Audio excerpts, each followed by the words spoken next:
do these elections mean? Why are we? I mean, what does it mean to communities, and what is it that's happening in your area?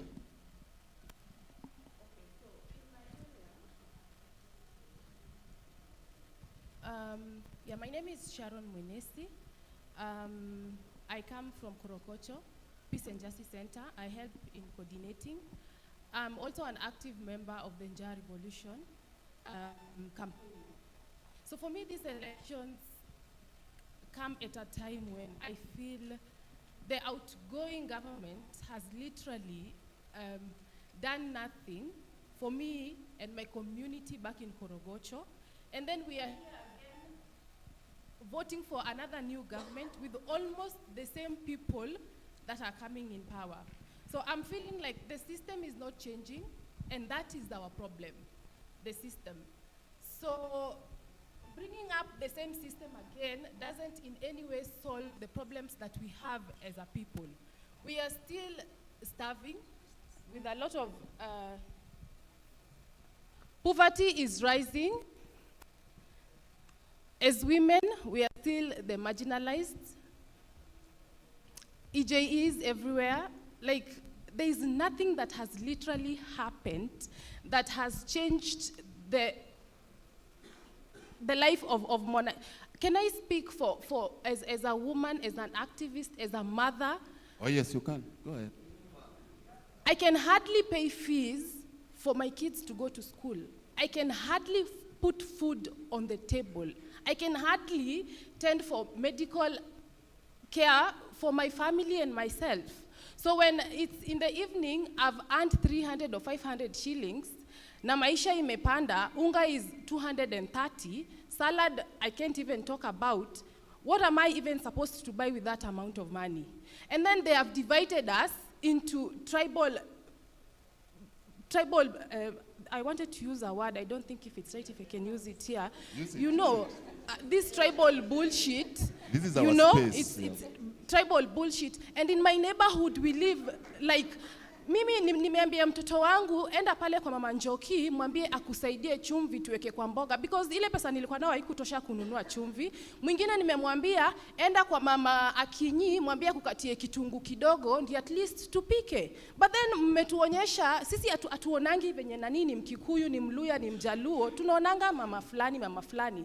My daughter ataniambia, auntie amesema nikupatie tu hii chumvi kidogo ndio ilikuwa imebaki. Mshamuonyesha venye mimi ni Mluya, mimi nishaona yeye ni Mkikuyu, yeye ni Mjaluo. How will we even help each other? Right. The pain of being poor, living with people well, but being divided by elections, and elections not making sense at all. Let's go to you, Aisha. Aisha, coming from the north, the region where, when we had 1,000 kilometers for roads in some of the regions in 1984, Wajir County, for example, had only 1 kilometer in the airstrip. Okay? So what does these elections mean for you? Morning, everyone. My name is Asha Mukhtar, representing in Angaza. I come from an organization called Inform Action. It's a human rights organization. This election, what it means for me and the people of the North is a time for change. A time to push more women, more youth into power. It is a time for change in terms of development. I come from the forgotten part of this country. We've been marginalized, profiled at the national level before devolution. And when devolution came, we have nothing to show for the 10 years that we've been in for devolution. So what it means is a time for change, a time to see good things happening, a time to end tribalism, a time to end the conflicts that we have in North, and the time also to be recognized as Kenyans and be part of this country. Thank you. All right. Aisha, the word is forgotten. So this is the region where you go and you say, you're coming from Nairobi, they ask you, uko Kenya kukoje? And we are talking about Kenya elections. So let's go to Mombasa. Tusikie wapwani mnasema vipi. Uchaguzi, naongea Kiswahili, uchaguzi huu unaokuja una manufaa gani, una maana gani kwa wapwani? Je, kuna haja ya kuwa na uchaguzi? Kwa majina ni Julius Wanyama kutoka shirika la Haki Yetu Pwani Mombasa. Kwa jina ni Julius Wanyama kutoka Pwani Mombasa, shirika la Haki Yetu Organization Mombasa, na pia vile vile member wa Angaza Movement. Kama mnavyojua, katika nchi nzima Pwani ndio sehemu ambayo iko na dhulma za kihistoria katika kila uchaguzi baada kila miaka mitano. Uchaguzi huu hauna tofauti na zile dhulma zingine ambazo Pwani umekuwa wakipitia kwa miaka mingi. Kwa hivyo uchaguzi huu kwa Pwani hauna maana kwa mwananchi wa chini, lakini una maana kwa wale wachache ambao wanajitakia makuu na wale wachache ambao wanajitakia kujifurahisha manufaa yao wenyewe. Kwa mwananchi wa chini hauna maana. Kwa sababu gani? Kuna miradi ambayo ililetwa Pwani ikiwa na makusudi ya kutaka kuboresha maisha ya wapwani, lakini miradi hii haijaboresha maisha ya wapwani kabisa. Na mnajua wapwani wako na mambo mawili ambayo ni muhimu sana kama nguzo ya uchumi pale Pwani. Ya kwanza ni utalii, ya pili ni bandari. Lakini bandari hii haijatufaa kabisa kwa njia moja ama nyingine. Kwa wale ambao wameshaitumia SGR, kuna station ngapi kutoka Pwani mpaka Nairobi? Ni nyingi sana. Ni mara ngapi SGR imesimama ukaona mama akija akiuza njugu ili aboreshe maisha yake? Inasimama kwa dakika moja. Dakika moja utashuka kwa station ununue nini? Sasa kwa nini tulijenga hizi station za SGR? Zilikuwa zifaidi nani? Zimlishe nani? Ziboreshe maisha ya nani? Kwa hivyo hali hii ngumu katika uchumi wa Pwani. Pwani imeathirika na utalii kwa sababu utalii umedororeka kwa sababu ya kutokuwa na usalama. Uchumi wa Pwani umeharibika kwa njia zote, utalii na bandari. Na ili hali kuna watu wanajiita viongozi na wanazungumzia kuhusu maisha ya Pwani. Ni jambo la kusikitisha katika kampeni hizi za 2022, politicians are just using SGR na KPA to whip the emotions of Coastarians. Very bad. Inasikitisha, inahuzunisha. They are not giving a solution. They are just whipping emotions. Wanatugawanya kimakundi ili wazidi kufaidika wenyewe. Kwa hivyo ningeomba kikao hichi wakae wakijua sisi kama wapwani tukiongozwa na mzee wetu pale Bwana Khelef ambaye ameenda kotini mara mingi kwa sababu ya uchumi wa Pwani, bado tutasimama kidete na kuhakikisha kama ni uchaguzi, uwe uchaguzi ambao unaangazia masuala ya maadili katika katiba yetu ili kila mtu apate ubora wa uchumi, wa afya na hali ya elimu tukiwa sawa katika meza moja. Bwana amesema kwamba utalii umedororeshwa hiyo. Kama una kamusi basi. But the point ile jambo linalitokeza ni kwamba watu tunagawanywa. Ni kama tunapigiwa debe, ati tutafanya. Je, wakifanya project hizo si tulikuwa tu na sasa ndio watafanya namna gani? Kwa hivyo division, same in Nairobi, ethnic division, violence as well, and neglect. Hebu twende kule Baringo tusikie katika bonde la Ufa kutoka kwa Nasaro Keriampo. Utueleze, je, uchaguzi huu una maana gani kwa bonde la Ufa yote kabisa na watu wote ambao wanaishi? Tunajua kwamba bonde la Ufa ni one of the hotspots za electoral violence, one of the most contested areas, one of the areas where there is a lot of abundance and poverty because of the diversity of the region, productive Nakuru, very dry parts in the north. What does it mean? What does these elections mean? And a lot of violence in Kapendo and in other areas. Kwa majina ni Nasaru Kiriambu, natoka jamii ya Ilchamus. Ilchamus ni Masai, Samburu. Sisi ni community moja. Kwa Baringo, sisi iko na shida kwa Baringo sana. Kwanza sisi kama hii community ya Alchamus tuliburishwa sana kutoka 205 mpaka saa hii bado sisi na IDPs tu, atokai kwa mabama zetu, tunachungwa tu na maaskari usiku na mchana.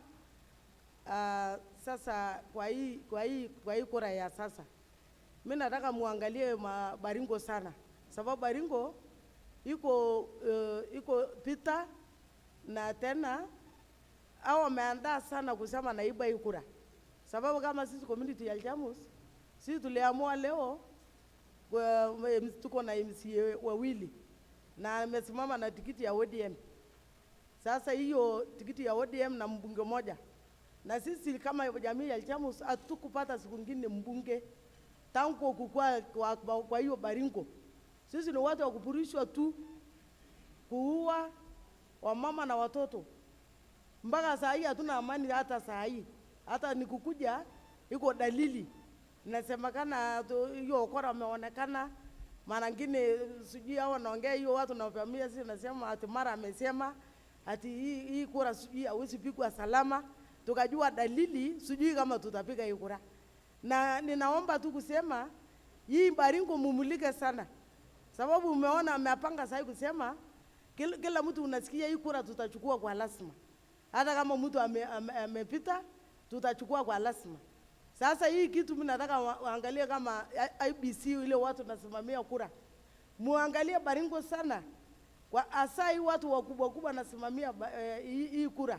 Sababu unaona sasa hiyo kitu hiyo kitendo nafanyika kila siku. Mtu kama amepita unanyang'anywa lazima. Sasa sisi nataka kama leo Baringo haki isimame kwa Baringo. Sababu kama usalama hakuna yapita na tena usalama ya kura hakuna.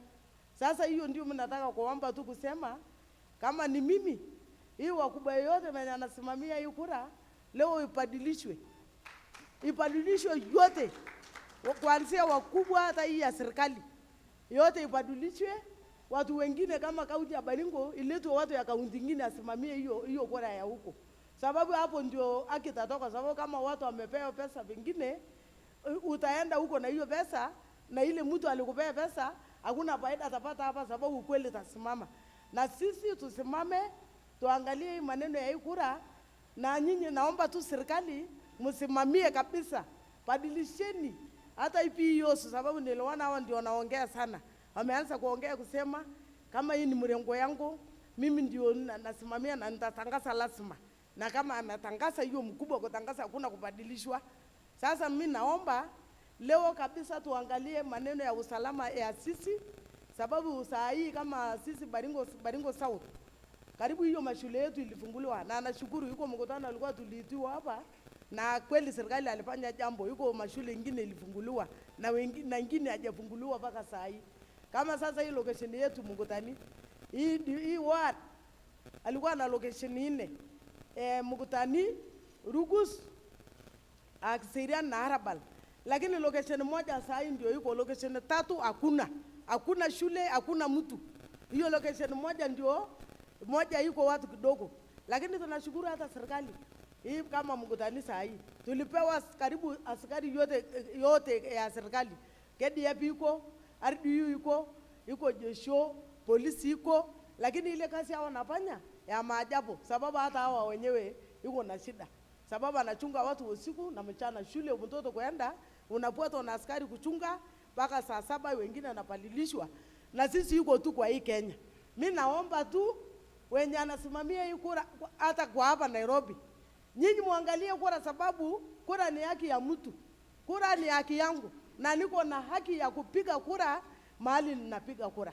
Na hiyo tu mimi naomba acha watu wote akue tu sawa, na msione mtu kupiga kura mtu napita kama saa hii president pengine alipita. Yeye iko na right yake sababu wananchi walichagua, na iko na right ya kuchukua hiyo kura.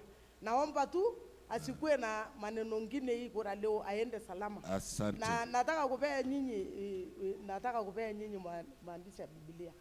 Isaya 41 kuanzia 10. Nyinyi msome ile, watu yote wamekuja hapa. Wakati unaenda kwa location yako, enda tu simama, sababu Mungu atasimama pamoja na nyinyi. Mungu abariki. Asante. You can even feel the palpable pain. Already, there are people who have been disenfranchised. 3 people in 3 locations in Baringo will not vote because they are not there. The question of security, even when the security forces are there, they are not enough to ensure that this vote will happen. The question of already pre-planned rigging, it's like people have already said and decided that the Chamos are not people. So whether they have people seeking political positions, they're not important. So there is already that planned violence against communities as we wait for there are some people who must pass. You know that narrative, the narrative of people must pass. Hello? The narrative that some people must pass, and if they don't pass, they pass. So that is what we are confronted with. Now let's come back here to Elizabeth Apondi. Tell us, and please deal with formal settlements. Tell us, what does it mean for women? What does it mean for persons living in formal settlements and in far-flung areas and in marginalized communities? Okay, thank you so much. My name is Elizabeth Apondi. I come from Polycom Development Project. We're based in Kibera Olympic. This election is, I'll say it's an eye-opener. This is our first positive outlook of the elections that is coming, especially for the women. We want the voices of women to be included, especially the young voices, the young women voices. However, when we look at the previous past elections, we notice that women, and especially those living with disabilities, are mostly affected. And we call for the government, even as we are rallying, as we are calling for, we are vying for this post, we are doing this and that. Are you considering the women? Are we looking at the plight of the woman? When the economy is affected, it is the woman who is affected. She is the one who controls the economy of the house. So I'm thinking, like my colleague was saying, we've added 200 shillings to the unga, which was reduced the other day. But when you look at the woman, she's the one who goes back to the house. And she asks those questions. I have earned 500 today. With the informal sector, it is a bit difficult for the woman. You find that if there's no food in the house, there's a lot of violence that erupts. They are the ones who are really, really affected. SGB is so high in informal settlement. And I'm asking for those who are vying for their seats, consider the woman when you're making those manifestos. Consider the young woman who is also, has just finished school, but what is her plight after that? The persons living with disability, mostly the women are affected. You find that when there is violence, this woman who is on a wheelchair, how will she get from point 1 to B? Will she use another woman to get her to that point B where it is safer? She'll be also affected. They might be raped, both of them. So you see, when we talk about elections, our focus, especially as an organization, is preventing SGBV, violence against women. Women who are older, women who are younger. And we realize when the women are affected, the children are also affected. And when women are affected, the whole household is affected. We also notice that when elections are drawing near, there's also that division in the household. If the man decides, I'm going to vote for this person, he's going to push it down your throat that you must make sure you vote for this person. If the woman is insisting, no, this candidate is better because he has a better manifesto, he has better conviction towards the women empowerment. So for us as Kibera women, we believe that it is time for change. It is time that women were looked into, women from informal settlements. When you're raising the cost of living, do you consider the woman who is down there? Do you consider her pocket? Thank you. Thank you so much, Elizabeth Apondi.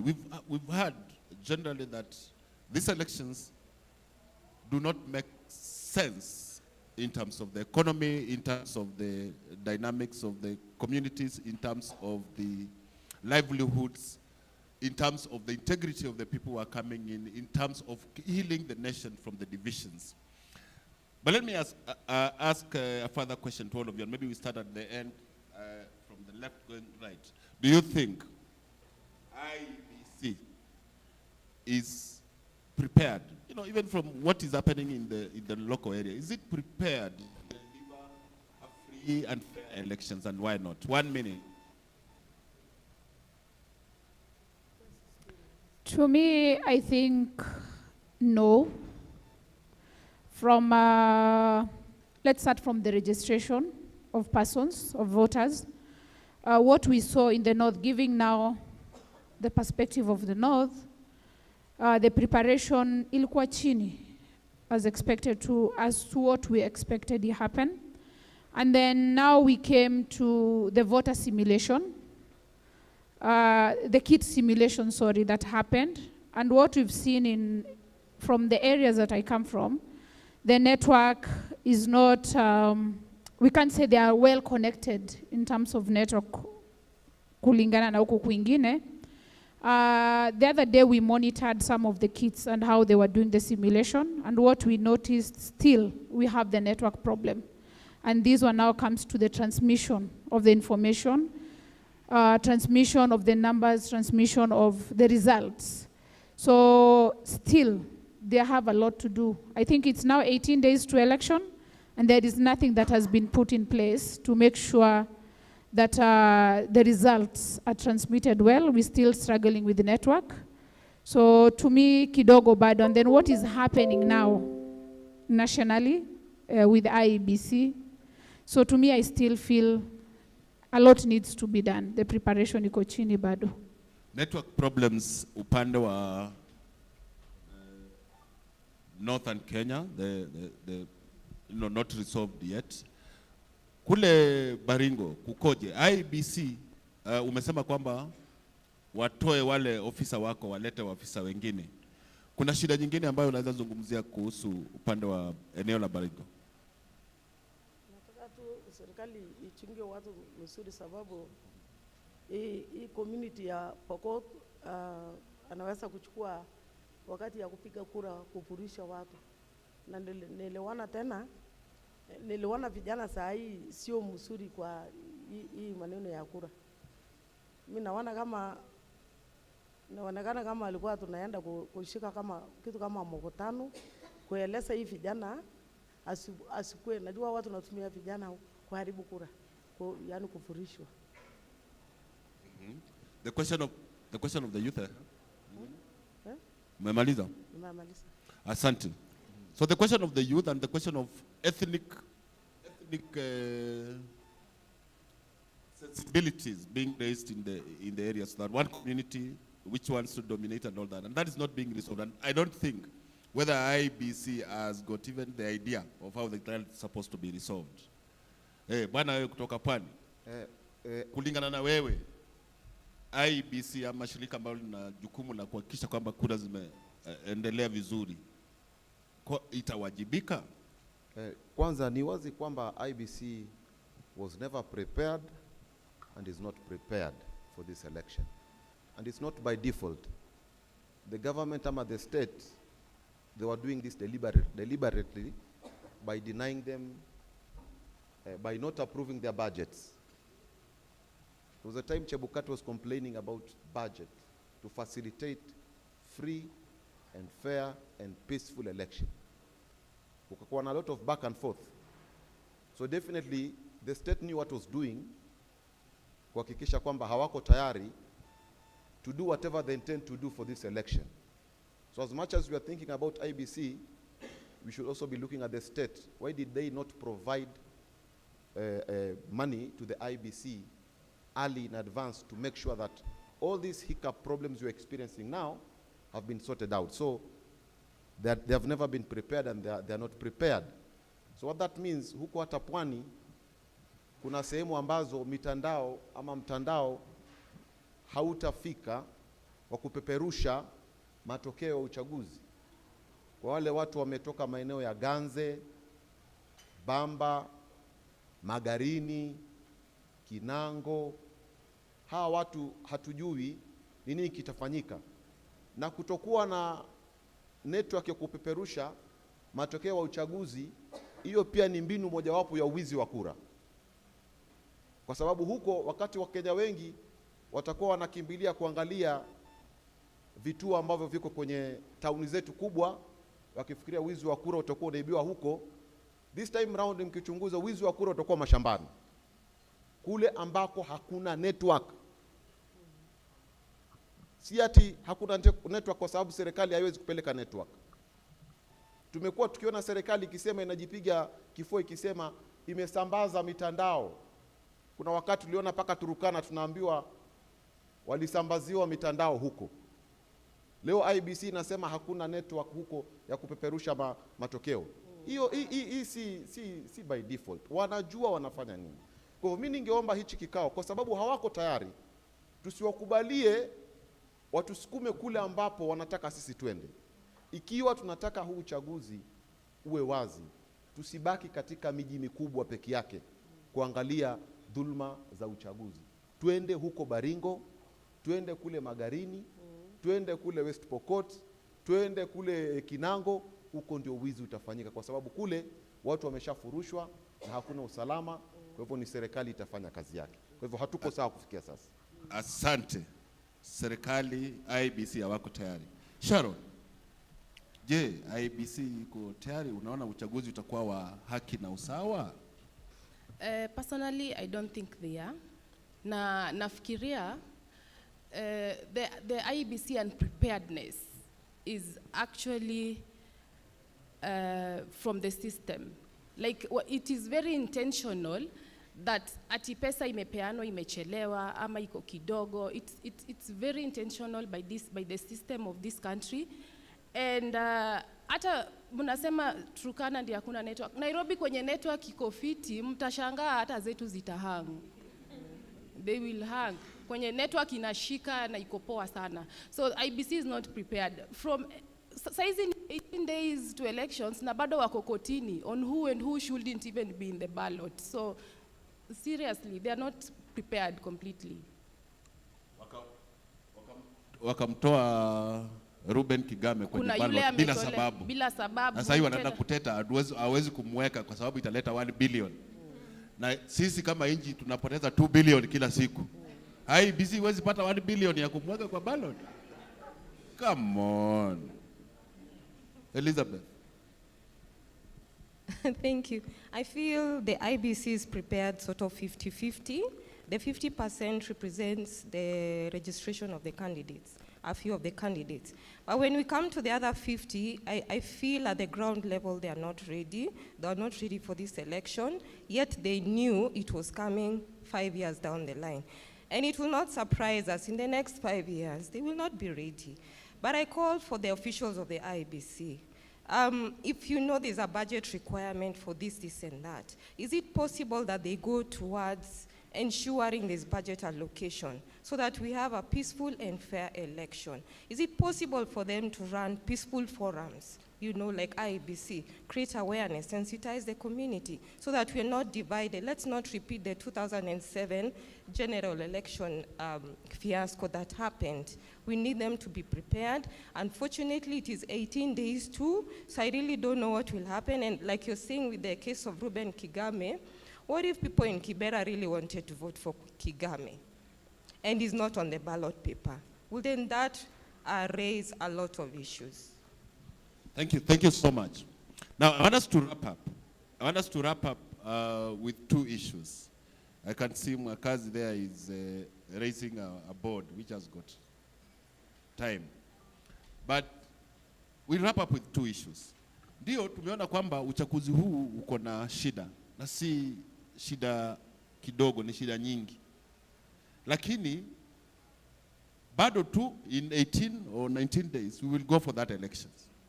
What would you like Kenyans to do? What would you advise people in your area to do, and what would you advise Angaza? Those 2. Wananchi wafanye nini? Tungependa wafanye nini ili tuhakikisha kwamba tumepata haki.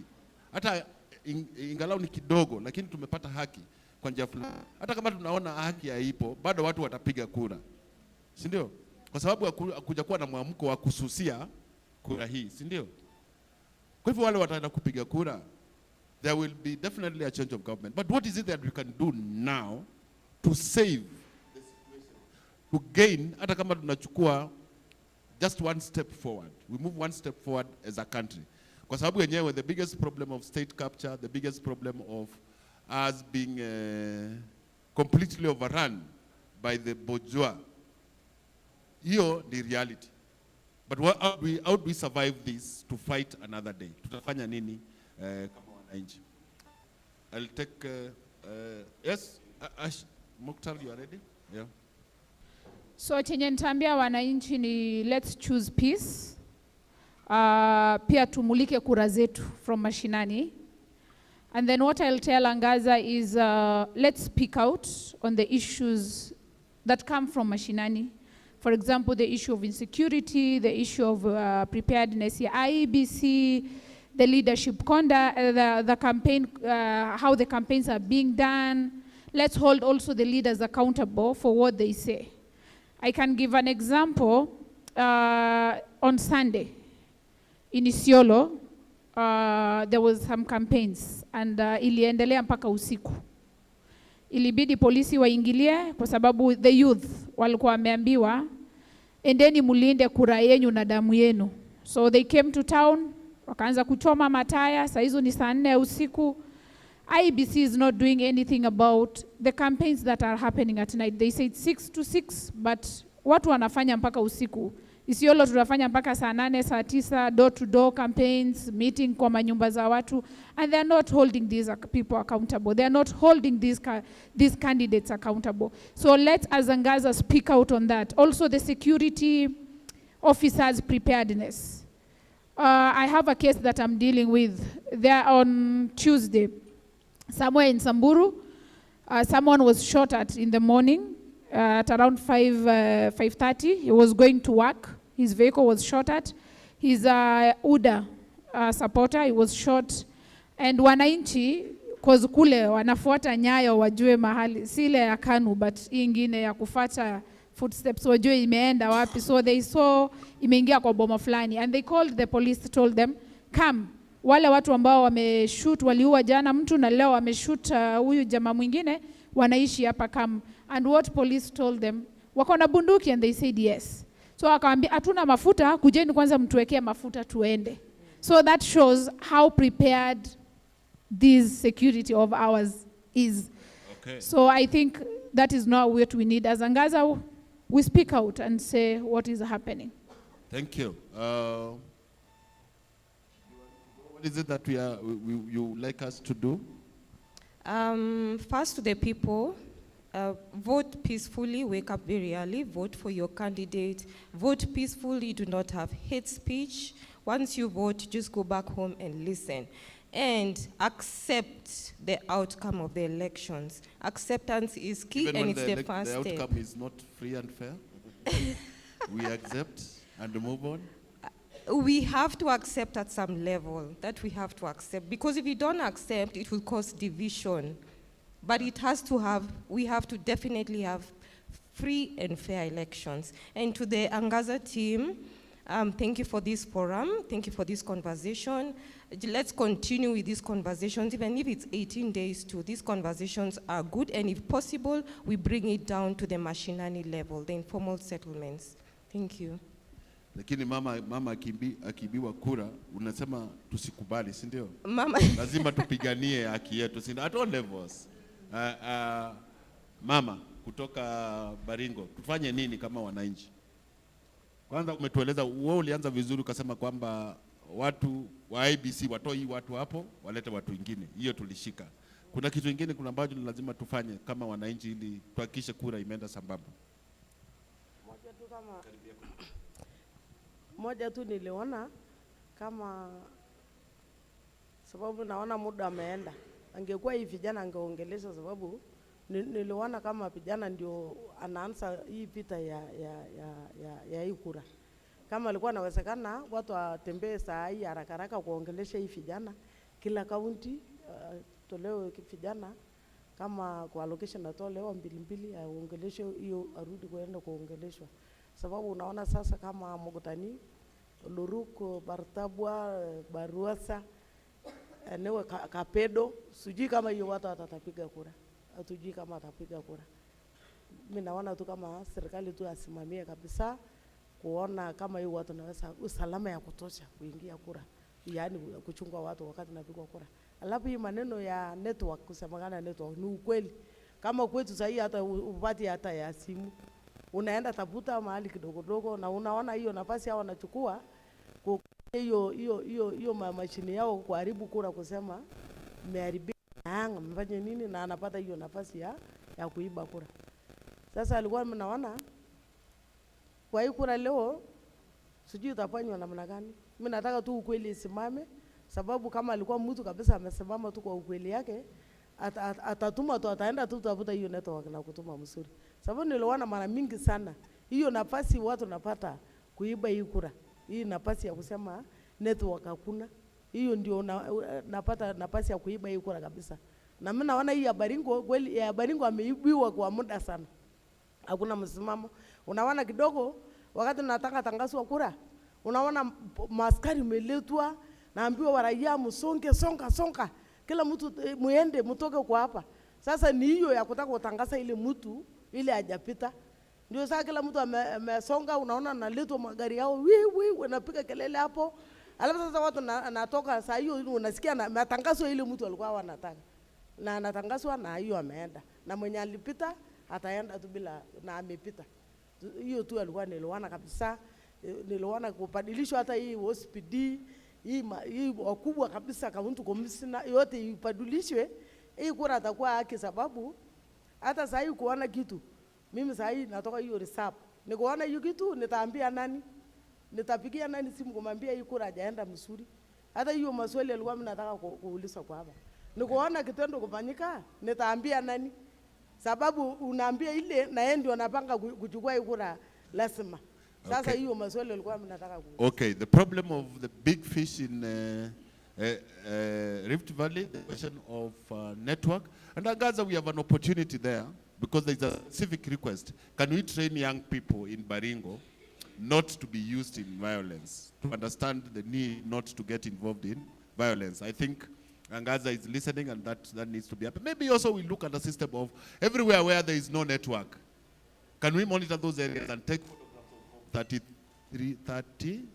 34A, 34? And 34 A and B hiyo. Haya. Bwana we, dakika moja ili tumalize. Mimi kwa dakika moja ningesema as a response to conflict, competition is always accepted. But lazima tuifuatilizie, tuangalie kwamba imefuata misingi ya kisheria. I wish zile chopa wanatumia kwa campaign ndio zingekuwa chopa za kusafirisha ballot papers na ballot boxes kule mahali ambapo watu hawezi kufikia, lakini wakizisafirisha na hizo chopa zao ndio kura zitaibiwa. Kwa hivyo tumulike kura na tuweze kuangalia haki imesimama. Thank you very much. Sharon, close for us this discussion when telling us what is your final take on what we need to do. Let's shun away from the divide and rule politics of this country, from this rogue leadership. They are the same people who will tell us 2 billion shillings zinapotea every other day, but there is nothing that is being done. But still wataenda wakope pesa mingi, na ni sisi wananchi ni tax itaongezwa, ni sisi ndio tutalipia, na hata hatuoni hii pesa ikitusaidia kabisa. So can we identify, tunawajua, we still bring them on board? Can we not just elect these people ati tunasema the lesser devil, sijui the lesser thief? Apana. We have people in this country that can actually lead us with corrupt free, with integrity, na watahakikisha kila mtu anaishi decent lives. Mimi niko hapa, I'm a very active member of Article 43 committee for the Social Justice Centers working group, and we are asking for dignified lives. Tunataka chakula, we want good health, we want our children to go to access education. Saizi hata education imekuwa privatized, yeah? Now water and sanitation in our communities ni mbaya sana. So let us elect leaders who will actually lead us to have dignified lives na si wenye wanaenda kujishughulikia wao na familia zao. Thank you, Sharon. Thank you, Sharon. Thank you, Julius Wanyama. Thank you, Aisha Mukhtar. Thank you, Nasaro. And thank you, Elizabeth, all for gracing saying very important things for us. Asanteni sana, and thank you, co-moderator. Asante sana. Big round of applause for them. Makofi yao. Asanteni sana kwa kutueleza kinagaubaga. Tunashukuru sana, na wale ambao walituma jumbe zao kupitia Mentimeter. Kuna mmoja ambaye anasema hapa, mbona maisha ni ngumu kila wakati wa kupiga kura? I don't believe people with papers are the only qualified to lead. We have leaders who are born with leadership gifts. Sio lazima kizungu. Haya, na tafadhali naomba ujue kwamba unaweza kuzungumza lugha ya Kiswahili, Kiingereza. Kama nataka tubonge Sheng pia iko sawa. Kabila fulani wanaruhusiwa kuvote na makabila mengine yanafungiwa hadi saa iishe, kisha kupiga kura inafungwa. Ladies and gentlemen, we are here to have a conversation, but also take action so that it's not just another conversation. Ladies and gentlemen, we've come to the end of the first session. And so right now, ladies and gentlemen, naomba tafadhali tuchukue dakika 25. Kuna chai kule, nenda userve, then you go to the furthest end. 20 minutes, let's be back here so that we can kick off with the second session and learn and build our country. Tafadhali, right now, go serve. Tea break, ladies and gentlemen, 25 minutes. 10 minutes past the hour, we meet here. Asante sana.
support team, so he will take it on. That's all. Thank you so much.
I'll come nikupe nafasi.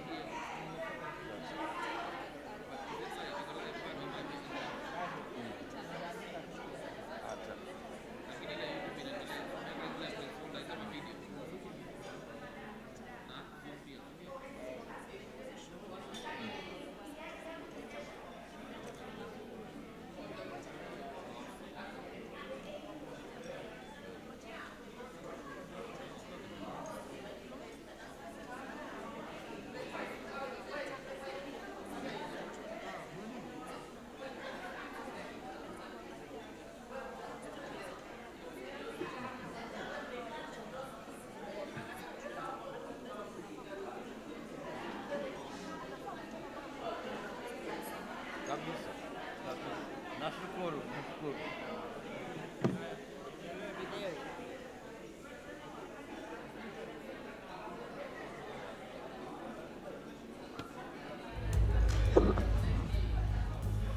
Asanteni sana. Thank you so much for coming.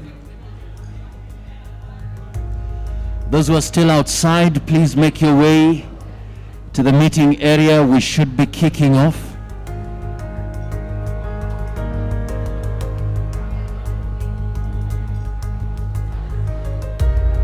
Wale ambao wako nje, naomba muweze kufika ndani tuweze kuanza tafadhali.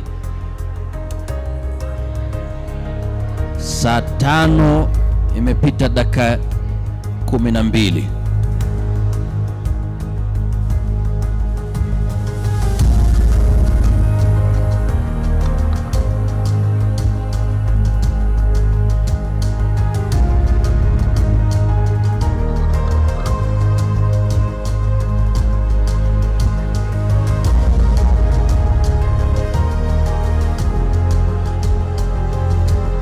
Ladies and gentlemen, we are ready to kick off.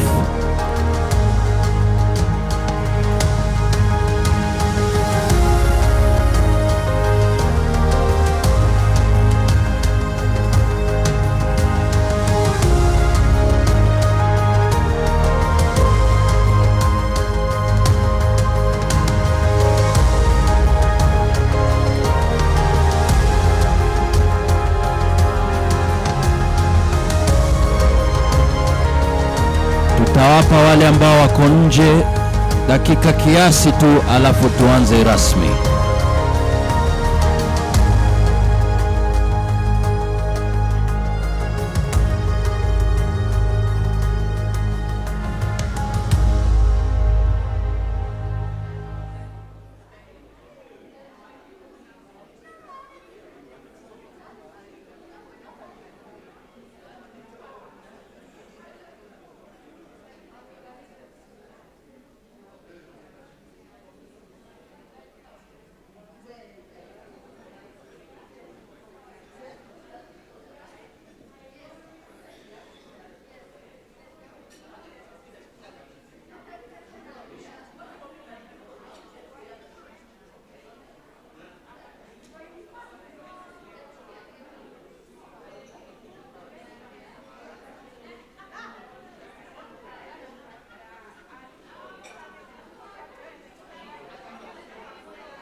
Comrades Power.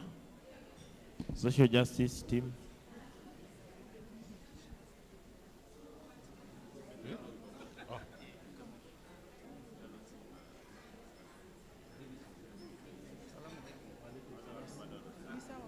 Comrades Power. Power. Tusimame tuimbe wimbo moja ya kutoa baridi. Comrades Power. Comrades Power. Comrades Power. Wololo iya yawe. Iya ya iya ya iya ya iya ya. Oh iya yawe. Iya ya iya ya iya ya iya ya. Imba iya yawe. Iya ya iya ya iya ya iya ya. Wololo iya yawe. Iya ya iya ya iya ya iya ya. Aya. Dhuluma we. Webaki nyuma sitwaenda na haki. Dhuluma we. Webaki nyuma sitwaenda na haki. Wewe dhuluma wewe. Webaki nyuma sitwaenda na haki. Oh dhuluma we. Webaki nyuma sitwaenda na haki. Imba iya yawe. Iya ya iya ya iya ya iya ya. Oh iya yawe. Iya ya iya ya iya ya iya ya. Imba iya yawe we. Ya ya ya ya ya ya ya. Oh iya yawe. Iya ya iya ya iya ya iya ya. Wewe corruption we. Webaki nyuma sitwaenda na haki.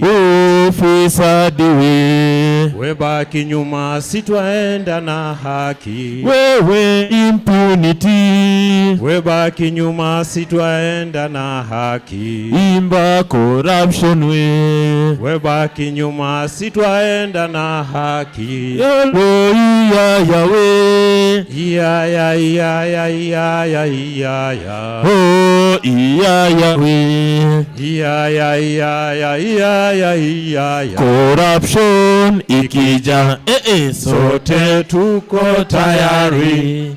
Corruption ikija na sote tuko tayari. Ikija mbele yako Kanyaga. kanyaga, Kanyaga. kwa nguvu Kanyaga.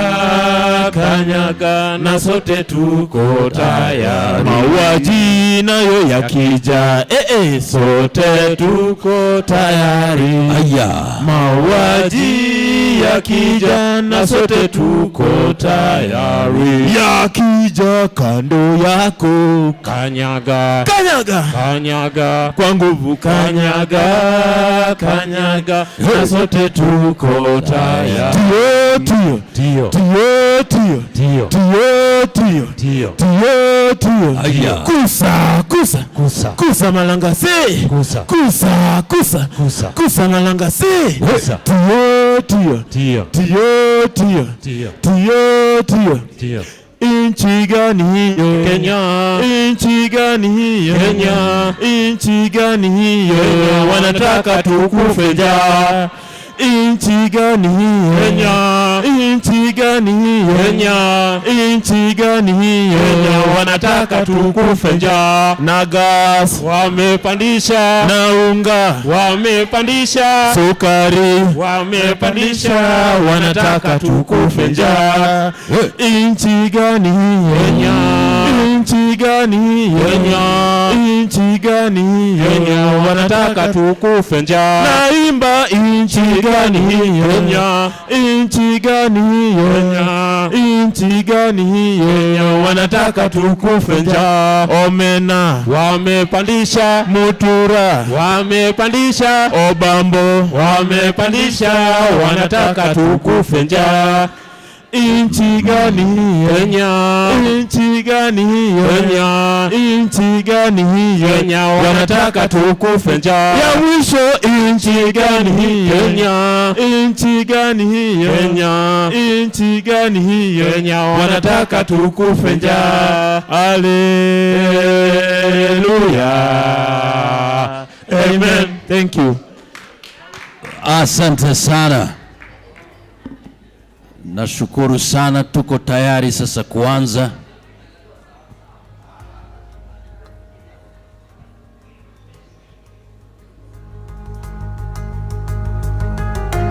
Naomba wale ambao wako nje tafadhali waweze kuja ndani ili tuanze kwa pamoja.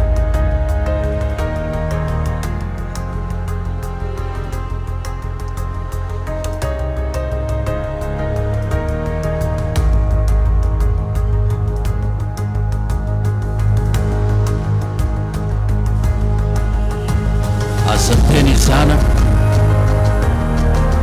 All our guests are here. Our panelists wako hapa. Just a quick story as we start. And this is a story, maybe you know about this story. Kuna jamaa amenizungumzia, kuna mama pia amenizungumzia, nikaona ni bora pia tuzungumze tukijitayarisha.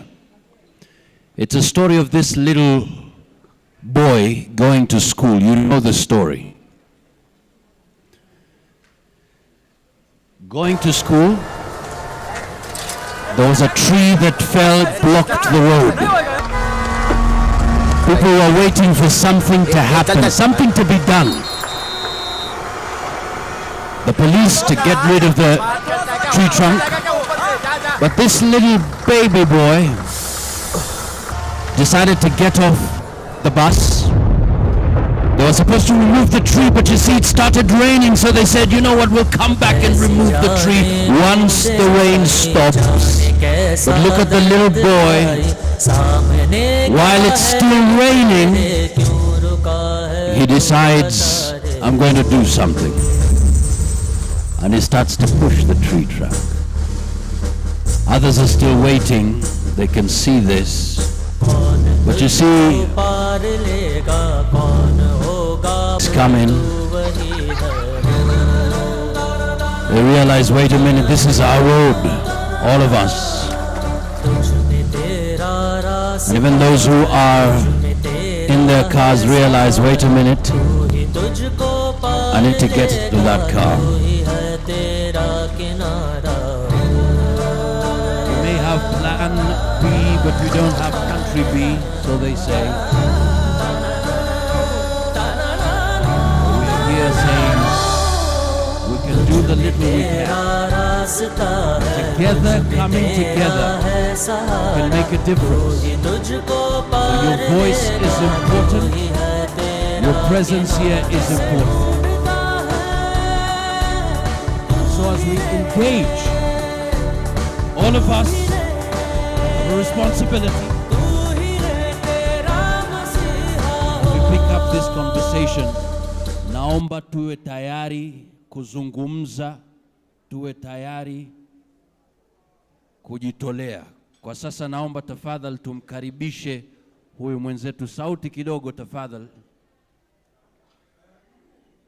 He has been an influential voice for socio-economic inclusion and justice in the coastal region. Having been a founder member of the Coast Rights Forum, he also served as a commissioner of the Kenya Human Rights Commission. Please welcome the Muslims for Human Rights Muhuri Board Chairperson, Khelef Khalifa.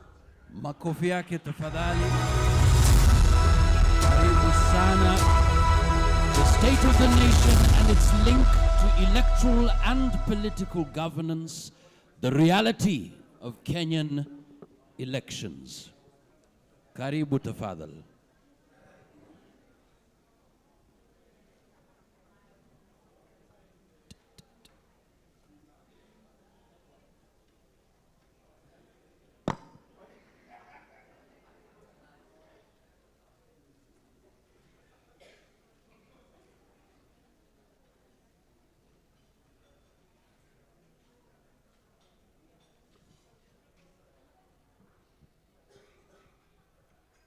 Just looking at my watch if it's morning or hello.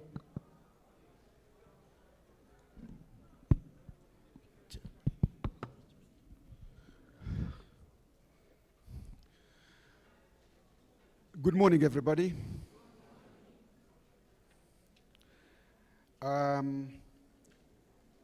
We are here to discuss about issues of governance. We're here to discuss about elections. The question that I need to beg, have we ever had free, credible, and fair election in this country since we got independence? When?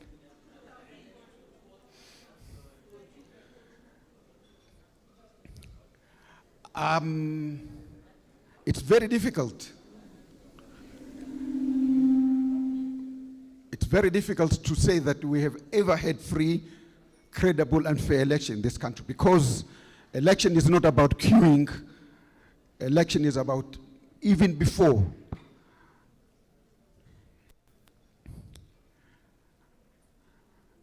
We are going into elections without asking what went wrong in the previous election or previous elections. Chibukati and the IEBC today gives us all assurances about the election, how it's going to be free, how it's going to be fair, how it's going to be credible. But we beg to ask what went wrong in the last general election. You are all aware when the Supreme Court ordered IBC to open the servers, IBC did not open the servers. We're all aware there was a live transmission of results from the polling station. Then all of a sudden, everything went hayway, dark. They didn't transmit. And we ask why and what went wrong. All these assurances that IBC are giving us is just hot air.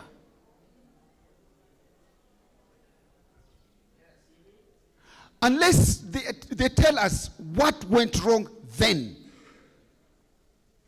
If they stand up and tell us we couldn't open because of ABCD, we couldn't transmit live because of ABCD, then we'll know the problem. But as long as we don't know, so there is something fishy going on. You see, let me take you back to unfortunate killing of Msando.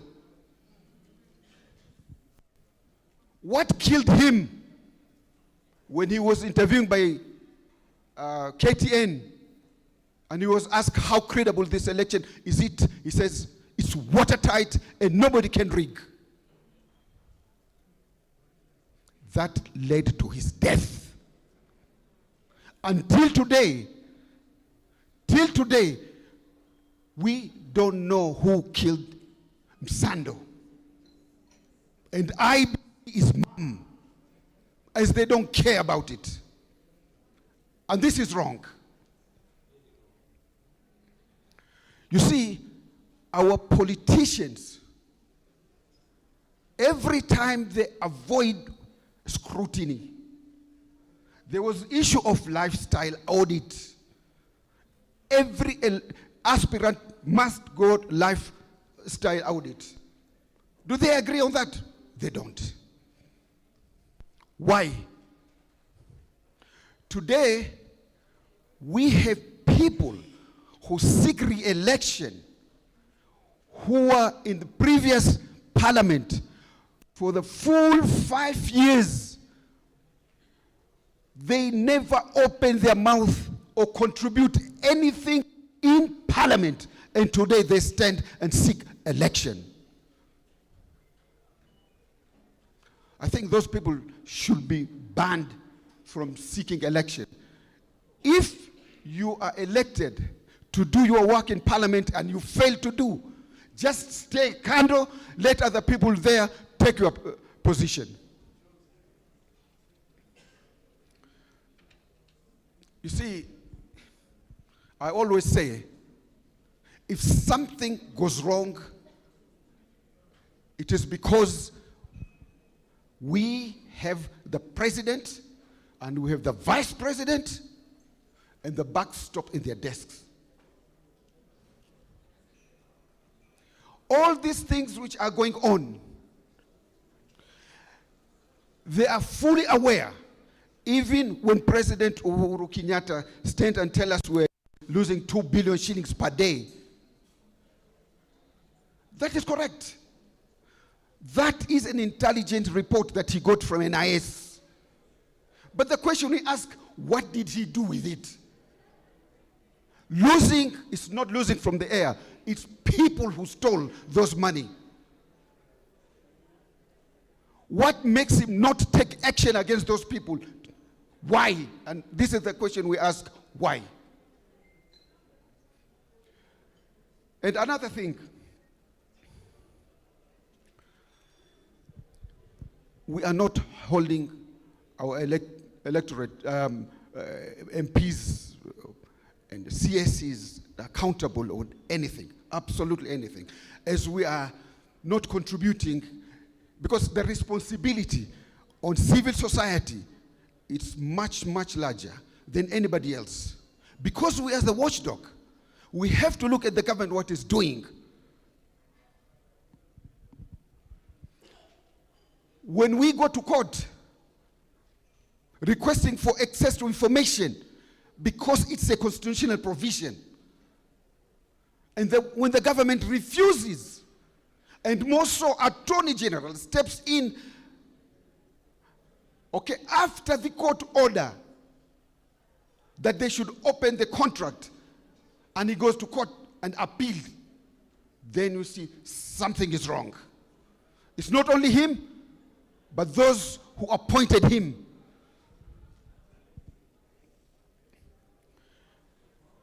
I'm very sorry to say this. We have a problem.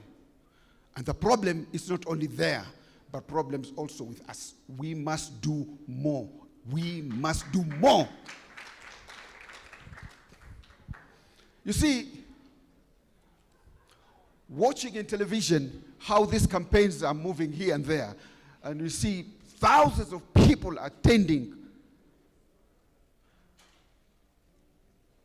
This election is not about you. It's not about the poor people.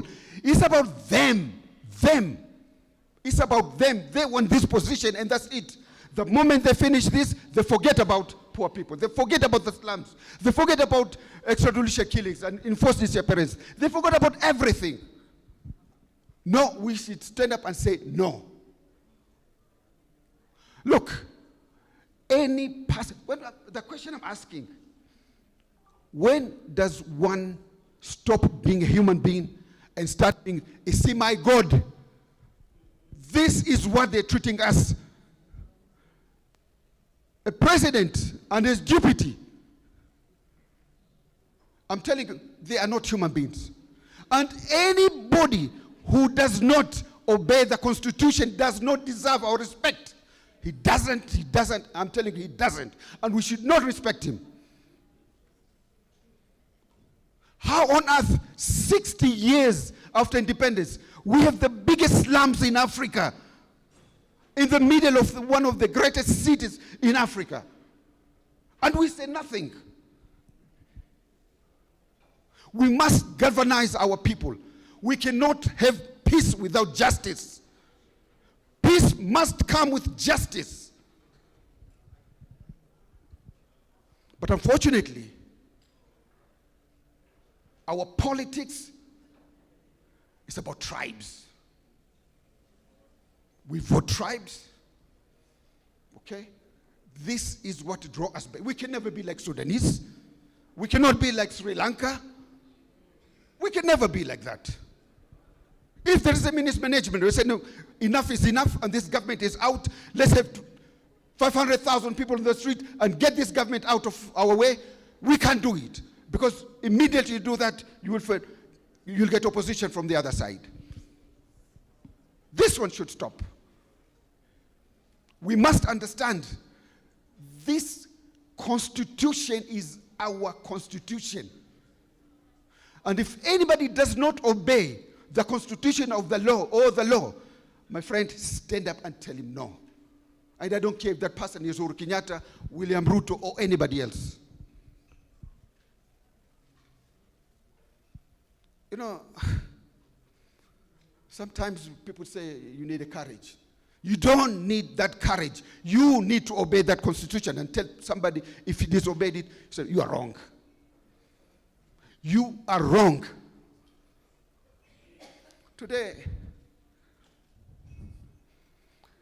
you go to our jails, you don't find any one person who stole 1 billion shillings or 100 million. Well, Ibamandasi na Mahamri, they are filling our prisons. And you ask why? Na kuna kitu kimoja which is very, very important. You know, everybody is so mesmerized about these positions. You know, president, deputy president, governor, senator, blah, blah, blah. The most important position in these devolutions are MCAs, let me tell you. Because those are the ones who governs your area. And those are the ones can stand and say corruption, no. If there is a budget, they say no, okay? They will also have to see what is in the budget in my area, this is my geographical area. Like if they go over there and just pass the budget, at the end, billions of shillings have been approved. And when you ask, huko Kibra, tumepata nini? All these billions that are passed in Nairobi, ask them, how much did it go to Kibra? Why is Kibra the same every year? It's exactly the same. Slums, no running water, no nothing. Why? And you vote for those MCAs. If nothing comes from these slums, they should not pass the budget, period. If they don't get, and nobody gets. You see, Nairobi Express, it's not for you poor people. It's for them. Not for you. Was not built for you. Had it that money spent in these slums, probably would not have slums, would have houses. Houses that would have spur economy of the country. And all this, it comes in the elections. Because we always choose the wrong people. And once we choose them, tunanyamaza kimya, tunakaa. We should learn to say no. Enough is enough, and we are not going to take this. Otherwise, there will be no change. Let me tell you, my co-petitioner here, Wanjiru, we went to court. Can you imagine? My own lawyer tells me these guys will never release the contract. Never. Even if Supreme Court tells them to release, they will never. You know why? Wameiba pesa. They stole billions and they know they will go to jail. But let's hope. And I'm telling you, let's hope. For the first time in the history of this country, from 1963 to date, we have elections pitting KANU orphans, vice those who fought for liberation of this country. Second liberation and third liberation. This is the election that we are facing, and this is the most important one ever in this country. Otherwise, if you want to return back KANU as it was, from Jomo Kenyatta to Moi, to Kibaki, to Uhuru, to the other side, I don't want to throw their name, but you are voting KANU. Make yourself you are voting KANU. And that's my stand. Thank you. Wow. Asante sana. Shukran. Thank you so much. We must do more. The problem is not just them, but also us. When does one stop being a human being and become a small god? We should learn to say no. Enough is enough. Thank you so much. Makofi yake tena tafadhali.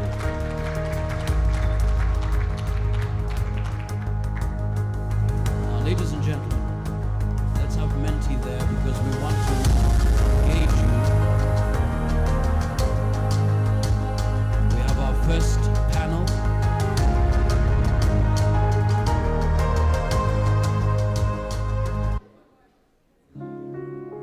So we're looking at the state of the nation and its link to electoral and political governance, reality of Kenyan elections. And as I welcome the panelists, it's always my concern because we've spoken about this before, but it's also something that I'd love to bring to your attention because this was my first time as a journalist, and you remember this. We all woke up, screen please, we woke up, we went to the election to vote. I was in the studio, I remember, and after voting at KICC, and waiting for the results, then all of a sudden, this is what was happening. And little by little, all of a sudden,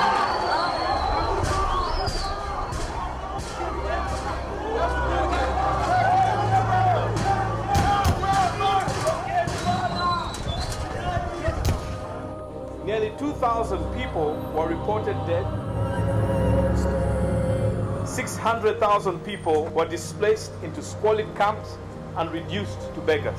The thousands of homes that are destroyed by arsonists. Thousands of families that migrated in fear of their lives to other regions of the country.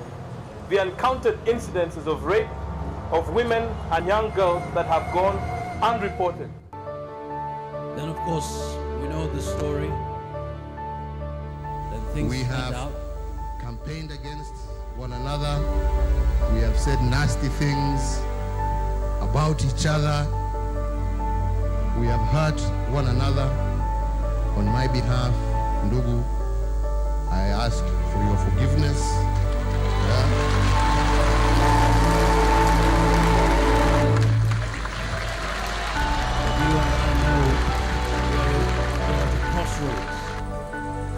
Really, to delve into the matters at hand, naomba tumkaribishe the first panelist who will talk about how do we restore economic, social and political dignity, the nexus between high cost of living and public debt. We'll give her 10 minutes to talk to us on that subject. Naomba tafadhali tumkaribishe.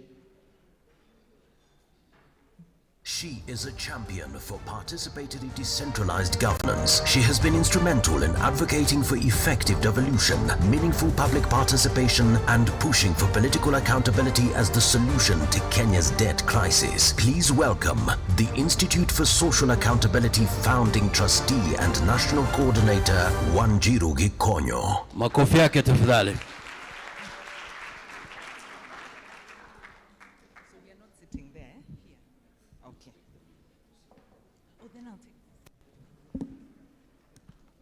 Is it good morning or good afternoon? Good morning, comrades. That language. And it's an honor to be here. Thank you very much.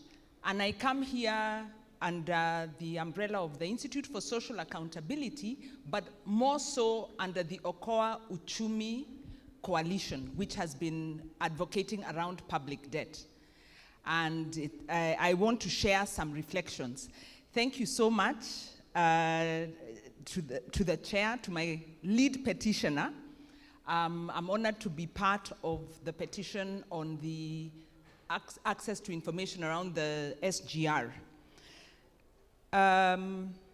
We must do more. When I was preparing, I also thought that would be my rallying call, but I know my colleagues, and the colleagues who have prepared this meeting have been doing this work, many of who you see in this hall have been doing a lot, are working long days, long nights, and are possibly very exhausted even as they are sitting here. So I think we must maybe change our strategy, because we are working, the heart is there. But the political context and the beast we are trying to slay has outsmarted us in some aspects. So we must do more, but I think we must change our game. And I'm going to speak to some of what I think. And the reason I think we need to shift our game a little bit, because we need civil society. We need to keep holding government to account. But what does that mean? And how did we get to an election where we have KANU orphans, as you call them, on both sides? Because the moment Uhuru Kenyatta went into the presidency of Azimio, he created a real conflict for people who are fighting against the criminal enterprise of the Jubilee administration. So we want to vote for Baba. We know his track record. We know Martha's track record, but there is a problem. And we're asking ourselves, are they going to do what happened in Angola, where they made a deal with the president because they saw this president can't be removed? The moment you hold the instruments of power, you tell him now, accountability is for everybody. That could be their strategy. It could be their strategy, and we pray it's their strategy. On the other hand, we have a contradiction, a paradox, because on the UDA side, for those of you who listened to the manifesto launch or listened to David D, maybe put up your hands if you listened to any of those. UDA manifesto launch, David D on Spice FM. The economic proposals they are making are transformative. They have taken the agenda that really is about transforming our economy. This bottom-up that we laughed at, when they explain it, it is exactly what we want. But then we have a problem with the values, because their manifesto actually talks about the economic. They even talk about governance. It's ironic.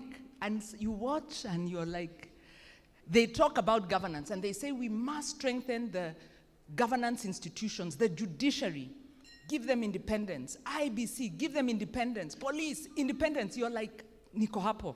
Then you remember who is holding this agenda. It's a paradox. What do we do? What do we do? We are in a real paradox. And the question we must ask is, how did we get here? How? Because there is something we missed. My feeling and my suspicion, and David said this, when we dropped Agenda 4, Truth and Justice, we began to lose the way. Because economy is so important. It's the foundation. But economy without values cannot work. Economy without democracy cannot work. When I read the UDA manifesto, I love the economic proposals, love it. They even have some sweeteners in there that they are going to deal with the state capture. So corruption will deal with state capture. I'm okay. And I'm wondering who will deal with corruption. That's the paradox. We want to deal with state capture. In Okoa Uchumi, we haven't managed yet, but our intention and why I was so honored to be part of the case is we wanted to deal with state capture. Because when you track SGR, Expressway, the corruption is written there. The only thing we haven't done is been able to uncover who is pocketing our money and who has destroyed our economy, but we have an idea. So we would love that process to take place. But corruption In fact, when you listen to Rigathi and Martha said it's the cartels. The cartels want to deal with state capture. Who will deal with the cartels? So we are in a paradox. And how did we get here, and what do we do? As civil society, we need to go back to those foundations, that these human rights foundations, because we needed to have kept the truth and justice issues alive, the land issues alive. We needed to have built solidarity, because when we engage with informal trade, we don't engage with small-scale farmers. I'm sure some of you do. The questions they ask after you've done mumeakilisha and you've done your discussions is, when these people come for us, will you help us? We should be taking their cases. We should be, when we had COVID, we teamed up with Social Justice and Kenya Tuitakayo, and we had a very good plan. One thing we did that was excellent, it was amazing, we did monitoring of the impacts of COVID to the household level, using the community level teams. Community level, what do you call your teams on the ground? The social justice teams, whether it's the CBO representative. And we were generating data for national reports, so that when we are giving a press conference, we are talking about, we are talking with evidence, not giving, we know so and so, we are dealing with evidence. We must get evidence from the ground, because that's the way you strengthen the ground, because by the time you're collecting the evidence, you've done capacity building for all the teams on the ground. You're working with the community health workers and everybody, and they are owning this message. And it was very powerful, and in Nairobi it made a very big difference around water for the informal settlements. So we also had a plan to create a fund. And I know KHRC also had a solidarity fund. I don't know what happened. Because it's about, bottom line, if somebody is hungry, forget about democracy. Forget about it. Forget about principles of the Constitution when somebody cannot put going to happen. As civil society, that is where we lost it. And if you listened to William Ruto, and I think, I'm forgetting his name, one of the UDA speakers said it in the public domain, the time we were fighting BBI. They said they were going to create appoint a team of lawyers to take up cases of people who are being frustrated and intimidated by government. So you can imagine the cases they were going to pick were going to be border cases, were going to be Mama Mboga, who is being harassed. They are on the ground. What are we saying, civil society? That we must work harder or we must work smarter? We have to go back to our social justice, human rights, democracy roots, but in action, not in theory. And I'm hoping, as movements, because we have movements, by the way, we've started. And that's why I was saying, let's be kind to ourselves. Things are very bad, but we have tried. Let us admit, let us acknowledge we have a foundation. We've got Angaza movement, we've got the social justice, we've got, I'm sure there are other teams in there, we've got Haki Africa, we have started somewhere. Let us come together, because our resources are very low. We know that, isn't it? Financial resources are scarce, hazipatikani. And we can't afford, everybody is doing their own little fund, little public interest litigation, little civic education. Tuungane. Movements come together, we put our resources together, we get a strategy that really reaches the ground. Let me make my last point about the ground. The two manifestos. We have gains in those manifestos. And for those of you who say they are manifestos, they won't be implemented, well, Jubilee, which is the most incompetent administration that Kenya has ever had, tried to implement theirs. So we have every reason to believe these two will implement their manifestos. And let us be encouraged. We have wins, and the big win is on economic. We have a win on economy. Number one, they are prioritizing agriculture. 50% of Kenyans are employed in agriculture. Majority of those are small-scale holders. They are recognizing that. Number two, they are recognizing informal sector. 82% of people are employed in informal sector.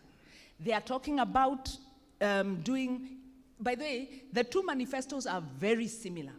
Their priorities are the same. The intention is the same, the transformation of the economy. It's a big gain. We must work around these sectors and organize so that we understand the sectors, we build our solidarity, we monitor, and we push for those promises to be implemented. But there is a risk. With the UDA, they do not have the Democratic Values Foundation. So we must push for the Democratic Values Foundation. We must push for the Truth and Justice, Land Commission, those proposals that really build the value system. Because if we are not careful, we are going to get, if it is UDA that goes in, we are going to get the developmental authoritarian state. This is the government that is very competent, gives you development, but takes away your rights. That is the language of that manifesto. And that is the language of the leadership. On the other hand, we have a democratic foundation in the Azimio. We've got good proposals, but we've got state capture on that side. And of course, we know the culture, so we have to be vigilant. It will be easier for us to work in one dispensation than the other, but we must be vigilant. So we need to change our approach and work. I think the last thing that I want to say is that and this is to Angaza, you're holding a space for us, and we are very grateful. The elections monitoring space.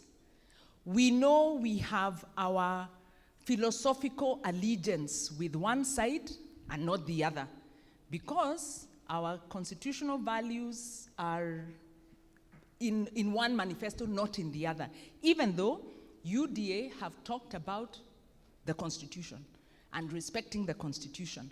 They sound like they want to make it a yes-no to the Constitution, as in doing some populism with this is the Constitution, it can't be changed, and trying to win support. But that manifesto does not have a values base. The Azimio has a values base that we resonate with. Either way, Kenyans don't presently have that values base. Or if they do, their immediate needs have been overtaken by the values. So we need to really reinforce those values. But around elections, as we monitor and engage, we must be impartial. Because our value is for free and fair elections, irrespective of which side looks like they are winning. So please, as Angaza and as civil society, as we work, can we fight for the values and not get swallowed by one side? We were told recently at a workshop, and I believe Davis was there, that as civil society actors, in our personal capacity, you can go and work for the side you support, in your personal capacity. But in your institutional capacity, you must be objective and be guided by your values.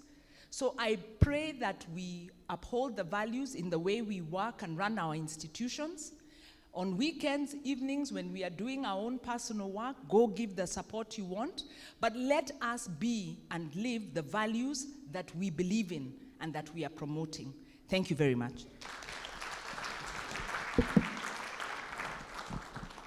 Asante sana. You can kindly take a seat at the front. Thank you so much. Makofi yake tafadhali.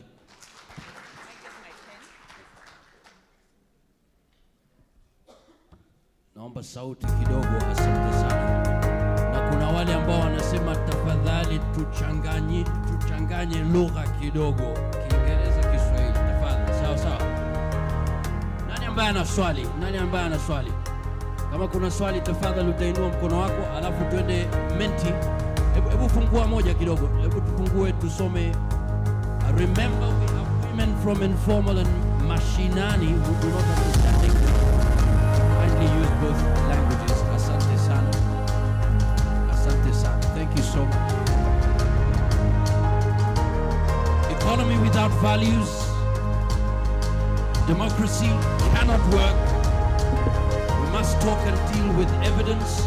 If someone is hungry, forget about democracy, live in constitutional matters. We must deal in action, not theory. Ladies and gentlemen, tunaendelea moja kwa moja.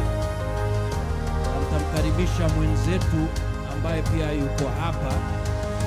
Video tafadhali, video tafadhali. Video. He is a leading journalist with 21 years experience in digital media, working as the head of news and managing editor at Nation Media Group. He specializes in newsroom leadership and digital transformation, as well as a visiting lecturer at the Aga Khan University's Graduate School of Media and Communications and at Moi University. Please welcome the president of Kenya's Editors Guild, Churchill Otieno. Makofi yake tafadhali. Talking to us about the role of media in ensuring a free and fair election. Are there two sides? Tafadhali njoo, nitakupa dakika 10. Nina timer hapa, naomba pia kidogo unifuate pole pole. Asante, makofi yake tafadhali.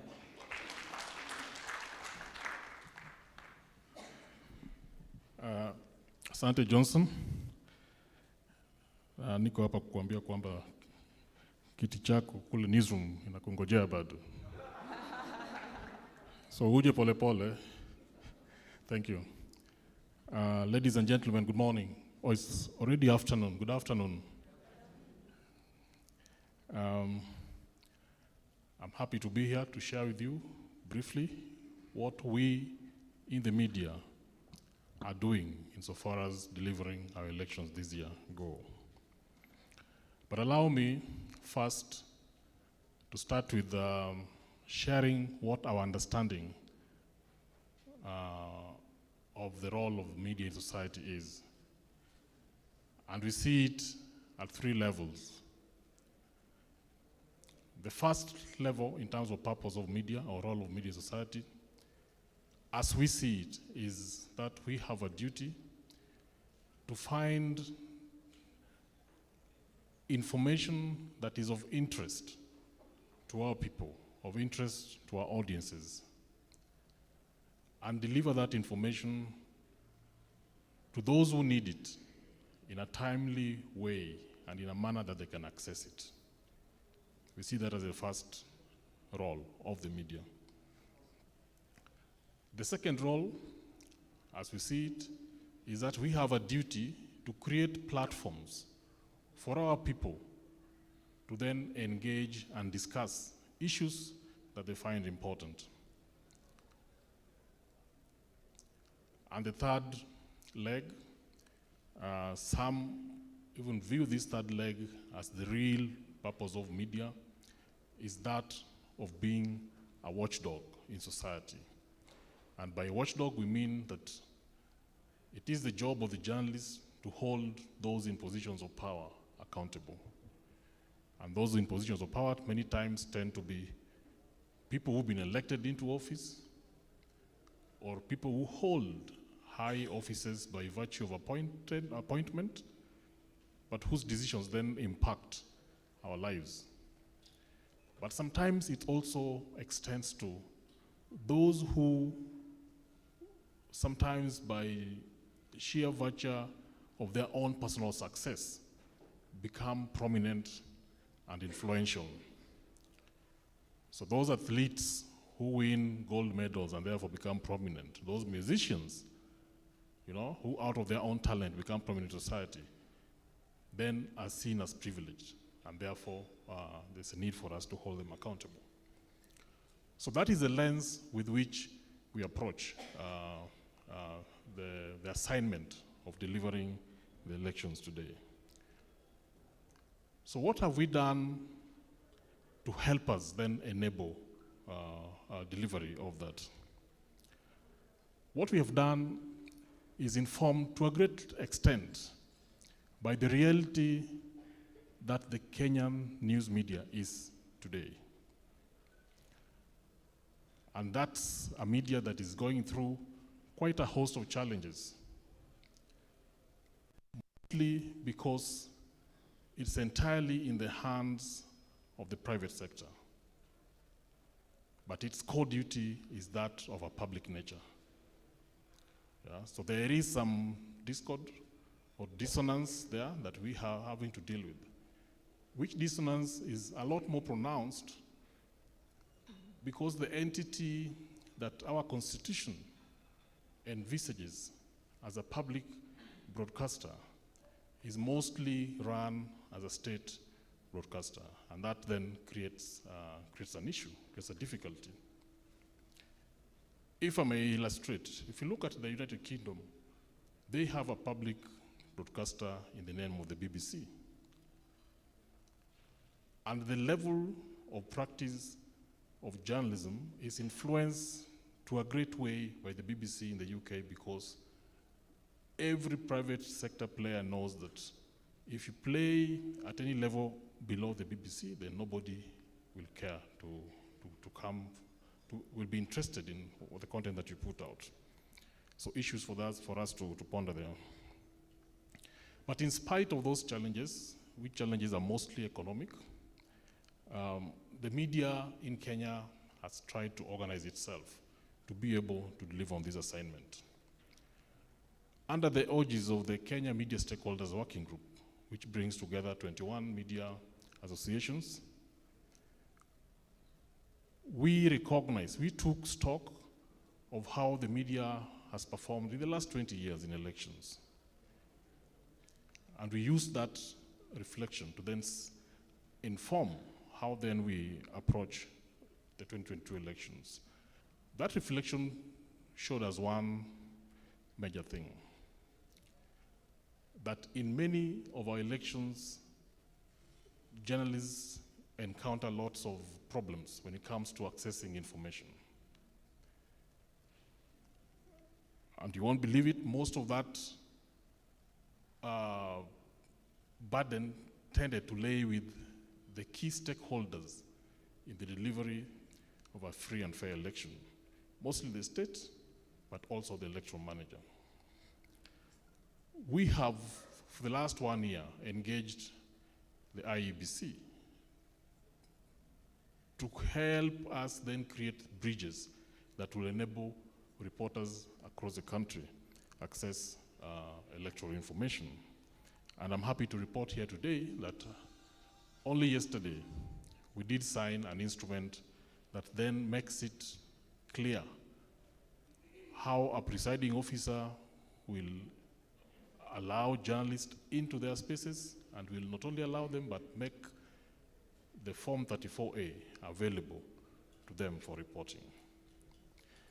That protocol also guides journalists fairly clearly on how then they can work with that form to make sure that they report accurately and in a timely way.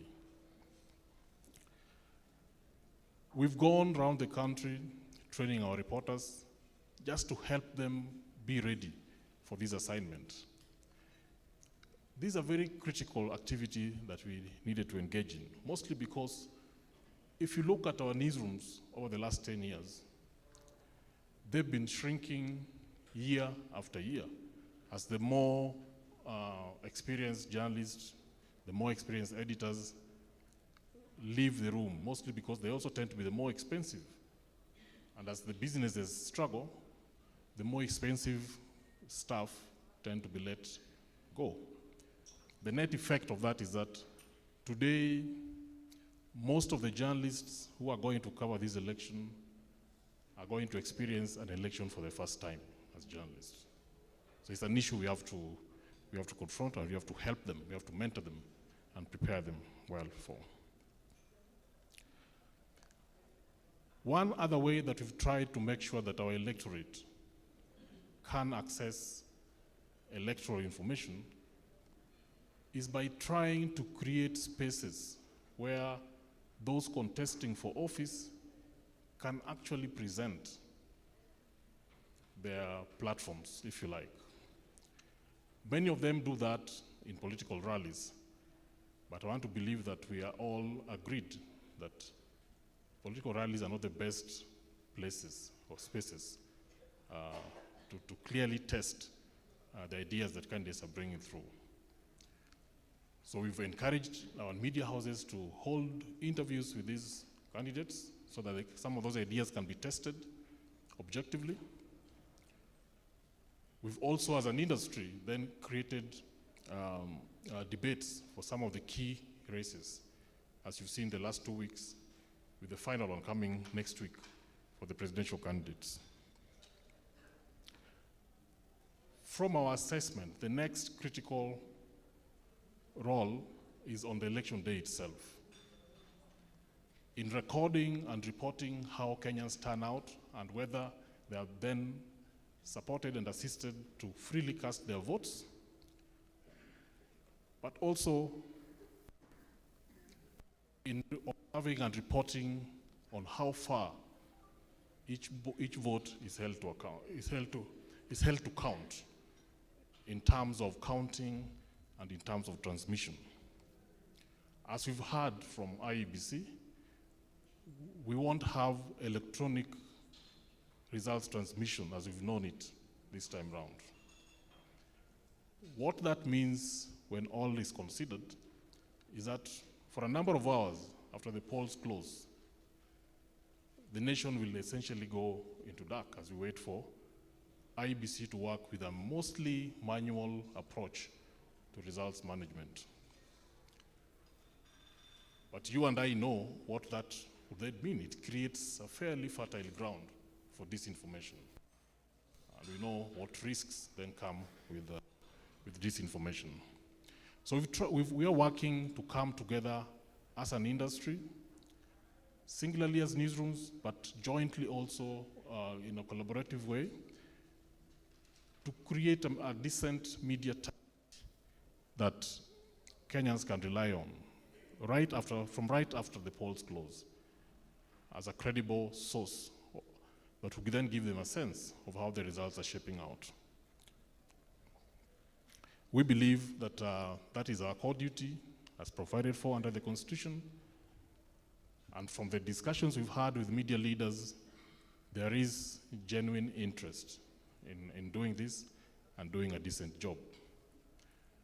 Those of us who are there in 2002 may recall that the 2002 presidential election was settled on the media tally.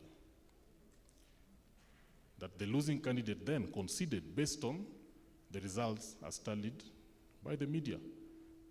The then ECK did not arrive on the scene until a few days later. The same was the case in 2005 at the referendum. In 2007, now with the benefit of hindsight, we now know that the first sign of trouble was when the media tallies all collapsed, and then the country went into darkness. So we know the enormity of that assignment, and we are trying to do all that we can do to make sure there's a decent count delivered to the public. Finally, a major challenge that I would like to invite solidarity with the team here for is that in many instances, our journalists encounter lots of risks as they go around covering these elections in all corners of our country. That risk used to be pronounced in Nairobi. Today, it's more pronounced in the counties, where politicians believe they rule the roost, they're entitled to their militia, and anybody who dares write anything critical about them then deserves instant mob justice. I believe that in solidarity with the team here, we can work together with the media to help us push back on that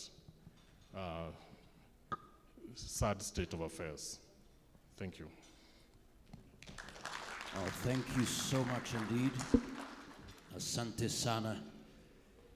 The watchdog of society. She Makofi is a yake renowned tafadhali. activist. Let's go to Menti a bit. Let's go to Menti. There's actually a question already for you. And by the way, please note, once they have given their preliminary remarks, we will have an opportunity for you to ask them questions. So take note of what they're talking about so that we can move on with the discussion. But in the meantime, let's open that. What are your questions and comments? Remember, www.menti.com, code 53774740. There's a question here. Okay, let's go down, let's go down, let's go down, let's go down, let's go down. There's a question here. Media monitor how elected leaders are doing in each county, like thrice a year, not waiting till towards elections. So probably you want to respond to that once we are done with the final panelist here. Ladies and gentlemen, this panelist is a technologist working on innovative ways in terms of technology and data, using them as effective tools to bring about positive change in communities across the world. Makofi tafadhali to Daudi Were, Director Mikakati. Karibu sana, 10 minutes. Talk to us.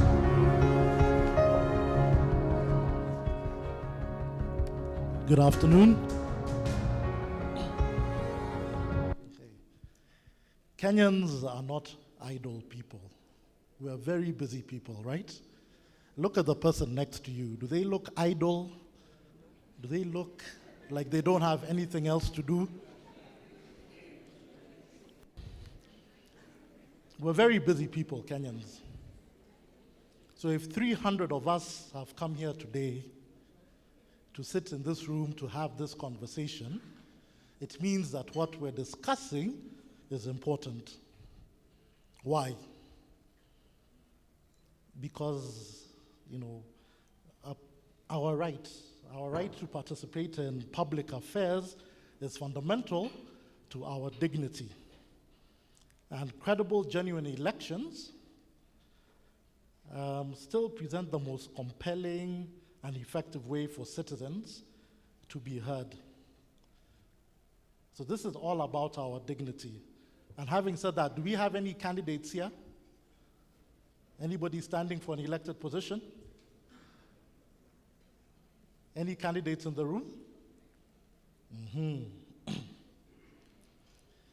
Okay, so Kawive told us earlier that this is our 4th contested election. Technology was meant to help. Technology was meant to stop our elections being so divisive. It was meant to keep our elections safe, but it looks like the opposite has happened. So we have a decision to make with this election, whether we're going to use it to strengthen our democracy or whether we'll just continue backsliding into these contested elections. Since Angaza was formed and over the last 10 years, we've had many conversations about election technology. I'm even seeing questions about Kim's Kit CTC. Many conversations about election technology. But we have 19 days left, so what do we do today? What do we do now about technology in this election? And I'd like us to think about technology in 3 buckets. To keep it simple, let's keep it simple. Technology in 3 buckets. Bucket number 1, technology that IEBC does not control, but is crucial for this election. Bucket number 2, technology that IEBC controls directly. Bucket number 3, the data economy around our elections. So bucket number 1, technology that IEBC does not control. Many examples here, but let's focus on one. Our mobile phone infrastructure that will be used to transmit the results. Communications Authority have told us 4% of the population. IBC have said 1,111 polling stations will not be covered by 3G, 4G. that is the situation we have today. We can start complaining, oh, please gazette the polling stations, give us the GPS codes, but the truth of the matter is today, 19 days to go to the election, there's really nothing we can do about that. There's no mobile phone operator in this country that has 1,111 temporary mobile phone masts that they can move to those polling stations. So do we give up? Do we just hand over those polling stations to the state? No. The solution is simple. We need to work together. The people in this room, we need to work together. Where those polling stations are, where there's no results transmission, even the polling stations that have results transmission, we need to work together to collect all those results. If we work together, no one can stop us. Bucket number 2, the technology that IEBC controls directly. And again, many examples here, but let's talk about 2 of them. KIMS kit and the results transmission system. We know from the IEBC response to our brother Ruben Kagame's victory in the court that they have programmed 55,600 KIMS kits. We also know that they have gazetted 46,300 polling stations. So we have an extra 9,000 KIMS kits that will be in the country. This is not a bad thing. You need to have backups. You need to have backups in case a KIMS kit fails. It's good that they're there to be replaced. However, we must monitor that backup, we must monitor that redundancy, and we must make sure it is not abused. Again, the results transmission system.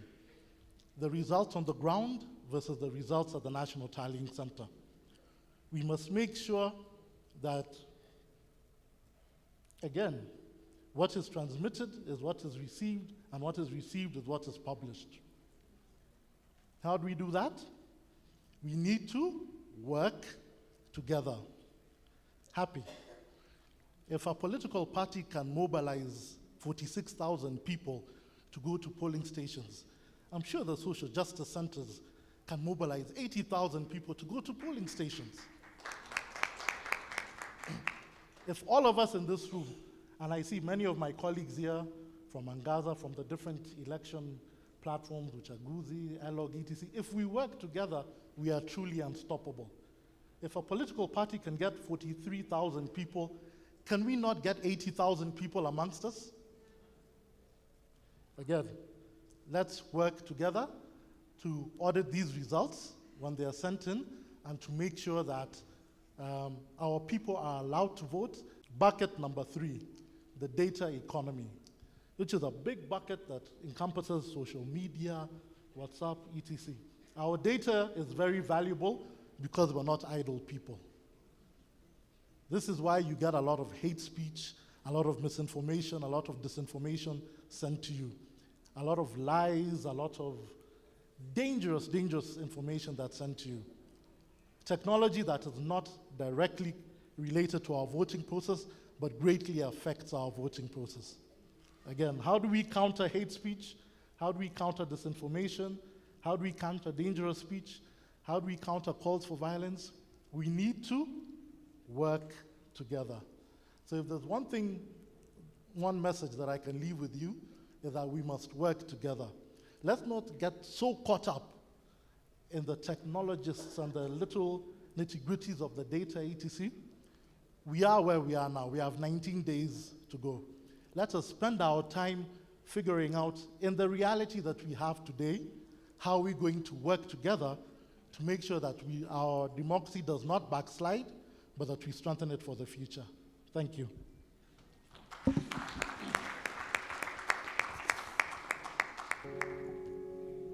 I hope I get credit for not using all my time. It's all right. Thank you so much. The 3 buckets. Well done, asante sana. Makofi yake tafadhali. Now we are on your questions, and already questions are coming in. Let's open it up. There's one question for you, Madam Gikonyo. Like you to pick that up. Let's go up a bit. Let's go up. Yes. How can Angaza help us follow up the cases of aspirants who were found with corruption and were cleared by court? Okay. So you can respond now for the panelists. And by the way, please, you can put up your hand and we'll give you an opportunity to ask a question. You will have 1 minute to ask that question. For the panelists, I'll give you 2 minutes to respond to those questions. So please, let's take the first question. Madam Ikonyo, take it away.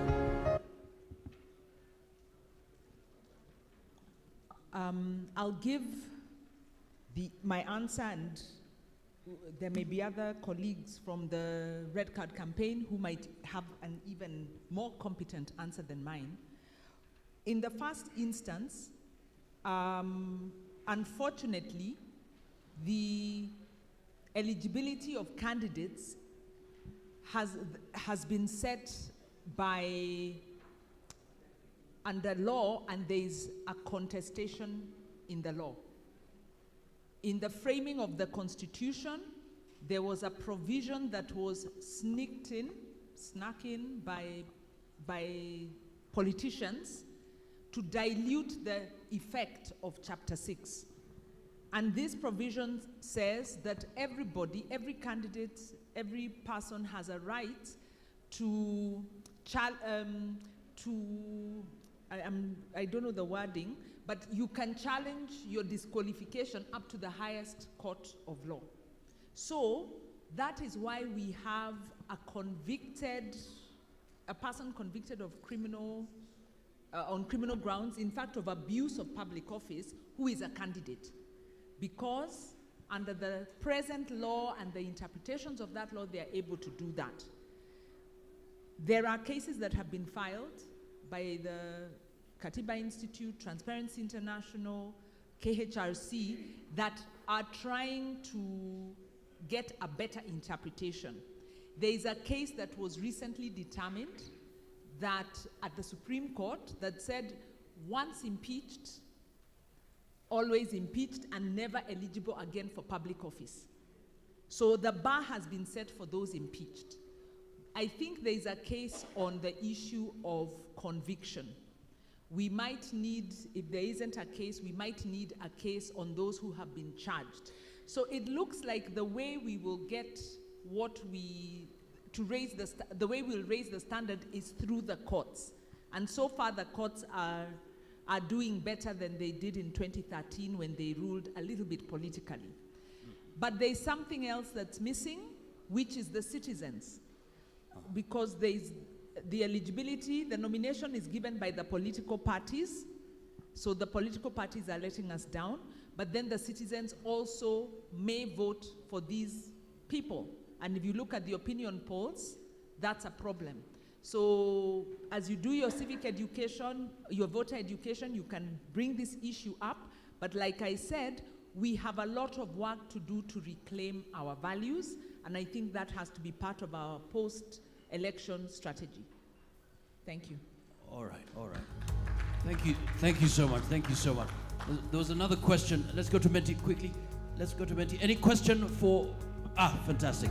Another microphone tafadhali. Okay, so within 1 minute, your name or organization and question within 1 minute. Go ahead.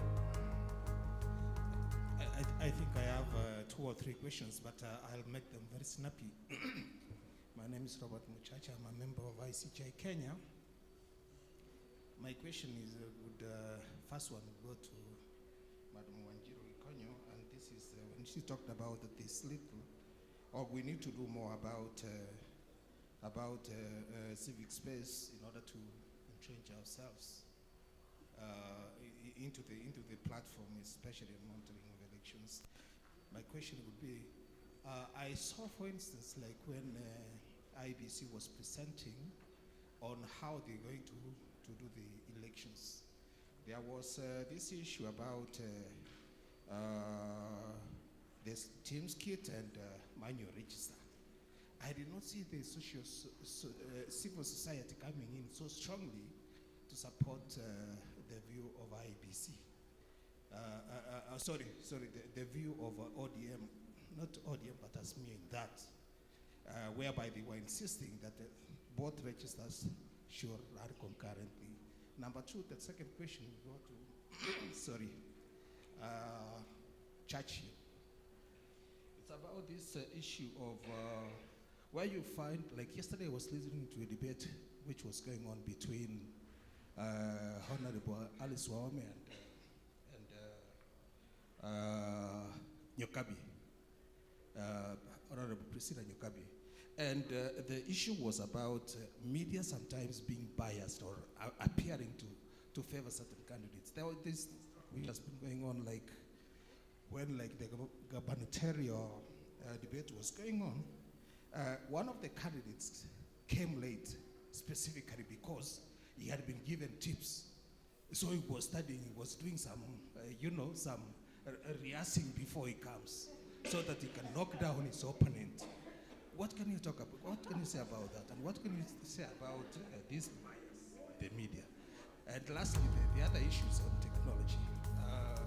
I like the presentation by Daud Weri. I like the presentation of the presenters, but Daud Weri has provoked my thoughts by talking about technology which IBC does control. How can we achieve that? As you say, thank you. Okay, Madam Gikonyo, I'd kindly request that you hold to your response. Let's get to you, Bwana Churchill. 2 minutes, please. Go ahead.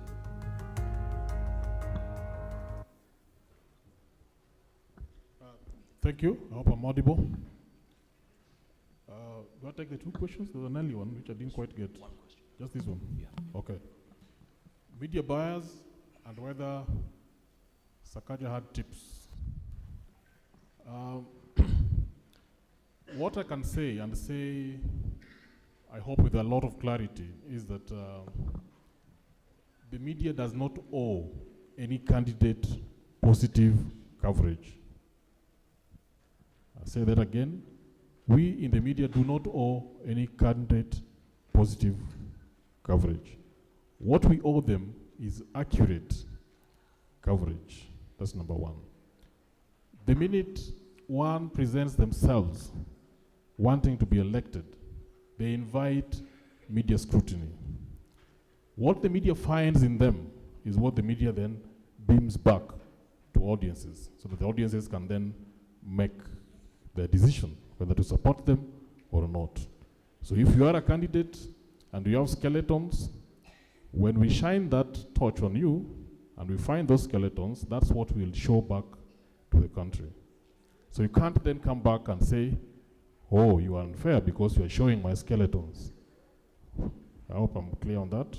On the debates, all candidates get topics that are going to feature in the debates days before the debate itself. On Tuesday next week, we'll have the presidential candidates coming to debate. Before end of today, we would have sent them topics that moderators will base their questions on. Beyond that, nobody else knows anything. It's the moderator and her or his God. Not even the organizers know the questions. So if Sakaja had tips, I don't know where he got them, but it couldn't have been coming from us, because he would have had topics from us many days before. Thank you. Right, thank you. Maybe I just wanted to make a follow-up. Where did you get the information that he got leakage? Would you want to share? Oh, okay, it's a rumor, or just to confirm, because he says, I mean, it's no. You see, the issue has been on social media so much. I just wanted to hear it from the chairman of the Media Council, whether indeed there was any such a thing. And even when I was watching the last debate by the deputy presidents, you could see one of the candidates was very quick in answering questions, like immediately even before the question is asked, he has already started answering. It's like already he knows what is being asked. I don't know whether he's so bright. Makoviake, thank you so much. Thank you so much. All right. Of course, we want to also work with evidence. It's important. We were told that. You have a question? A very quick one. 1 minute, please. I won't give more. I'll just cut you, unfortunately. All right. Beyond one. Go ahead. Thank you. I want to ask Churchill, I know you have an MOU with the IBC that you are able, the media is able to do their parallel tallying. What happens in an instance that what you get to tally substantially differ with what is declared by IBC? Okay, then the other question is to Daudi. You talked about the explosion of the data economy, and you say what it portends for the elections. What are some of the dangers that you foresee, related to the elections? Thank you. Bonawere, you can go ahead. Yes,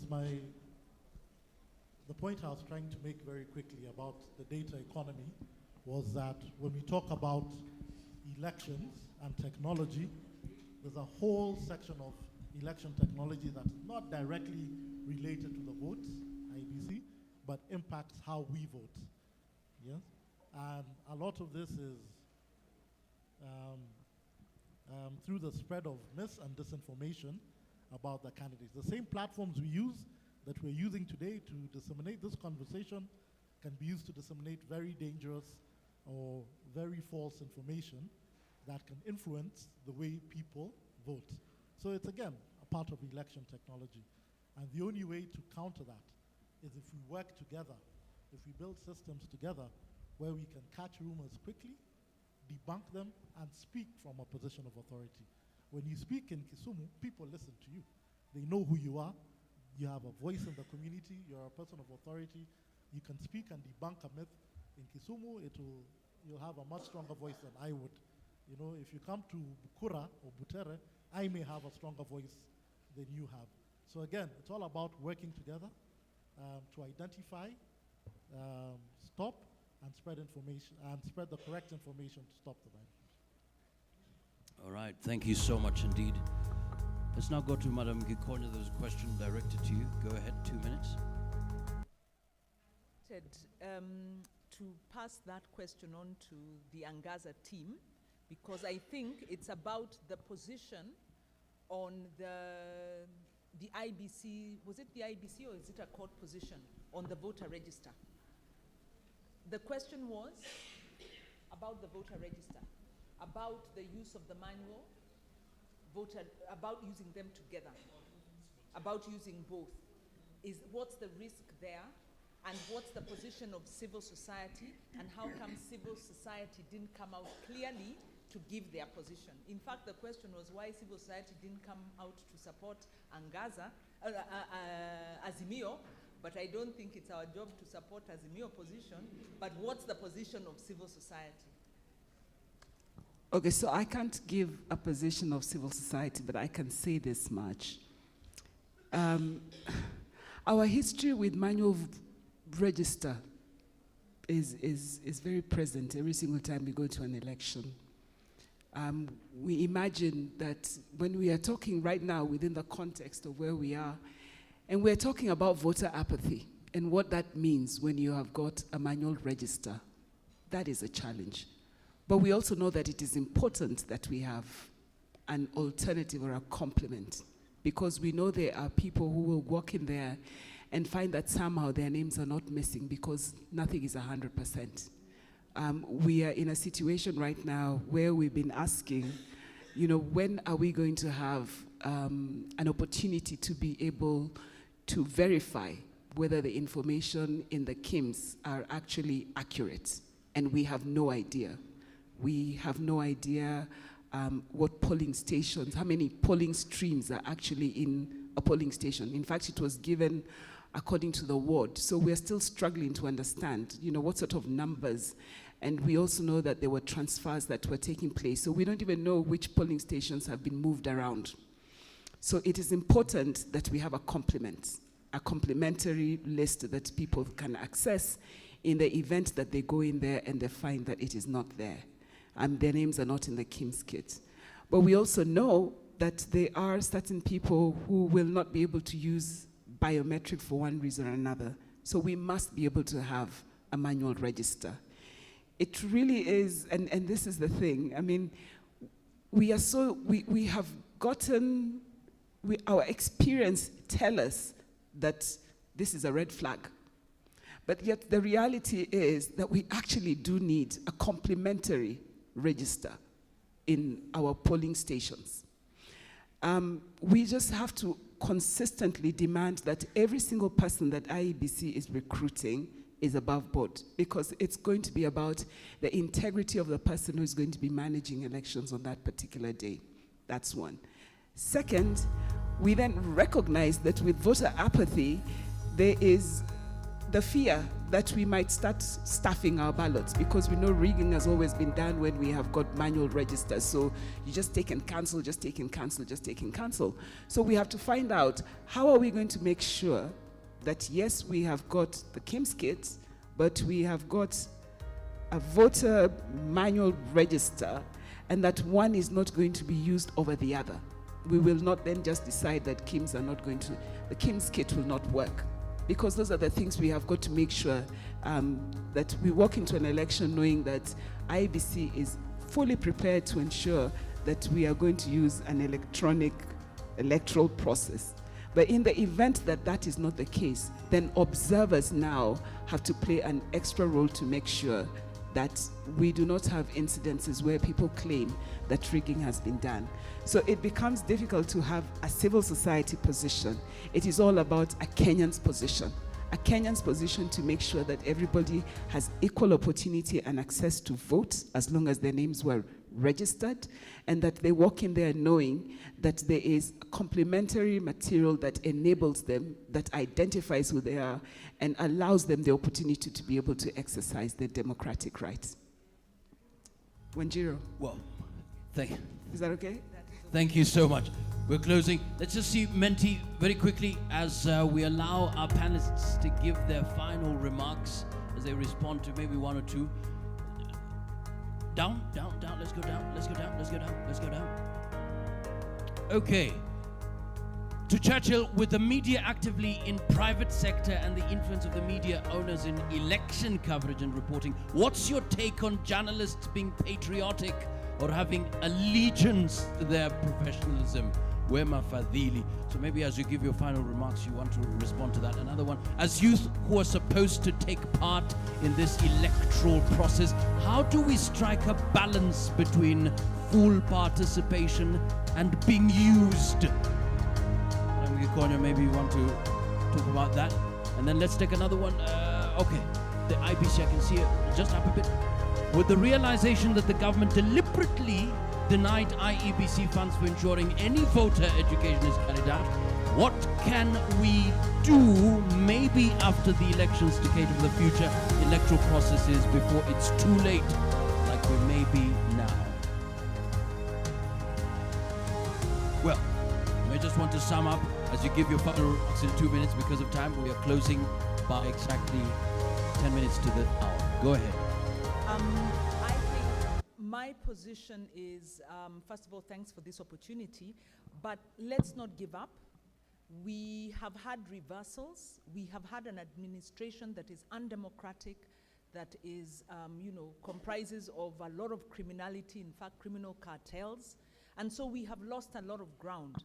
But we can't afford to give up, because the struggle of today is for the benefit of those coming after us. What can we do? Voter education.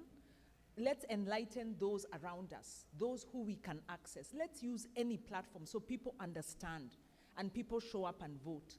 And let us, if we have a side we want to promote, let us go ahead and promote them, but respect the decision of others to vote in their own way. Let us not promote false and fake news. Let us educate ourselves.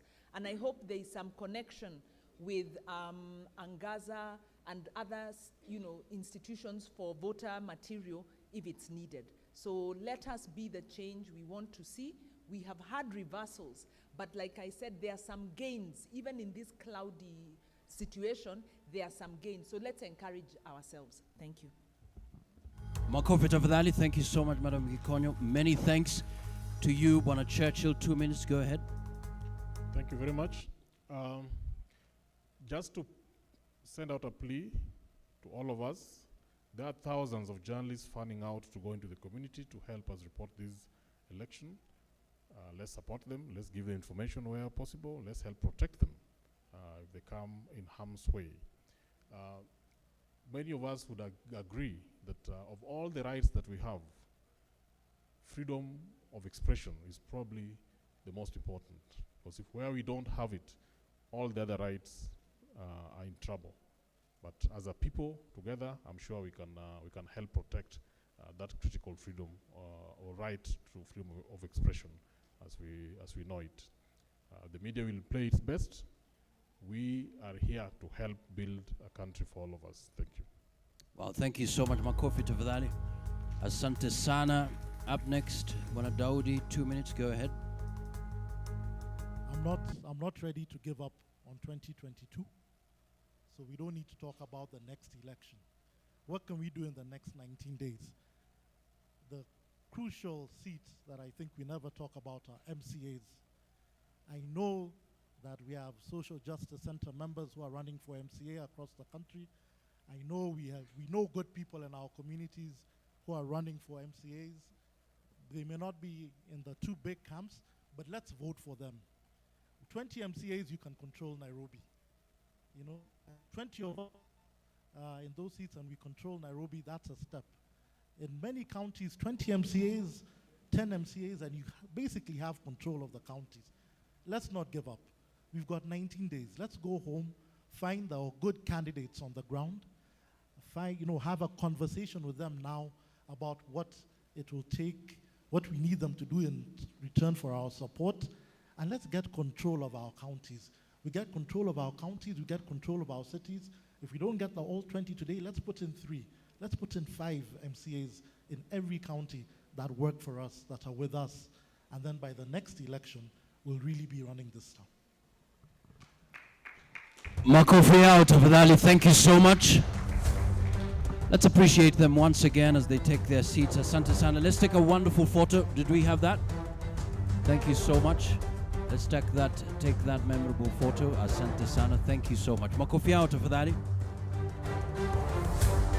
12 minutes to the top of the hour. Asante sana. Many thanks. Makofi out tafadhali. Asante sana. Thank you so much. One more panel, then we close exactly 2 p.m. The next panelists, please take note. We'll be having a timer so that we are able to accomplish as much as we can. At this particular time, please take note.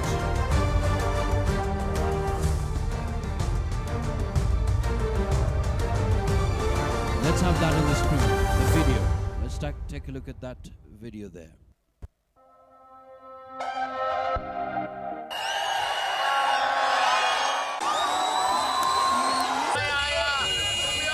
Kila mahali nimeenda watu walikuwa nalia mawe ya unga. Hebu nione kura ya Hustler Nation hapo. Manual register is a must at each and every polling station.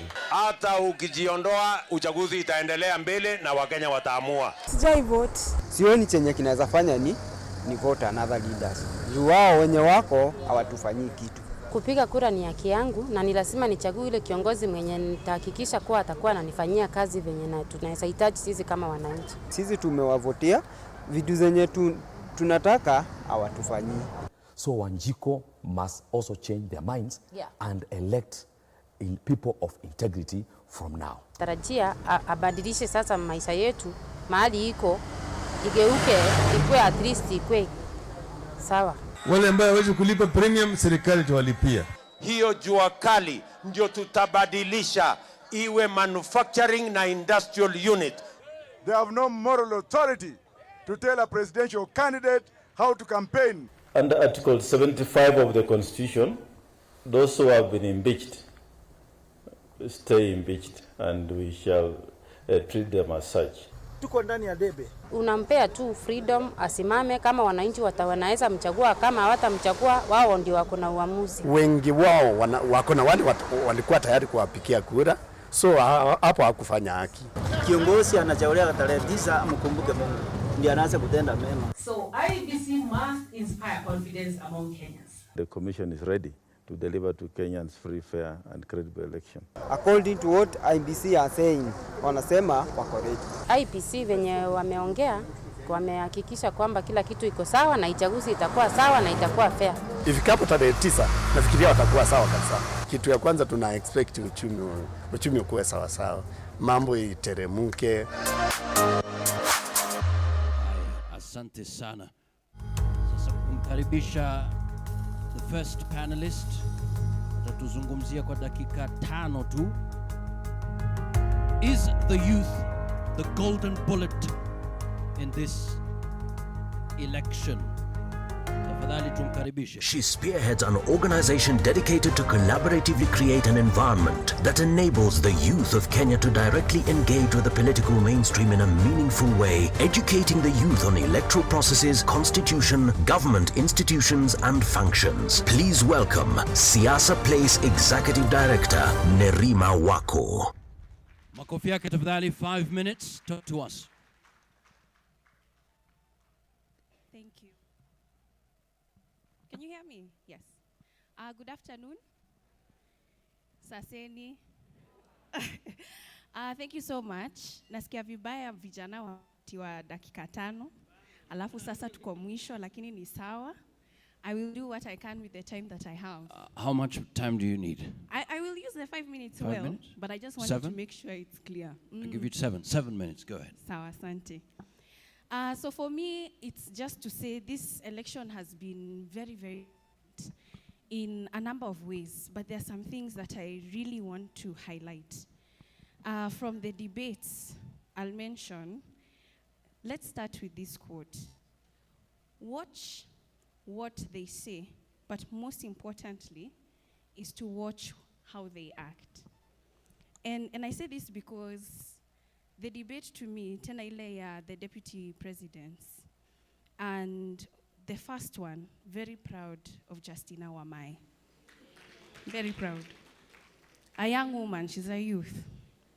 And one of the only candidates yenye niliandika barua na niliweza kukaa na yeye na vijana. Kuuliza maswali juu ya manifesto yake. Wengine kutupatia muda hawajatupatia. Yes. And even Judy is here, she was even at that meeting. And then number 2, it was interesting to see that Kenya Kwanza, within their manifesto, they're the only ones who have mentioned 50% of the cabinet to go to women, having a women's rights agency. But the first comments that came out of Honorable Rigathi were very sexist. Very sexist. And these are the things that we are not saying about the debate that were clear. And the fact alikuwa anasoma kutoka karatasi ama simu yake, beyond the rules, beyond. And he should have been stopped on that platform. But also what I have seen is there's something are worried about.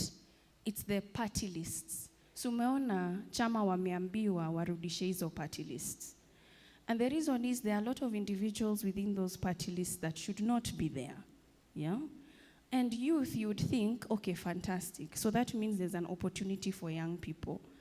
But they are worried, especially youth who are very active within the political parties. Many of them, kwa sababu ya zoning, waliambiwa wasimame kando. Unaona? So many of them did not make it to the ballot because they have been asked to sacrifice. So they are hoping that in these party lists, they will be there. Lakini waliona hawako. So now that IBC has said, no, you have to come back with other names. These cannot be rewards of people who have lost or you've asked to step down. They are concerned that the youth that are going to be in those party lists are going to be the children of influential people within the party who have managed to resource the party or relatives. And this is the reality. We have to support our young people who have been active within those parties to be in those party lists. And another thing that I'm seeing is the campaigning of public officials, including our president. The state resources being utilized is worrying. And I've seen even the youth ministry campaigning indirectly. Yani unaambiwa kama unataka kufanya mkutano, huwezi fanya kama kuna yellow fever hapo. Unaambiwa kama kijana. It's scary. I'm scared. I was even told, go and report it. If I'm scared of reporting. Sasa wale vijana wa grau. There's state capture, and it has captured our youth. And it has captured our youth in a way where, in this time around, it was very difficult to register youth, not just because of apathy. The information was lacking. Voter education imekuja baadaye, ndo tunaona voter education saizi, na tuko how many days? 18. And then, unasikia vijana wakasema, tulalishe vote. Lalisha. Because what is the point of participating in a country that doesn't love me? And one of the questions that I asked is, our candidates need to be concerned that the majority population is you, but they are the minority participating in the election. We should be worried. Inamaanisha kuwa 2027, the number of youth participating will be even less. That means the majority will be those not engaging. Do you have a legitimate government when the majority population did not choose you? How are you going to govern a country that has no faith in you? They didn't even line up to select you. And these are the questions that they are not thinking about. They are not concerned with. If we continue to act in a way we do not believe in the system, what will govern us? And me, I'm worried. Because nikiongea na vijana wanasema, if the country doesn't care about me and I don't engage, does it make a difference? It makes a big difference. Because what are you choosing to do? It will only take a very charismatic leader to have wrong information to be able to incite young people without questioning the how. And if we are not thinking about that now, how to get to young people now, 2027 tutastuka. Kama unaona Wajakoya amekuwa na mafans wengi hivi, 2027 akianza tu kufanya kazi saizi, let me tell you, he can be president 2027, hands down. And it doesn't matter if what a lot of he's saying is not factual in terms of even legalizing. It doesn't matter. Wanataka tu difference. And he should be a statement.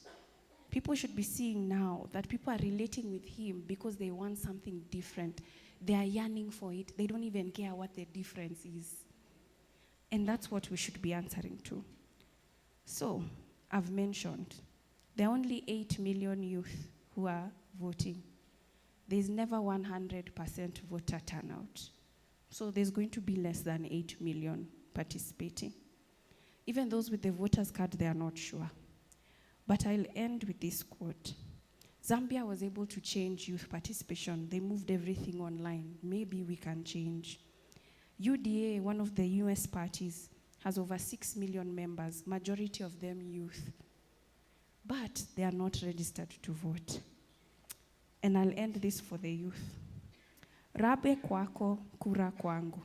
Sasa after August, tutagwara wapi? Thank you.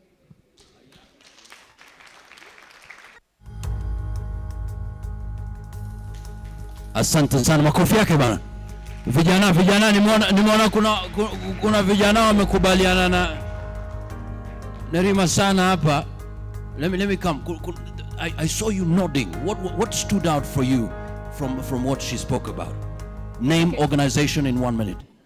Okay, my name is Helen Okello. I'm coming from Women Action, from Kuru Informal Settlement under Polycom.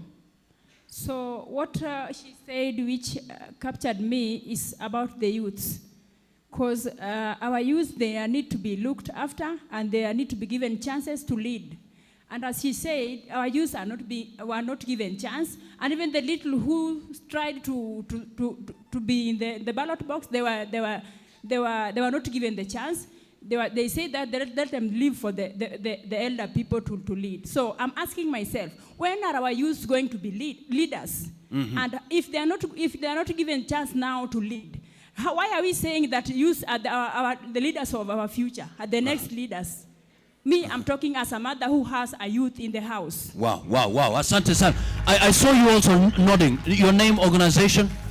I saw you nodding, saying hey, and amesema yeye ni mama, you're youth, eh? Aye. Mimi naitwa Irene Maina from Dandora Community Justice Center. What I agreed most with Nerima Wako is we want alternatives. That is why tuna relate sana na Wajakoya. The UDA and the Azimio have been there since I was born. And Wajakoya is coming with alternatives. Maybe not Wajakoya as a person, but we need to look at things, politics, in a very diverse way. We have problems. What is the solution? Okay. Asante sana. Thank you so much. Just one more, gentleman. I sat next to you and I saw you nodding. Unasema umezungumza. Ndugu, in 1 minute. What stood out for you?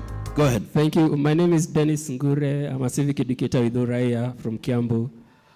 What stood out for me is that we face the possibility of having a leader who the majority didn't vote for them. Excellent. Asante sana. All right, first panelist. Let's have Menti very quickly. Let's move on to Menti. You can post your questions. What are your questions and comments? Code 5377 4740. Remember to include your name, and we'll be glad to pick some of them. So post your questions. Our next analyst, ladies and gentlemen, let's have the video. Please.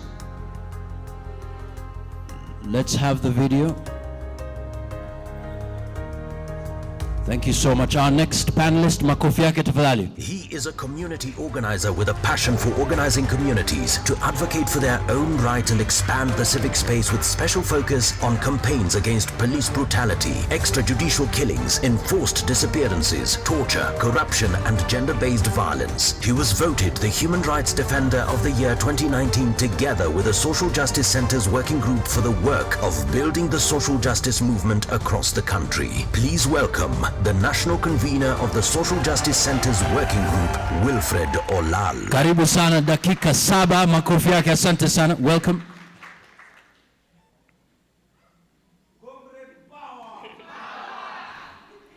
More power to the people, more power. Asanteni sana, nimeintroduce ka Reso, unajua Reso. Yeah, I was to speak about security.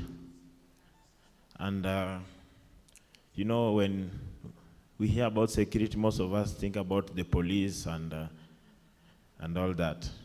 But I want to speak about safety and security, especially from where we live and work in slums, informal settlements, and rural villages. Yesterday, we lost a young man called Faisal. Madhari anajulikana kama nani? Governor. Because of a political meeting.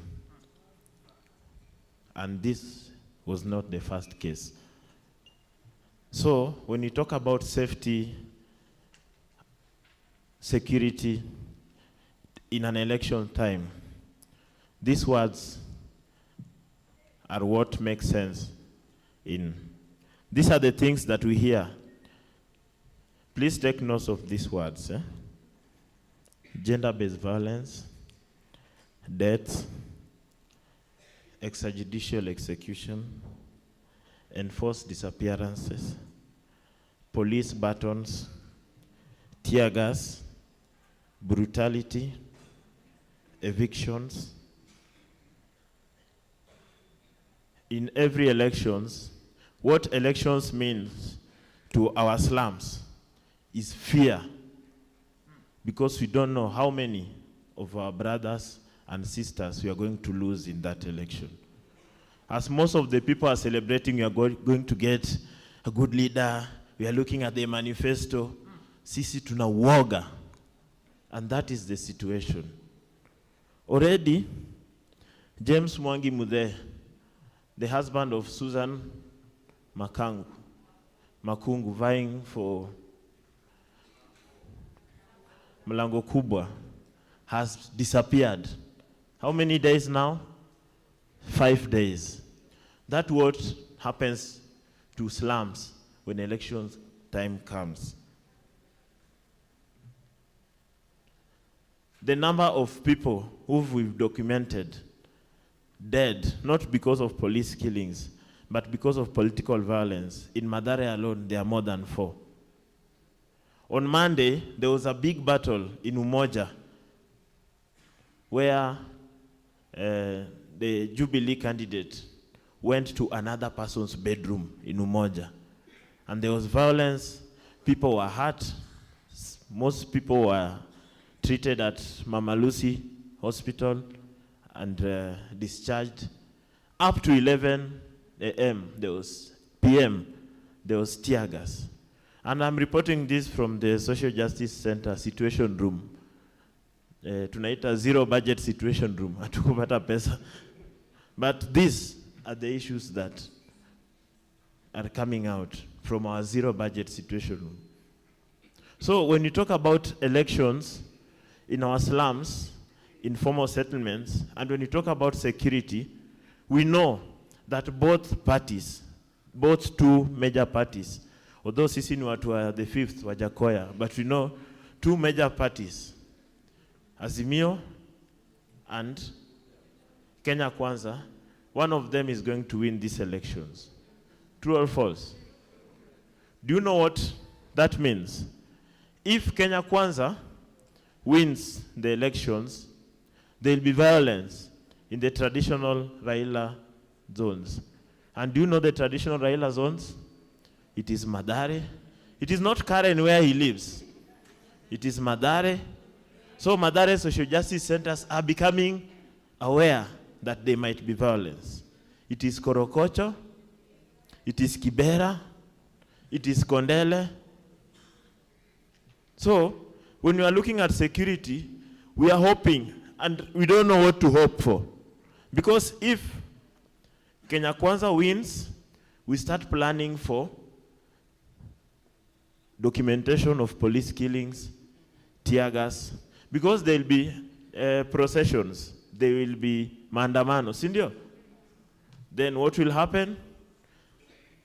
We will put our lives on the line like last elections. We also had a zero budget situation room, and we were collecting bodies.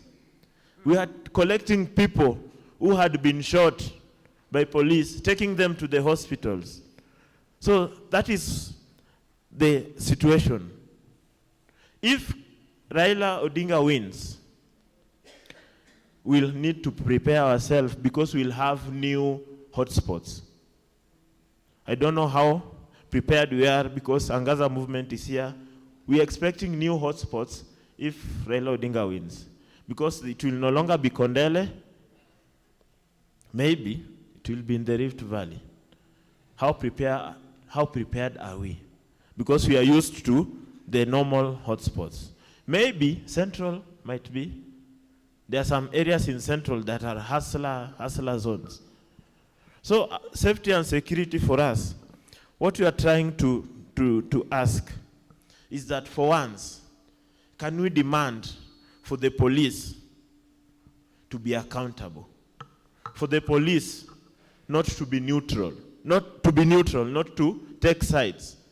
Can we demand for the police to respect the right to protest when people feel aggrieved? There's someone who said here, ati, wacha tu ule atashinda ashinde, will you protest if elections don't go your way? Hapana, because we are looking for peace. We are looking for peace so that in our mtaa tukue na amani. But we must continue demanding that the police must protect the right to protest. The police must do their work according to the law. And the police must respect the dignity of people who live in slums, rural villages, and informal settlements. That it is our demand. And we know during the elections, the Dandora police station where I live and work, they will not be in charge. I know during the elections, they will take people from Kenya Forest Service, whom it's very hard to account for. Kenya Prison Service. They will come with those batons and everything. So how prepared are we for that accountability? Who will you hold accountable? Huyo mtu amerudi prison, alipiga jamaa risasi. It happened in the last election. Up to now, The people who were killed in Nairobi in 2017, they have never received any justice, despite Kenya National Commission on Human Rights, IPOA, and everyone, where we took them even to the homes of those people. So we demand better. Viva Comrades, viva. Makofi yake. Thank you so much. Thank you. We'll have more time for questions, but for now, makofi yake tafadhali. Zero budget situation room, asante sana. Big concern. Elections in slums mean fear. We'll change that. Ladies and gentlemen, because of... We'll move on very quickly to our next panelist, who will talk to us about the importance of integrity in solving the Kenyan governance challenges. Let's have the video. Let's have the video. Let's have the video there.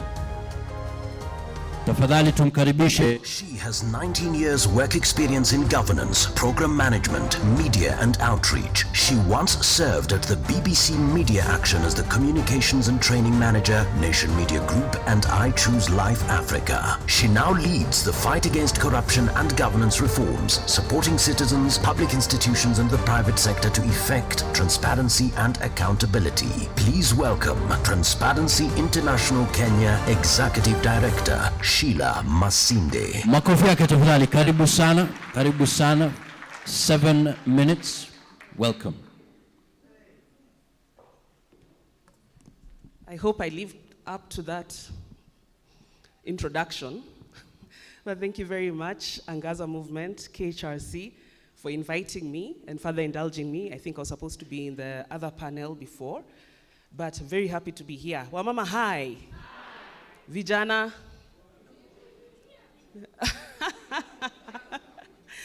Clearly, I can see wengi wetu waendi hizo rallies because we are busy ensuring that we are pambanaring elsewhere. But as I've been asked to talk about integrity as the solution to our governance challenges, it is important to be, and I know we are all aware, that this election is happening when the cost of corruption is at its highest.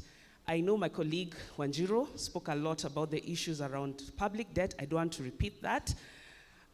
Increasing cost of living. Wengi wetu nowadays, I know we sleep with the jerry cans of mafuta in our bedrooms, indio. We are literally measuring them because we can't afford it.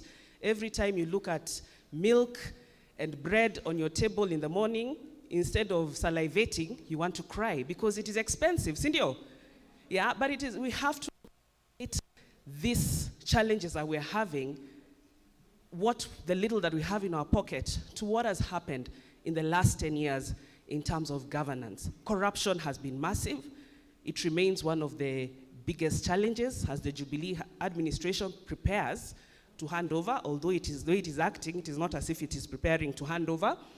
But for us, the only solution to ensuring that we are able to fight corruption and grow and sustain this country is leadership with integrity.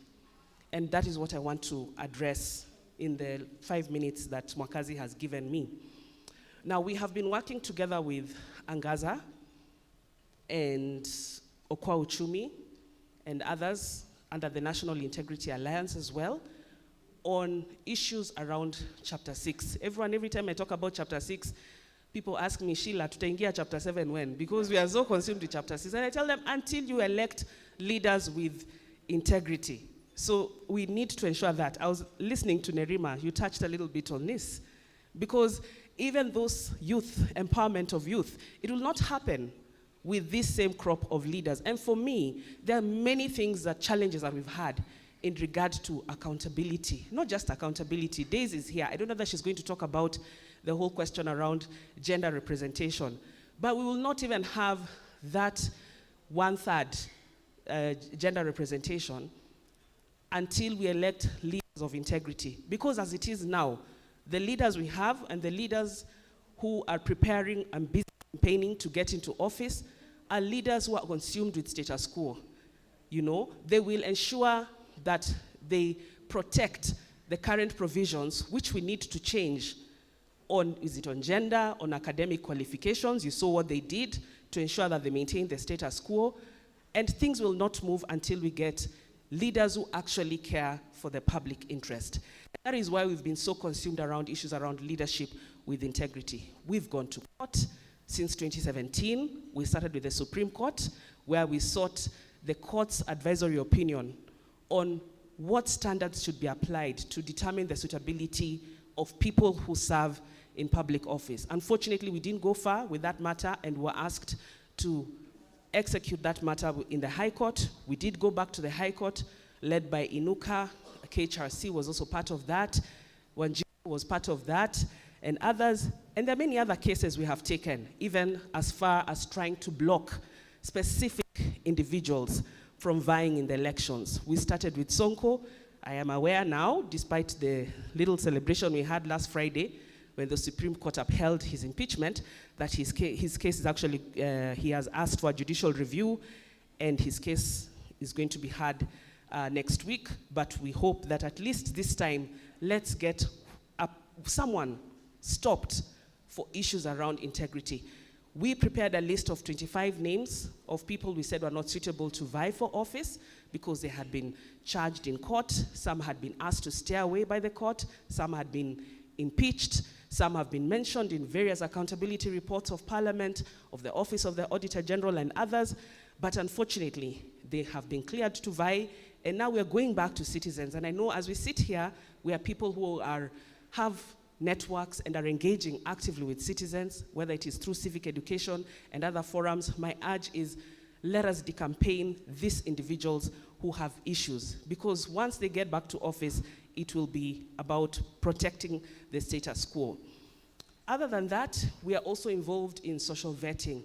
And I'm so happy when I see my colleague Olal here, and communities, groups particularly, have been very critical in terms of organizing forums where they are calling, and I heard Daudi saying that the most important seat, and I agree with him, is the one of the MCA. And there are various residential associations, communities which have seen calling these MCA candidates and convening forums so that citizens are able to interrogate what is your capacity to actually serve in that office. But also important is, do you meet the standards of Chapter 6 on leadership and integrity as provided for in the Constitution? I come from Langata constituency, and we also have a voluntary initiative of residents, not supported by any civil society organization or any church or any group, where we are actually doing those interviews for MCAs. I see Mwakazi has stood. I want to just now move to the action points in regard to how we move forward beyond the 3 weeks. I've dwelt on the things that need to be done in the next 3 weeks: civic education, social vetting. But beyond the elections, because we can see there's a problem that we have not managed to resolve in this particular election.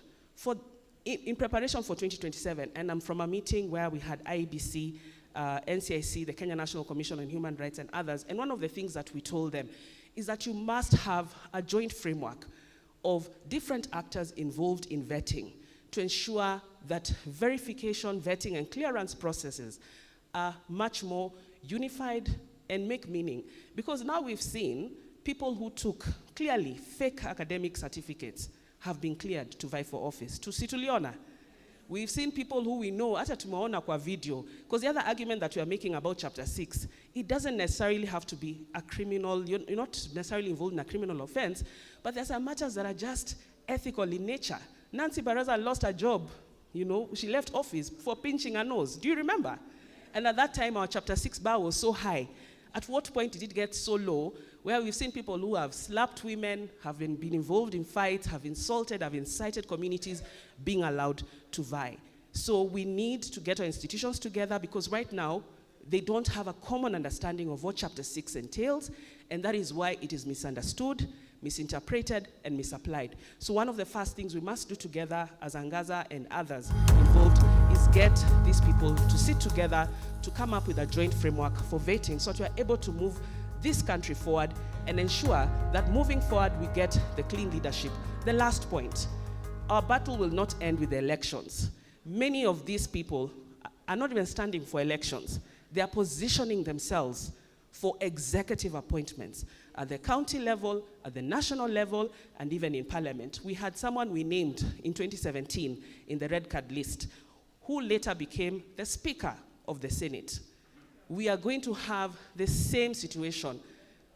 So we must prepare that immediately after the elections, ensure that we ring-fence our executive offices against people who have been engaged in corruption and other offenses. Because if we don't, that is where the problem will continue. I guess we will engage more after the questions, but thank you very much. Well, thank you so much indeed. Asante sana. Because of time, we'll have about 20 minutes to engage in question-answer session. But in the meantime, let's have the video. Let's have the video. Final panelist in this session. Makofi yake tafadhali. She is a renowned activist and champion for good governance and for women's full inclusion in governance and politics, and encourages women across the country to get fully involved at every level from the grassroots to the national level to bring women's perspectives into decision-making organs so as to harness women's potential in political, social and economic spheres. She is a media commentator, consultant, trainer and civic educator. Please welcome the Community Advocacy and Awareness Trust Executive Director, Daisy Amdani. Makofi yake tafadhali. 7 minutes. Thank you. I'm going to give you guys better pictures of myself. Good afternoon. So, Johnson, you didn't tell me what I was speaking about, but I was told that I'm going to be speaking about inclusion and participation of women. Mm-hmm. And I think that one of the things that we need to say, even as we talk about elections, and I think, Sheikh, you said it in your opening, elections are about the people. But we seem to have forgotten that elections are about the people. It's not about the leaders. It's about the people. And women are people. And women make up over half of the population. There are many things that we have talked about here, but when we look at the Constitution 2010, one of the unique characteristics about the 2010 Constitution is the pillar of inclusion. Even devolution is an inclusion mechanism. Si tunajua ya kwamba kuna sehemu za Kenya ambapo ulikuwa unaenda watu walikuwa wanasema ukifika Nairobi salimia watu wa Kenya A. Kwa maana wao wanaona wao ni Kenya B. Na kuna sehemu ambapo serikali ilikuwa ina-operate with a very light touch. But because of devolution, I remember in 2014, one of the women from Mandera, she told me they were celebrating independence, 1 year of independence, because they saw things they never thought they would ever see as citizens. Roads, clinics, things that we consider normal. But for them, they were not normal. Likewise, we have a principle in the Constitution of inclusion, the not more than 2/3 gender principle, that requires that in any elective and appointive body, you can have not more than 2/3 of the same gender, meaning we should have at a minimum 1/3. In Kenya, since we started electing leaders under the new constitution, hatujawahi fikia hiyo kiwango ya at least 1/3 of wanawake kuchaguliwa. We don't even have the legislation. The one legislation 12 years post promulgation that has not been implemented is Article 100, and it's about women, youth, and persons with disabilities. So, even as Sheila was wekwe, na wamekataa kuiweka.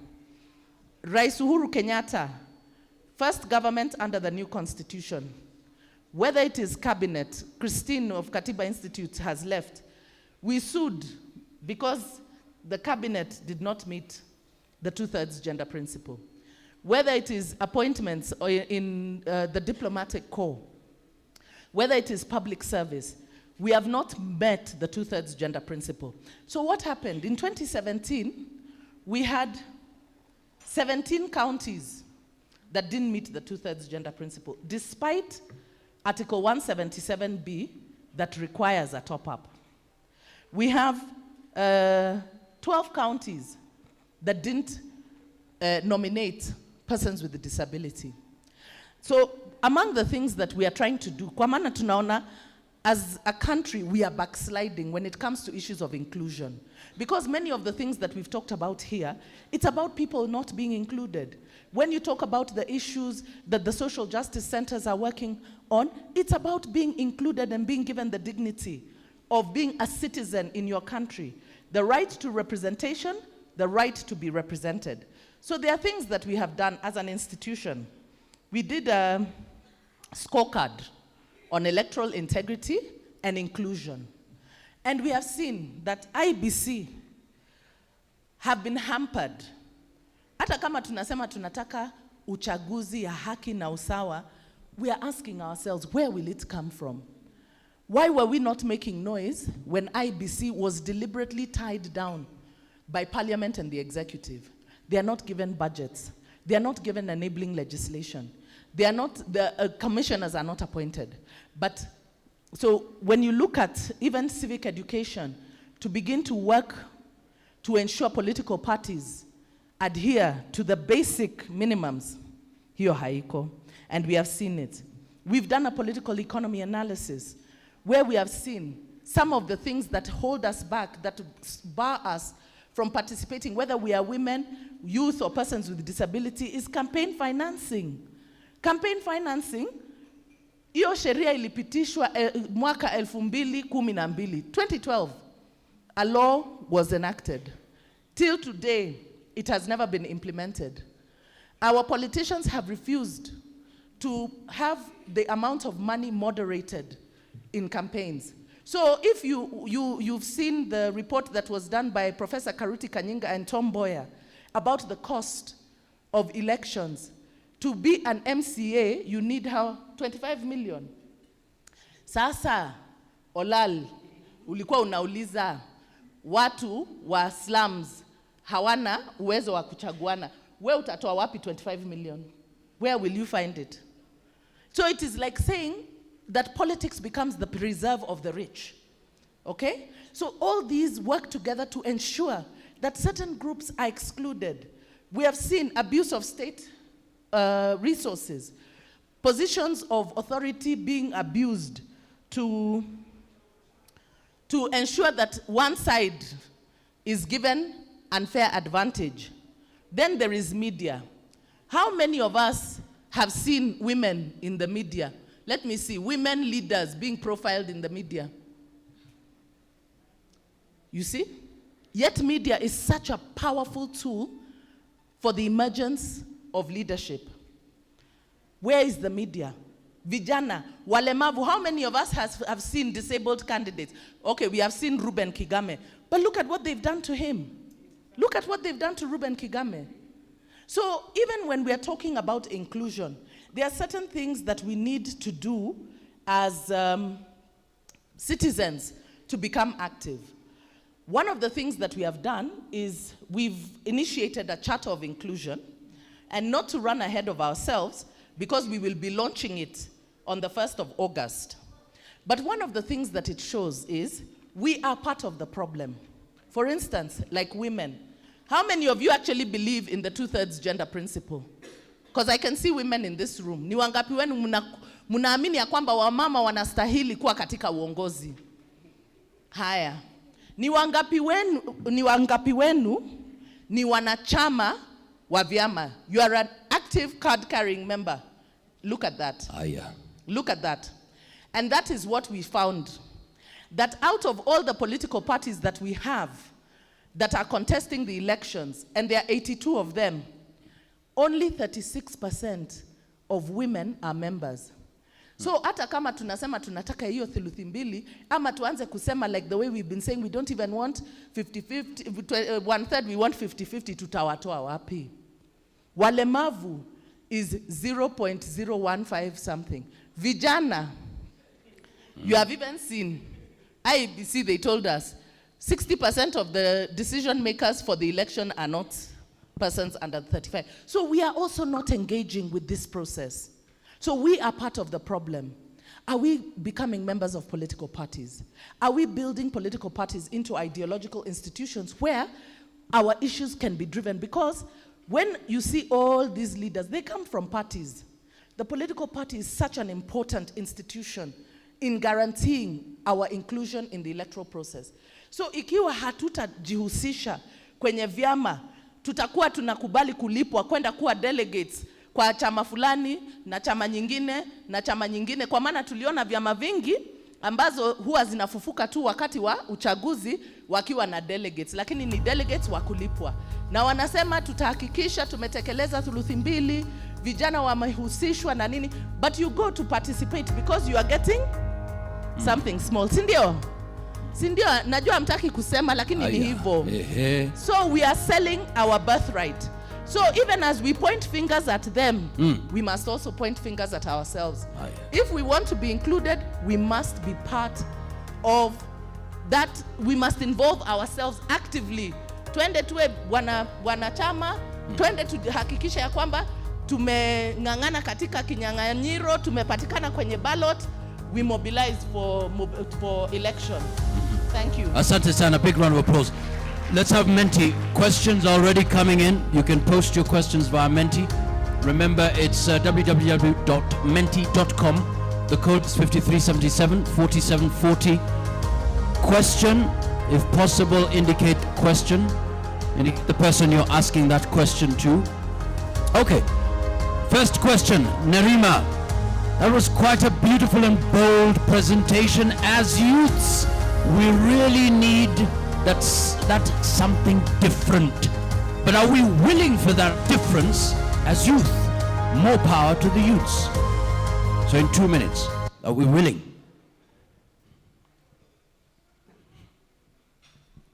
Thank you so much for that comment. The answer is no. Saa zingine unasikia watu wanasema wanataka kuchange ama wanataka mabadiliko, but wakati unawauliza wasimame hawataki kusimama.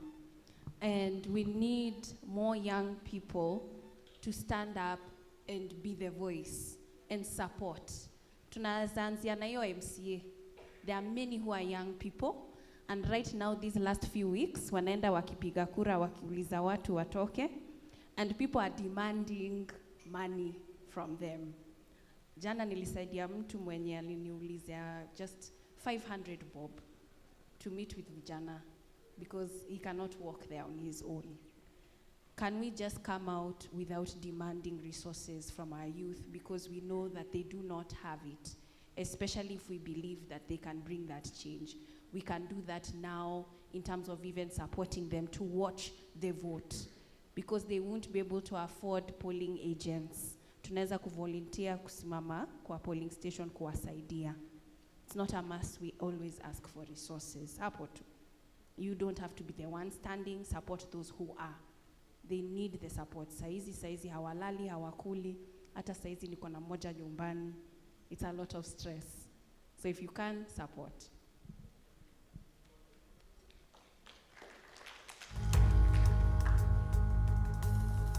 Let's take another question, Bwana Olal. What are the roles of human rights defenders during this period of elections, and how do we ensure safety of the human rights defenders? Anto from Kasarani.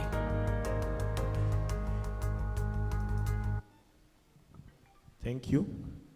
The roles of human rights defenders during an election period are very clear. One, with or without elections, we are always monitoring the human rights situation. So as human rights defenders, we monitor the situation. We also have a role to help the community understand. Like, for example, I know so many social justice centers which are organizing peace events and other organizations, just to talk to young people that we will leave after the elections. Elections after 9th, we'll need to meet with Mwakazi and continue with our lives. So the role is very clear: monitor human rights situation, but just not monitor. Where we need to respond, we must respond. Where there are cases of gender-based violence, it is our role to respond, to help the community get justice. This time also we face a lot of challenges, like what Anto is saying. yesterday, a human rights defender in Baringo was attacked by the OCS for following up a gender-based violence case. 2 days ago, DK's house was broken into. During this time, it's a very, very hard time for human rights defenders. So what we need at this time is what we call solidarity, so that whenever any of us is facing a challenge, we are able to come in solidarity. And what we need this time is comradeship. In case you can host a human rights defender in distress in your community or in your home, it would be very important. But the work we do, we will continue doing. Whether you have an IBC observer badge or not, as we have agreed, we will monitor. Whether there is stipend or not, we will continue monitoring. We want to make sure that this election, we lose or we don't lose any person from our community because of an election. Asante. Asante sana. Any questions from the floor? Any questions? Okay. So one,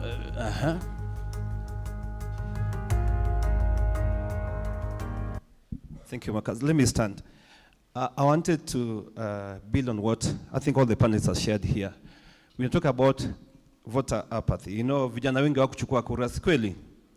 Alafu tena sasa, what's going on? I come from Nyanza.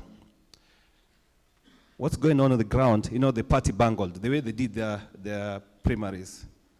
People have revolted because people feel that they are not given opportunity to be able to select leaders, or identify leaders to be able to lead them. And because of that, watu may revolt. Now, watu wengi wame revolt ni vijana. Now, what's going on the ground is the party, the dominant party in the region there, are going around campaigning because of the revolt and saying that hata yo mtu wenyu mkimpigia kura atatangazwa. And that is, you know, it's a challenge to the people over there. So people are asking, so why should we come out? So it's increasing this number of people. Voter is going to suppress voter turnout.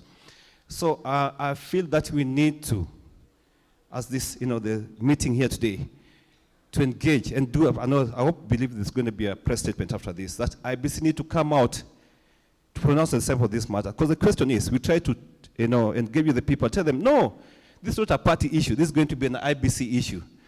But the challenge is some people not get it. So we need to. And what's happened because of the work's been done by the civil society on the ground, you know, educating people about electing people, good people. But now the party is going up against that. So I feel that we need to come up, vijana waambie na kina mama waambie kwamba their vote matters, because the party is now telling that, you know, when that goes on, they will not bother to come out. So I think that's a very important issue and contributes to what's been shared by our people here. Asante. Okay, maybe Madam Sheila, you can come in and give your comments in regards to even that whole issue of ni mtu wetu, ni muizi wetu. As long as he's our person, it's okay, we'll vote him in or her in. This looks fancy, let me use this. Yeah, I agree, that's a challenge that we've had.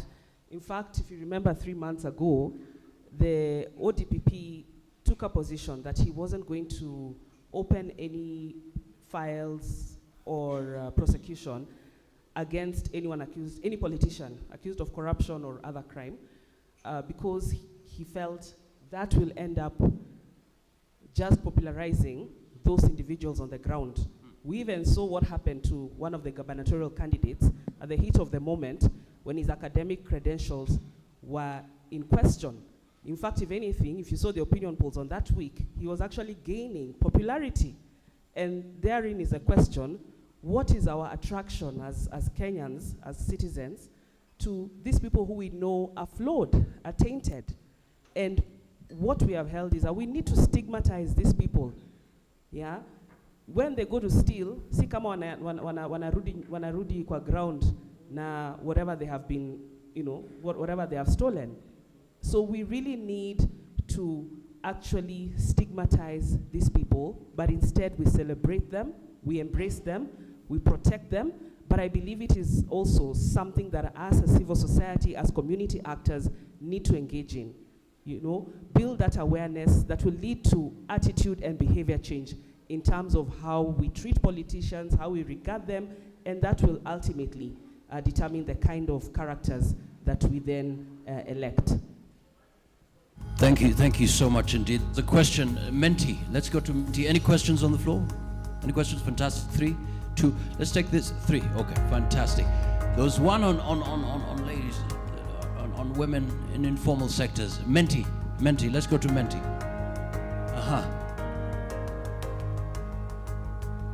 We women in informal settlements are afraid of what is going to happen after 9th August, since we are not secure. I know it's a direct, Olal, but Daisy, what's your response to women in formal settlements? They are not secure.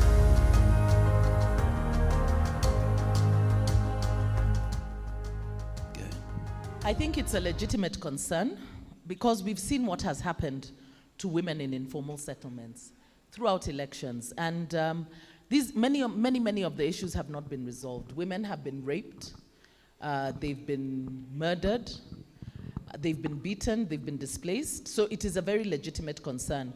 I know that the Elections Security Committee have committed themselves to ensuring that they address issues of gender-based violence and violence against women in elections. But I will say this, that as Crown Trust, in partnership with other organizations and the UN Women, we actually have an app that you can actually make alerts, emergency alerts for, to get security assistance if you need it. And I will talk to Happy about it so that we can make sure that at least the women in the informal settlements can have access to this application so that when they need help, they can get it.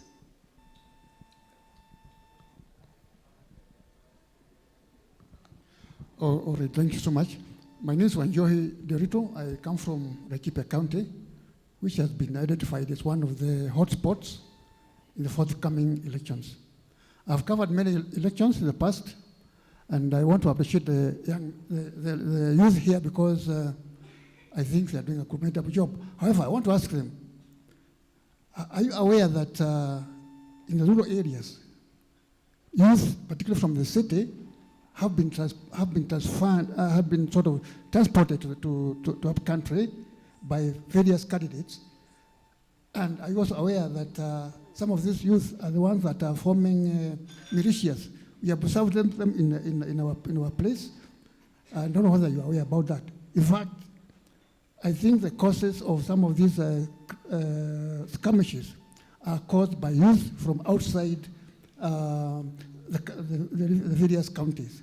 For the lady over there about the integrity, we have heard of money exchanging hands in parliament at the toilets. It is also happening up country there, whereby you find people, some of the leaders we have elected, just going there to say, I support. What are you planning to do in this for the forthcoming elections to ensure that we don't have those kind of leaders without any integrity? Thank you. Bonolal, do you want to respond to the first question? 2 minutes? Yeah, so first, what I will respond, I know that women are not safe, mostly during this campaign and elections time. I know in the last elections, that's how we lost Baby Mora. For those who visited, who have had an opportunity to sit with the mother, she could no longer stay in Nairobi. She just went back home. So these are the realities. So what I'm asking, as far as we are monitoring elections, we must have a proper rapid response plan so that in the last elections, the HRDs, we were left alone. There was no plan that in case you have these cases, what do you need to do? So we had to use the community resources that we had. But at that moment, there's also the police, people are running up and down. So it was very difficult. I'm asking all organizations working on elections, please, let's have a proper rapid response plan.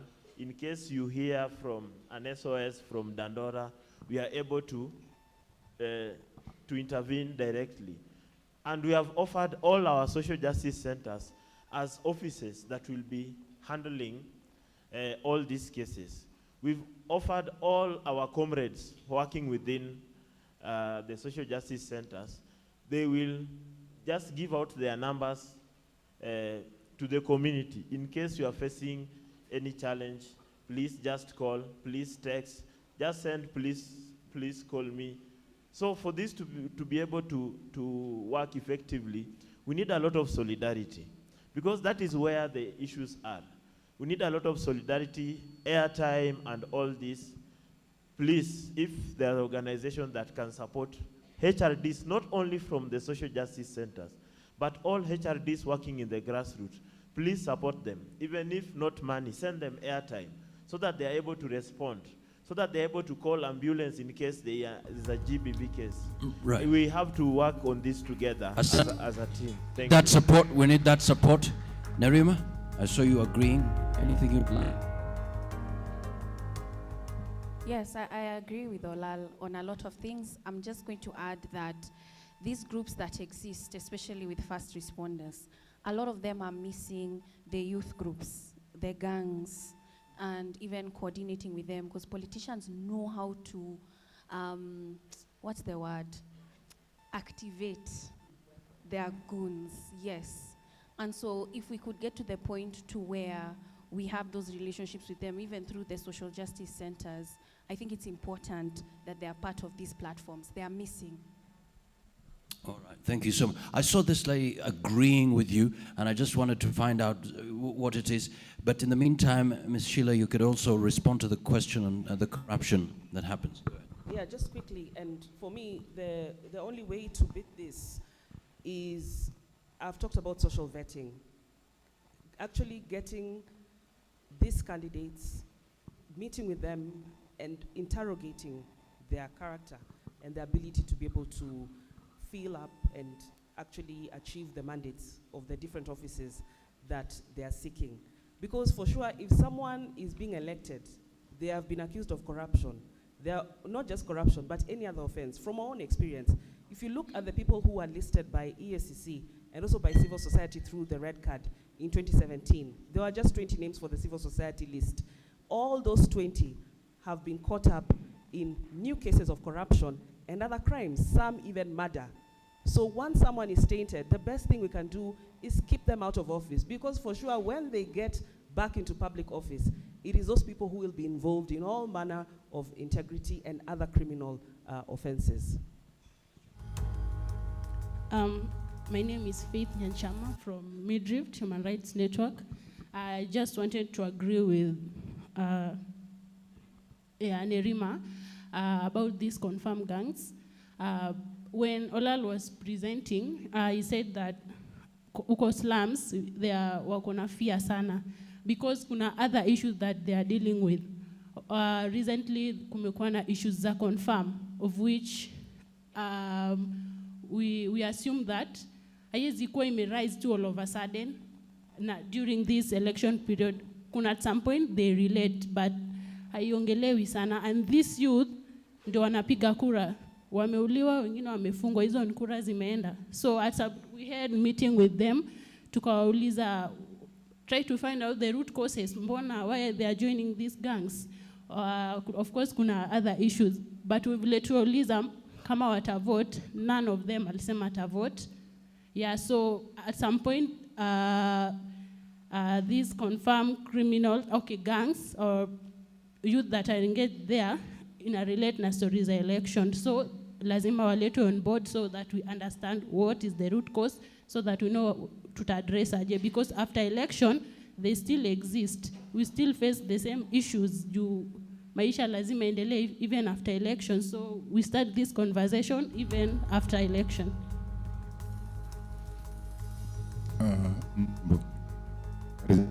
Habari zenyu. Kwa majina naitwa Ali. Mimi ni mwanaharakati tangu ujana wangu na nishazeeka, nguvu sina. Lakini matarajio yangu sijayaona mpaka leo. Kitabu cha Mwenyezi Mungu kinasema muogope baba na mama, siku zako ziongezeke. lakini sasa imekuwa ni kinyume. Tuwaheshimu watoto zetu, tuogope watoto wetu, siku zetu wazazi ziongezeke. Kweli morongo, ndugu zangu, kama tunamwogopa Mungu, hapo ndio ugonjwa wetu huko. Mimi namtuma mtoto dukani akanilete chakula ambacho atakula yeye, inafahamini kwanza ni muhonge. Hapo ndo sisi tuko. Hayo ndo maradhi yetu sisi wa Kenya. Mshaoza na mjekataa mjaoza, mshaoza. Kweli morongo, tumwogope Mungu. Hapa mnasema uchaguzi utaibiwa, ama hii IBC si nzuri, hata ukapewa wewe mama bado itakuwa si nzuri. Kweli morongo, hatujiamini sisi. Ndio naona Mwenyezi Mungu akatuletea maradhi ya corona, tuanze kujiangalia sisi, tuwekea njia sawa. Nyinyi mnaona tu ni kawaida, is business as usual. No, God is talking to you people, change your ways. Siku hizi makanisa yamekuwa mengi hata kuliko hospitali. Ikasema huko sasa watu wanaenda kuhili. Na ukihili unatoa hela. Kweli morongo. Kwani tunafanya biashara na Mwenyezi Mungu. Mwenyezi Mungu alikuwewe, ulilipa pesa ngapi ndio ukaombwa wewe. Sasa mimi nasema hivi, sisi wenyewe ndio itaanza na sisi. Sisi nini? Wenyewe. Mnaenda kwa wanasiasa, mwanasiasa akiongea kuuzia sera unaambia una nini? It started in 1964. You are the people to blame. Nyinyi ndio wa kusikitikiwa. Mtakuwa mnachagua viongozi leo, kiongozi mmoja anapewa heka 2500 zawadi. Sasa mimi hata sina plot, sijapewa zawadi hata na mtu. Ninekatiwa mic. Kweni mwaumwa. Wow. 1 2. Tafadhali endelea dakika moja tafadhali. 1 2. Tutakusikia. Endelea tu, tutakusikia. Sasa nawaombeni wa Kenya, mkitoka hapa tuanzie manyumbani kwetu, kama tutataka nini? Mabadiliko. Kweli? Mtoto niliambiwa mtoto ukitaka kumlea vizuri usimfiche. Siku hizi ukafinya mtoto wa mtu apelekwa kwa chifu. Inakuaje? Paka discipline yenyewe nyumbani huko nini wapi? Mashule hamna. Tunaogopa paka wazazi wetu. Yani tunaogopa watoto wetu, tunawapa walimu ati shule itafungwa lini, itafunguliwa lini, watoto warudi shule. Kwa hivyo naombeni tubadilike sisi, ndio tuweze kubadilisha viongozi wetu. Kweli morongo? Na kama mtaki kufanya uchaguzi msiende wote, mbaki nyumbani ndio waone kweli tushaokoka. Bas, asante, makofi yake tafadhali. Kuna swali pale.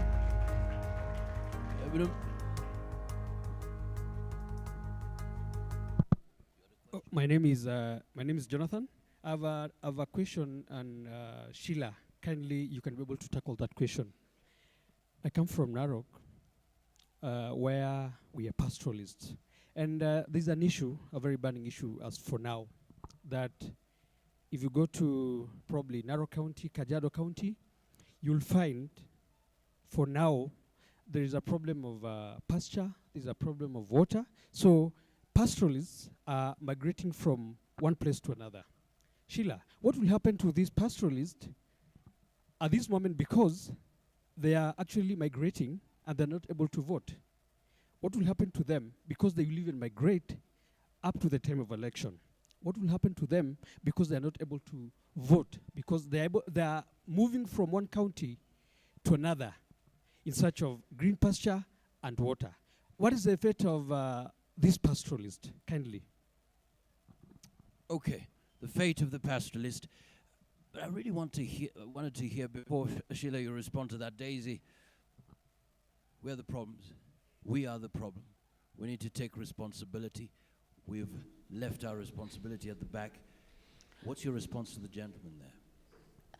I do want to agree somewhat. I think that, and if you recall my closing remarks, I said that as we point fingers at others, we must also point fingers at ourselves. Because the truth of the matter is that many people here are not averse to taking something from the politicians. We are the ones who will say, mkono mtupu haulambwi, mnatuacha aje, gonya. Na tena sio wanasiasa tu wanafanyia hivyo. Hata tukiitana civic education, kitu ya kwanza wanataka kujua kama kutakuwa transport reimbursement. Kwa hivyo hata hiyo uzalendo hatuna, saa zingine hatuna. So even as we complain, now wametu study, they have studied us. So they know here, if I have money, like I know of a politician who I will not name, but has been totally absent from the county. But right now, as we speak, is a front runner. Why? Ameingia na amemwaga pesa. Kitambo walikuwa wanamtukana, sasa wanaimba sifa zake. Nani kama fulani? And it is very likely that he will be elected. And they are the same people who will go back to the lamentations because they have problems. So it is true. I think we need to revisit our value system. We do not have shared values. Nimeona watu kule coast wanaimba waki-insist Sonko lazima awe ni governor. Sonko amekuwa impeached hapa Nairobi. Tunajua ya kwamba alikuwa ni mfungwa kule Shimo la Tewa, hata hakumaliza kifungo yake, lakini watu wanasema wanataka akuwe governor, asimamie uchumi wa county yao. Are those serious people? I mean, and we must ask ourselves the same questions when we look at the kind of leaders that we choose. Mtu ambaye ametajwa kwa mabilioni ya pesa, ameiba, hao ndio tunataka wakuje watusimamie. And then we lament later on. So yes, to a certain extent. Wow, makofi out of that.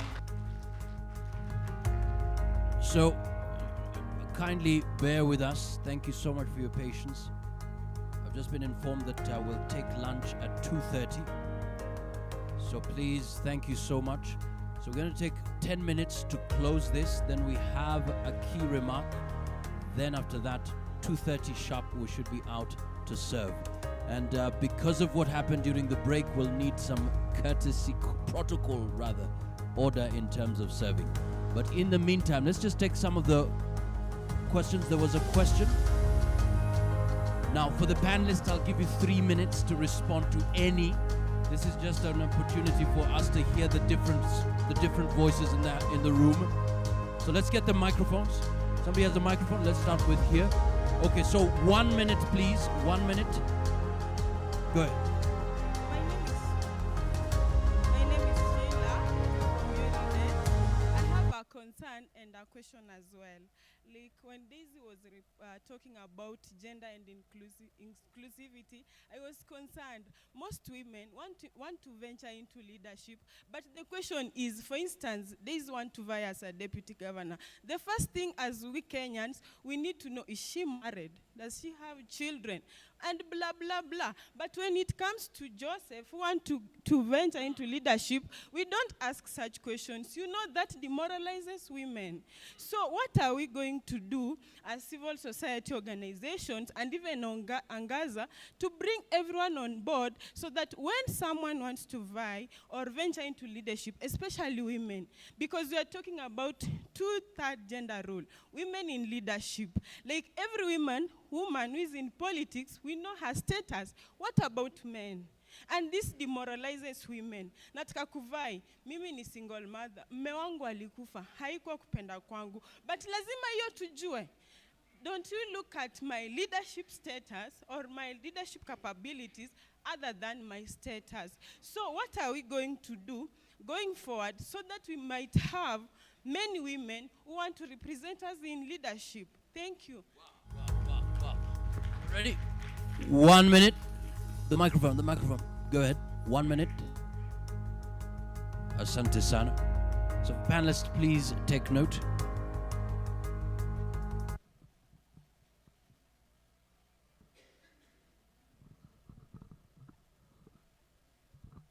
Good afternoon. My name is James from the Social Justice Centers.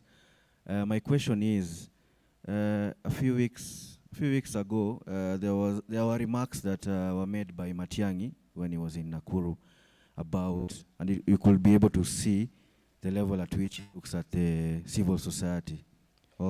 Because when they were addressing issues of crime in Nakuru, he said, there's a statement he made that na watu wa human rights I can't really remember what he said. Watu wa human rights wasikuje kuniambia vile nitafanya kazi or something. That made me think, with that kind of remark, and we are heading into a general election, where does the government place us as human rights defenders? Considering we've had a lot of meetings with them, just trying to make sure that we work together, but at the end of it all, it seems that we are not still at the same level. So what does that mean for us who will be the forefront during these elections? How will the police, how will the government handle human rights defenders who are going to raise alarm in case of election malpractice? Asante sana. 1 minute. Yes, good afternoon. Mi naitwa Mike Delisa. Swali yangu inaenda hivi. I'm very sure kuna organization or rather kuna watu ambao tuseme ni community action groups zenye ziko mtaani. What do you train the youths? Mnawapatia information gani? Kwa ajili charity mimi najua begins at home. Ile change unataka inaanza mimi na wewe. So kama CAG ama community action groups, mnaambianga ma youth haki yetu ni kwenda kulipwa 200 kuharibu siku ama kunaenda namna gani? Hiyo ndio tunataka kujua. Thank you very much. Good afternoon. My name is Apollo Maina from Midrift Hurinet, and I have a question directly addressed to Madam Daisy Amdany. It has gone down in history that women read from the Book of Lamentation, and the Constitution of 2010 came to your rescue. But now, we have also seen that in our quest to satisfy that rule, we have become victims of electing women not on merit, but by that pulling that gender card, because we can cite examples of women who have been associated with graft cases and are still being elected in those elective posts. Some who have displayed disorderly conduct even in the August House, and we still go ahead to elect them. So what is your take on conduct?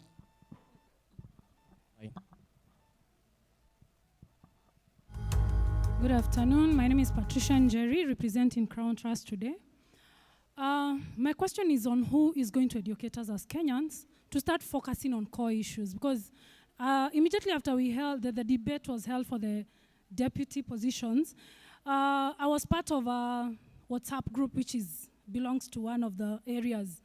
And the only issues that we were discussing were issues concerning the dressing, whether someone is articulate. And in as much as I try to ask, are we interrogating the key issues that are going to affect us even after the elections? So I'm standing here wondering that who is going to educate us so that we stop focusing on issues that are non-core, issues of snakes and issues of what. When are we going to ask, what is this person bringing on board? Thank you. Comrades Power. Mi yangu naongea na Kiswanga Masheng, sijui kutwenga. So nilikuwa nasema hivi, is it possible forum kama hizi for the next 1 week or 2 tuzipeleke pale mtaani so that to create awareness kwa wale mayutu wako pale, kwa sababu wengi hawana information. So nilikuwa naomba Angaza movement, tuko organization mob. Kwa hizo chapa kidogo tuko nazo, si tunaweza weka mita moja kando ikalipa maholu huko chini na kunulia watu soda tukia forum. Thank you. Good afternoon.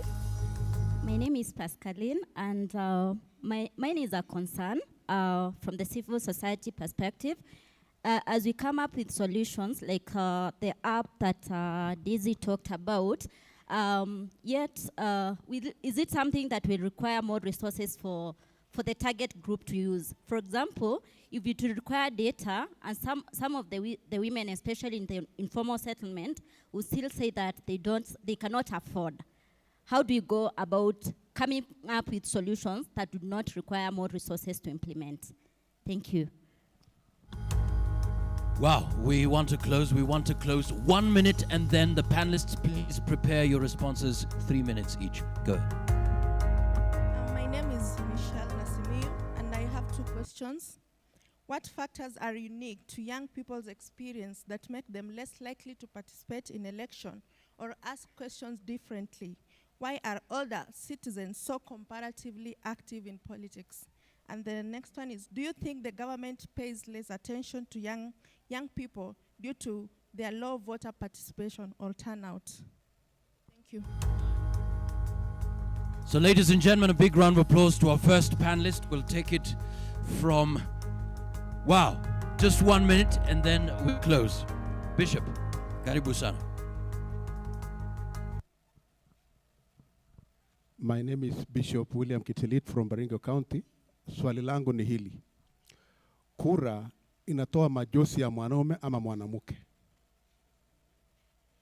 Kura inatoa majoshi ya mwanamume ama mwanamke? Kwa sababu tusipoenda kupiga kura hakuna matumaini katika Kenya hii. So swali langu ni hili.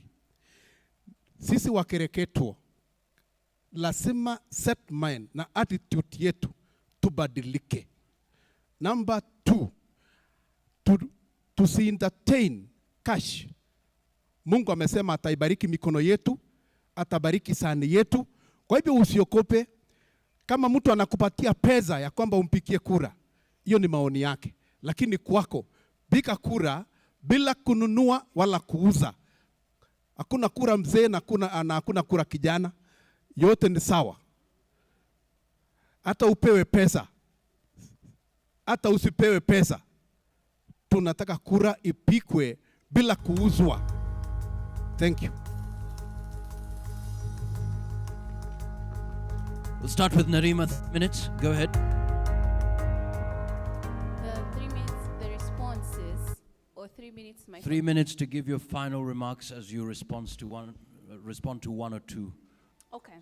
So some of the questions that I've had in terms of what we teach youth through Siasa Place ni NGO ya vijana. Tunawafundisha juu ya katiba and the roles of the different representatives saizi. And right now we're partnering with IBC. So even on our social media platforms ukiangalia, tuko kwa different counties. Wako Kisumu, Changamwe, walikuwa jana, Nyali. And it's with IBC particularly so that it is clear on how to vote. Kwa sababu wengi ni first time voters. But I agree, kuna watu wenye wanaenda kwa grao and you're not quite sure what they're educating youth, and that is the issue that I have with how youth is mainstreamed. And that is why it is not showing up on people's manifestos. Wanaongea juu ya commission, that is not the solution, and that's why I've tried to meet with different candidates hawaelewi. But then also on the comment on, someone asked how youth are participating differently, why is there so much apathy? That question is heavy. But what I'm seeing, there's a huge change, because people talk about the 90s and student activism, but the Duale Act has completely changed how youth organize. Kwa sababu saizi huwezi chagua SecGen, it's with the administration. And also youth, a lot of times wanasema, sasa naenda kupanga laini, I'm wasting time. Why can't this be done online? Why do I have to? Wanauliza maswali mingi. So even when I talk to older people, they are like, youth, by the way, they are lazy. Sisi tulikuwa tunapiga mlolongo. Hapa, to register, they want online. But we have to change. The registrar of political parties now have an online platform. I talked about Zambia. Their registration this time was online. That's why youth participation was high. So willing to work with IBC to consider 2027 registration wafanye online. It might reduce the problem of transfers, which tuliona, where people are transferring votes because BVR kits, some of them were open in the universities. And I feel, again, youth do not necessarily understand the relation between bad governance and a bad economy. We educate the youth on the importance of the budgets in the counties and how they can plug in. Right now, there is a campaign called Fursa Democracy Challenge. Vibes Radio, kila siku, for the last month until August. Leo asubuhi walikuwa naongea juu ya blue economy. If you listen tomorrow morning, watakuwa naongea juu ya urban development. Watakuwa Strathmore University and also on air. We are basically telling youth to go out and vote based on policies and how they can engage with the different sectors and the kind of individuals, the key champions they have to partner with. And to conclude, because I'm seeing my 3 minutes and up, I can just say ni jukumu langu. That's what the youth have to understand. Lazima vijana tujitume. There's no one else who's going to be able to change this future for us. As long as we understand that, tutaona mabadiliko. But as long as we're waiting for someone to come and change things for us, we will wait until we die. Ni jukumu langu, tujitume. Asante sana. Well done. Olal, take it away. 3 minutes. Yeah, first I understand why the young people are not interested. The young people in our communities, the last 5 years, last year alone, 180 young people shot by police? And how many disappeared? So you cannot ignore young people, and then few months to elections, now they become important. Now you introduce kazi mtaani, now you start speaking Sheng. No, it can't happen. The young people must be important in this country. In whatever time, whether it's election time, whatever time. The government sees young people, ile kazi vijana wanaweza fanya mtaani ni kufagia mtaro, kupanguza, you know. And these are people, maybe they just need a laptop and internet, and they'll create their own employment. So, mimi nasimama na vijana, if they don't want to vote, they should not even vote. Until when the government will feel that those young people are important. Because the other option is, young people, let's organize ourselves. I'm very proud of the social justice centers. I'm always very proud because it's made up of young people who've said, "Hautanipiga risasi, I know my rights." Now they are offering themselves for leadership. So the solution is to help young people watoke kwa hii empathy. Let us organize them, let them organize themselves, and let us listen to them. Matiang'i spoke in Nakuru in fact, Matiang'i supported extrajudicial killings in Nakuru. And he said he does not want to hear about human rights. Since then, 7 people have been shot dead in Nakuru. Because wako na rubber stamp. And those 7 people, are they old people? And these are the young people who are, hey, let's go and vote. We must be very deliberate. So, people of Nakuru, please, we'll share our experiences. It is going to be difficult. Young people are going to be killed. And they'll arrest your son and say, this is a confirmed gang member. And tomorrow you are killed. So, my plea is that it is the time for the communities. Let us focus on the communities.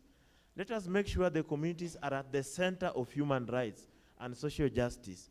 Whatever we do, let's have the community in mind. We have introduced over 1,200 people in the civic space. We've been talking about shrinking. Once we went to the community, now we have HRDs in the community. Mama Mboga anajua haki zake. That is the only way we are going to liberate this country. And that is why Unga Revolution, Njaa Revolution this time, Uhuru amesema tupunguze kidogo because wananchi wameanza kuiongea. Let's make this campaign about food and the cost of living. And it will help us because it will be about issues. Thank you. Asante sana. Communities at the center of human rights and social justice. Next online, Ms. Sheila, 3 minutes, go ahead.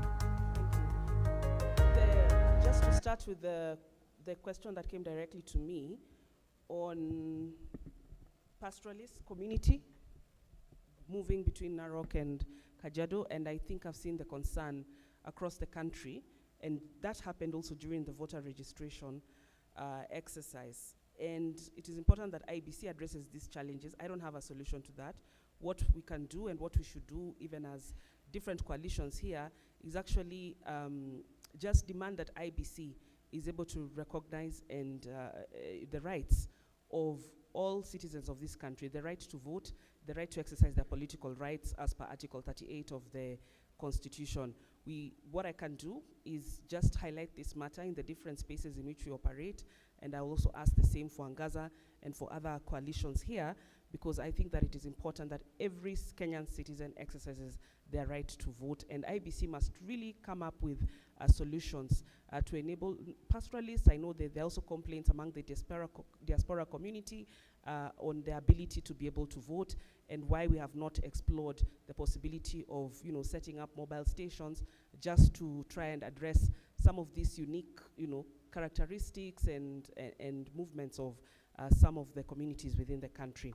My closing points, I want to just echo what Daisy has said in regard to something on campaign financing, because we have seen, because of unregulated use of money, that is a reason why we are having a lot of incitement to violence, and there have been concerns raised here, and it is youth involved. There are a lot of cases on voter bribery. If you've had ESCC speaking, they've said that they've received a number of them. There are cases around voter intimidation, particularly intimidation even of women, and even women candidates, youth candidates. And even when you look at the ability, Nerima just raised the issue around youth participation in this election, and even women, particularly at the level at which they are vying for posts. We will not get women and youth involved if we don't regulate money in politics, because of that corruption. And this money is not just coming also from corruption. It's coming from illicit sources, with serious crimes, terrorism, wildlife crime, human trafficking, and others. But because we are not holding politicians accountable to where they are getting their sources of money and what they're using this money for in their campaigns, we are creating an level ground for our women and youth to be able to participate in the elections. So my call, moving forward, because there are many young people here, there are many women. I heard the lady who asked about participation of women in the elections. Let us join hands and ensure that 2027 we have a more regulated environment in regard to money in politics. This is the only way we will get enough youth and women representing us at the different levels, whether national or county level. My last point, on August 9th, we all have a date with destiny, and as citizens, we stand on the last line of defense, because as we speak now, our institutions have failed to ensure that we have the right candidates on the ballot.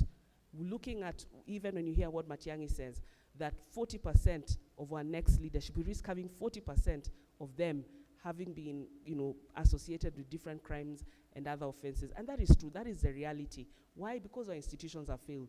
But as citizens, let us not fail this country. Let us make the right choice and choose people of integrity when we go to choose our leaders on August 9th. Thank you.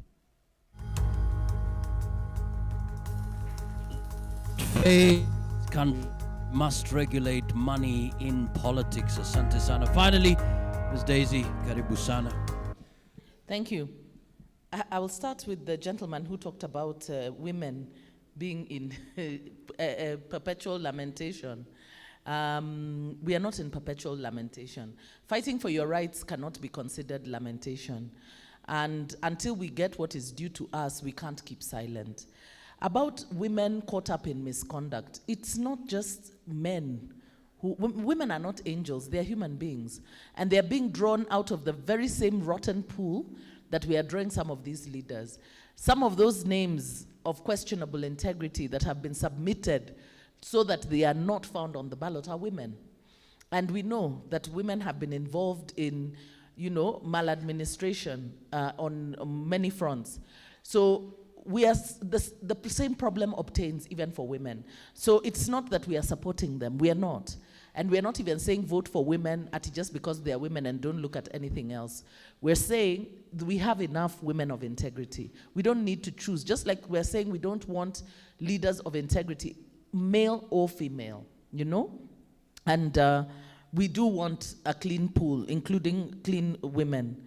On the challenges that women face, being called single mothers or divorcees and everything, you saw the jibe that was taken at Martha at the debate. That was, saying, I'm a family man, my wife, that was exactly about it, that, this is a person without family. But let me say that one of the things, these are some of the things that we have to grapple with. We know that we have a constitutional principle that outlaws discrimination on any grounds. However, we need women who are brave enough to face up to that and stare them down and make sure that it doesn't count so that we silence those mouths, that are nitpicking, we can't be afraid, because even if you're married, they'll find something. They'll say you are neglecting your husband. They will find something. So we can't be afraid of confronting those challenges. Eventually, they will shut up. On Pascaline, with regards to the application, yes, it is a paid application, but one of the things that we have done is that we have negotiated with donors to make available that application. And the UN Women have actually committed to making it available for 1,000 people to use, so it will be supported. But even when it is not, we've negotiated with the service provider. It is equivalent of 5 shillings a day, so it's cheaper than Viusasa. And I think that when it comes to issues of our security, these are some of the things that we need to take seriously, that if it is something that works and it is efficient and it will cost us that 5 bob, let's do it. In closing, what I want to do is just to encourage us as Kenyans. We need to understand that this is our country. There's nobody who is coming to build this country for us. We are the ones that we've been waiting for. We must not stop looking for saviors. You know, I hear, in whose hands are we safe? We are safe in the hands of Yahweh. There is nobody. Many of these people, they don't have solutions. They don't even know. We have to work together to build this country. I want to remind you about an account that is given in the Bible of a man who sold his birthright because he was hungry. He was very hungry. And he went to his brother who had food and said to him, give me a bowl of this soup to eat. I'm starving. And his brother asked him, what will you give me in return? And he said, what do you want? And he said, give me your birthright. And he said, what is my birthright to me if I'm going to die of hunger? Now, you know you can't die of hunger just not eating a few hours. But he was so overcome by his immediate need that he told his brother, take it. But we are told later that when he now sought that birthright with tears, it had already gone.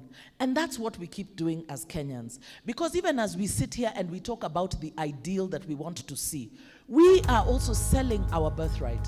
When we are voting for leaders because of tribe, because Nimtuetu, when we are voting for people because they give us money, when we agree to go and become fake delegates in political parties that only arise during the election time, we are selling our birthright.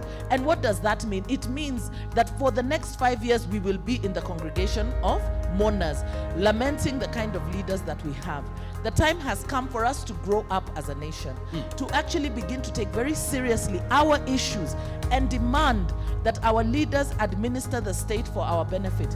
We need to agree that even if it is your brother who is corrupt and who is a thief, you don't take sides with them. Until we have shared values as Kenyans, we will continue in this cycle. So it is time for us to stand up to the challenge and not be afraid of what the future holds, because we can't keep doing the same thing and expecting a different result. We can't. Wow, big round of applause to the panelists. Asante sana. We are the ones we've been waiting for. Makofi out of Valley. Let's get a wonderful photo. Wonderful photo of this panel. Are we good? So I'd kindly request that you stand so that we take this memorable photo.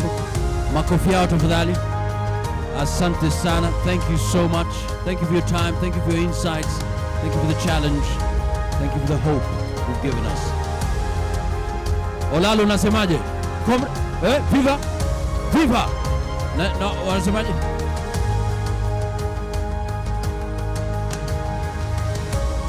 Fantastic. Asante sana. Makofi out tafadhali. Ladies and gentlemen, asante sana. 5 minutes to 30 minutes past the hour where we are ready to serve lunch. But I'm still waiting just for the green light. But in the meantime, for just 10 minutes, ladies and gentlemen, let's have it on the screen. A keynote address here. Makofi tafadhali to Elsie Saina, Executive Director, Kenyan Section of the International Commission of Jurists, ICJ Kenya, talking about the management to elections and legal enforcement by citizens. Makofi yake tafadhali. Karibu sana. 10 minutes will be okay? That's fine.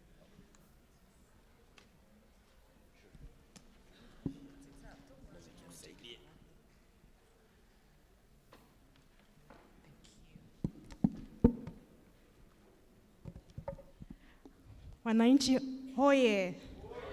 I think I'll try and say what Happy normally does. I'll try. Good afternoon. I hope you're feeling as inspired as I am. It was really, thank you for a wonderful sense of what we feel as legal fraternity, as ICJ, in terms of what we think of the management of the 2020 elections, and also the place of legal enforcement for the citizens.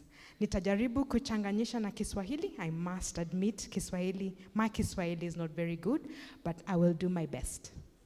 Asanteni sana once again.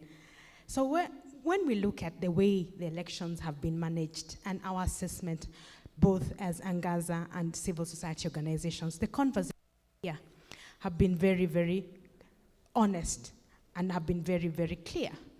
There is a mixed picture.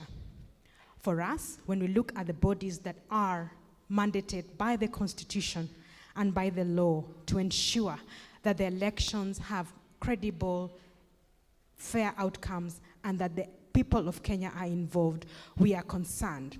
One is the IEBC. The Angaza movement has made several statements around the concerns about the operational plan and the mandate of how IEBC is implementing its operational plan.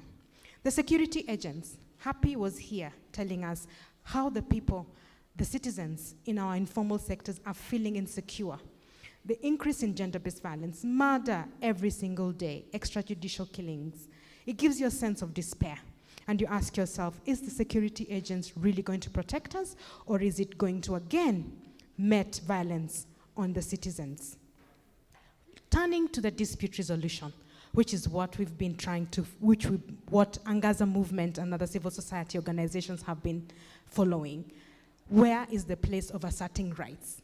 How do you enforce your rights as citizens during this period? And our sense is that the citizens have been engaged. You have done well.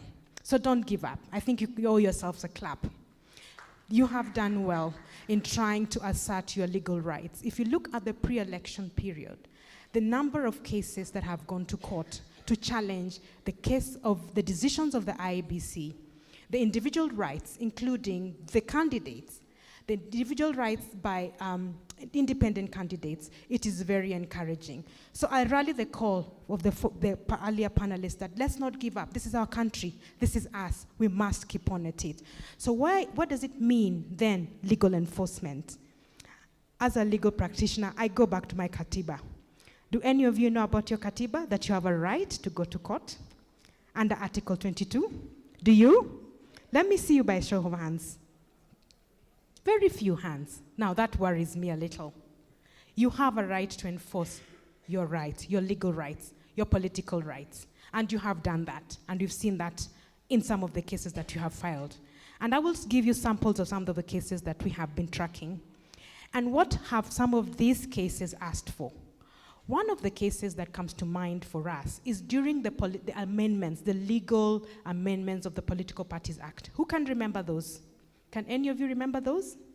We challenged that as Angaza movement. And of course, the decisions of the courts, which is a different conversation, is what we will talk about later. But I'm saying that civic-minded organizations went to challenge that there was no public participation, that it was the timeliness of amendments before an election was very clear by the Kriegler Commission, that you do not make legal changes to the law a year or two before the next general elections. Did that happen or not? Silifanyika? Did it not happen? Wananchi? It did.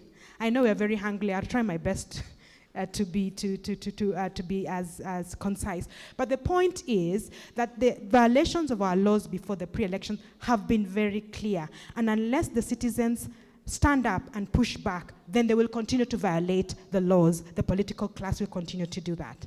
And I'm glad that we were able to challenge that decision, the political parties' amendment. The second one, I don't know whether of you have heard of the case of Chege and the IEBC. Chege is a civil-minded, is a public-spirited Kenyan. I don't know who Chege is, but he was challenging the enforcement of saying that the IEBC, as a constitution, Chapter 15 constitution, could not enforce the Electoral Code of Conduct. How many of you know that all candidates must sign on an electoral code of conduct? Yet, the decisions of the court is saying that the IEBC cannot enforce or call witnesses during processes of dispute resolution under nominations. So we see that the decisions of the court sometimes pull back at some of our rights. What do we do about it? What do we do? What does that mean then for our elections? Do we also just keep at it, or do we give up? The other case that is more alive for us recently is the Sonko case. The Sonko case, and Sheila and the other panels have already talked about it. The integrity question. We are going round in circles around integrity issues about our candidates. What does that mean for us and going forward? We've been challenged here to pick leaders that have got integrity. But when we go to court, the court claws back at us and asks, because we ask questions, what is the threshold? We were told it's clear. It's clear that when one has been impeached, then you will not run for public office. We still have questions lingering around what about those who have pending legal cases or criminal cases, or those who've been convicted? As a citizen, what do we do about it? What do we do about this legal gap and this legal policy? What does that mean for elections in the future? Secondly, then we have a right also to protest. Your right to protest. Does any of you, we have done that. Protesting is our daily bread. We do that. I saw that in Sabasaba.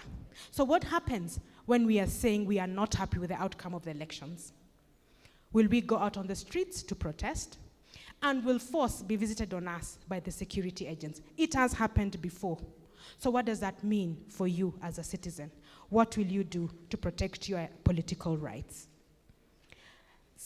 Another case that I'd like to highlight for you today is the petition by the Free Kenya Initiative, the case of the independent candidates.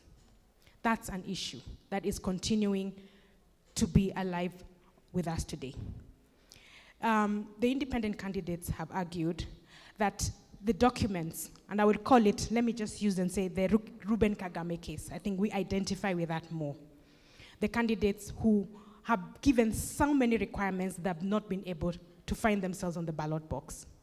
What about you as a citizen? How do you then support independent candidates, or when they are given legal obstacles like those? What happens? How do you present yourself as a candidate and you want to either give your public service, or you have ideas that will change this country? What do you do when you come across such legal challenges? And I'm glad that the court today has issued a decision on that matter. I wonder whether as citizens we follow that. Would we follow some of the court findings, and what is our sense? I want to give you some pointers as I conclude of what you citizens can do as you continue to enforce your legal rights. One of the things that you can assess, and we call them indicators, and you can think about, and just, I don't know how to call them in Kiswahili, but maybe Happy can help me, the fairness of the decisions. Do we think the decisions are fair? Yeah? Usawa, fairness, usawa. Are you able to access the courts? Can you access the courts so that you don't have to file your case here in Nairobi, but wherever you are, there's a constitutional division that you can challenge a constitutional right? Even if you get a favorable outcome from the decisions, how do you enforce it? How do you get a court order and enforce it if it has an implication on the outcomes of the electoral process? How transparent was the process? Uwazi wa hiyo process. How transparent was it? And finally, how responsive was the dispute resolution process? You have seen the nomination process and all the cases that happened at the IEBC, now at the Political Parties Dispute Tribunal, and we're now looking at cases that will come from the electoral disputes, which are likely to be many. The judiciary is projecting that they'll have double the cases they had in the last election cycle. What does that mean? How will you assess that process? Will it be accessible? Will the courts be responsive? Thank you very much. I just wanted to highlight those and to remind you Kenyans that despite our challenges, our legal challenges, we have rights given to us by the Constitution. We can assert our rights in court. We can protest. We can also collectively use our power, as we've been told earlier, to ensure that we continue to track and ensure that our rights, even though they're violated, we push back and say no. Thank you very much, and I appreciate your time.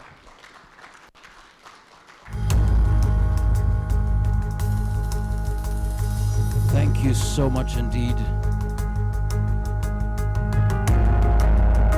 Asante sana. Makofi yake tafadhali. Elections are about the people. Know your katiba.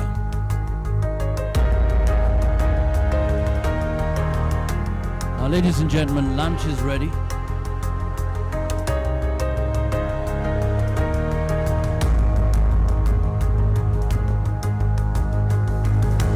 So just in a moment, we'll be given the protocol.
Ladies and gentlemen, with your permission, we have one keynote remark that is supposed to come in the afternoon.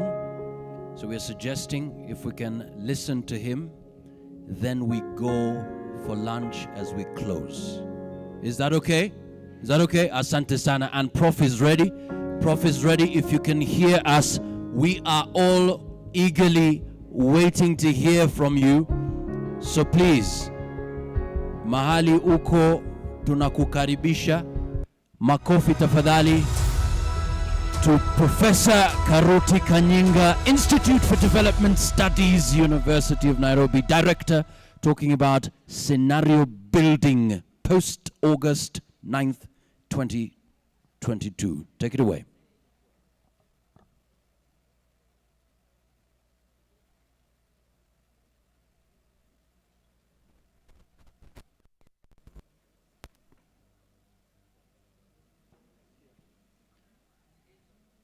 So we are waiting.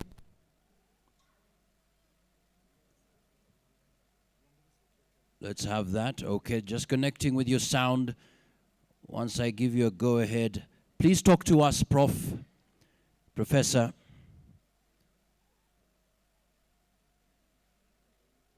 Professor Kanyinga, if you can hear me, please talk to us.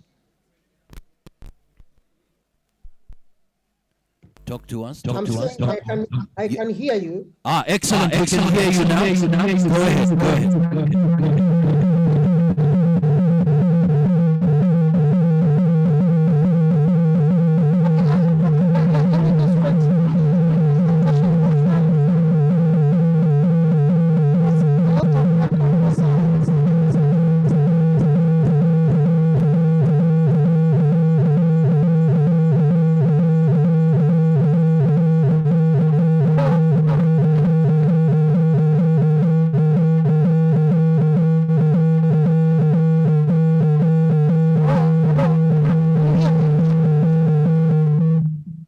Can you hear me?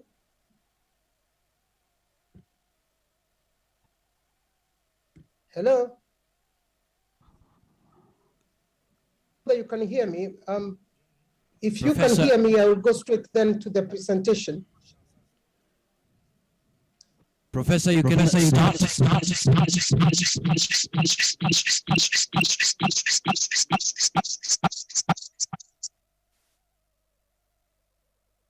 Hello.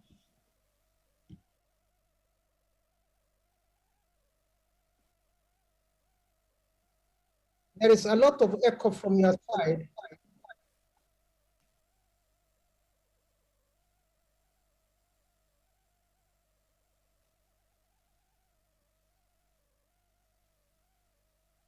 Go ahead, Professor.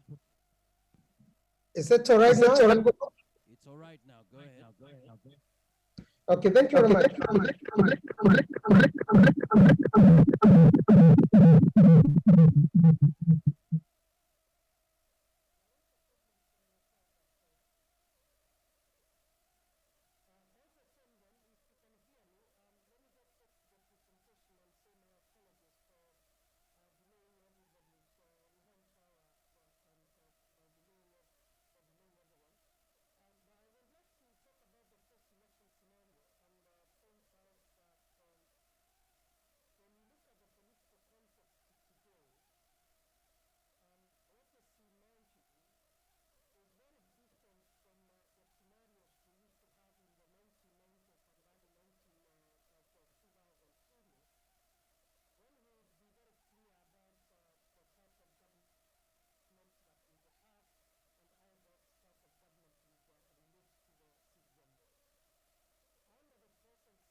If that's the case, then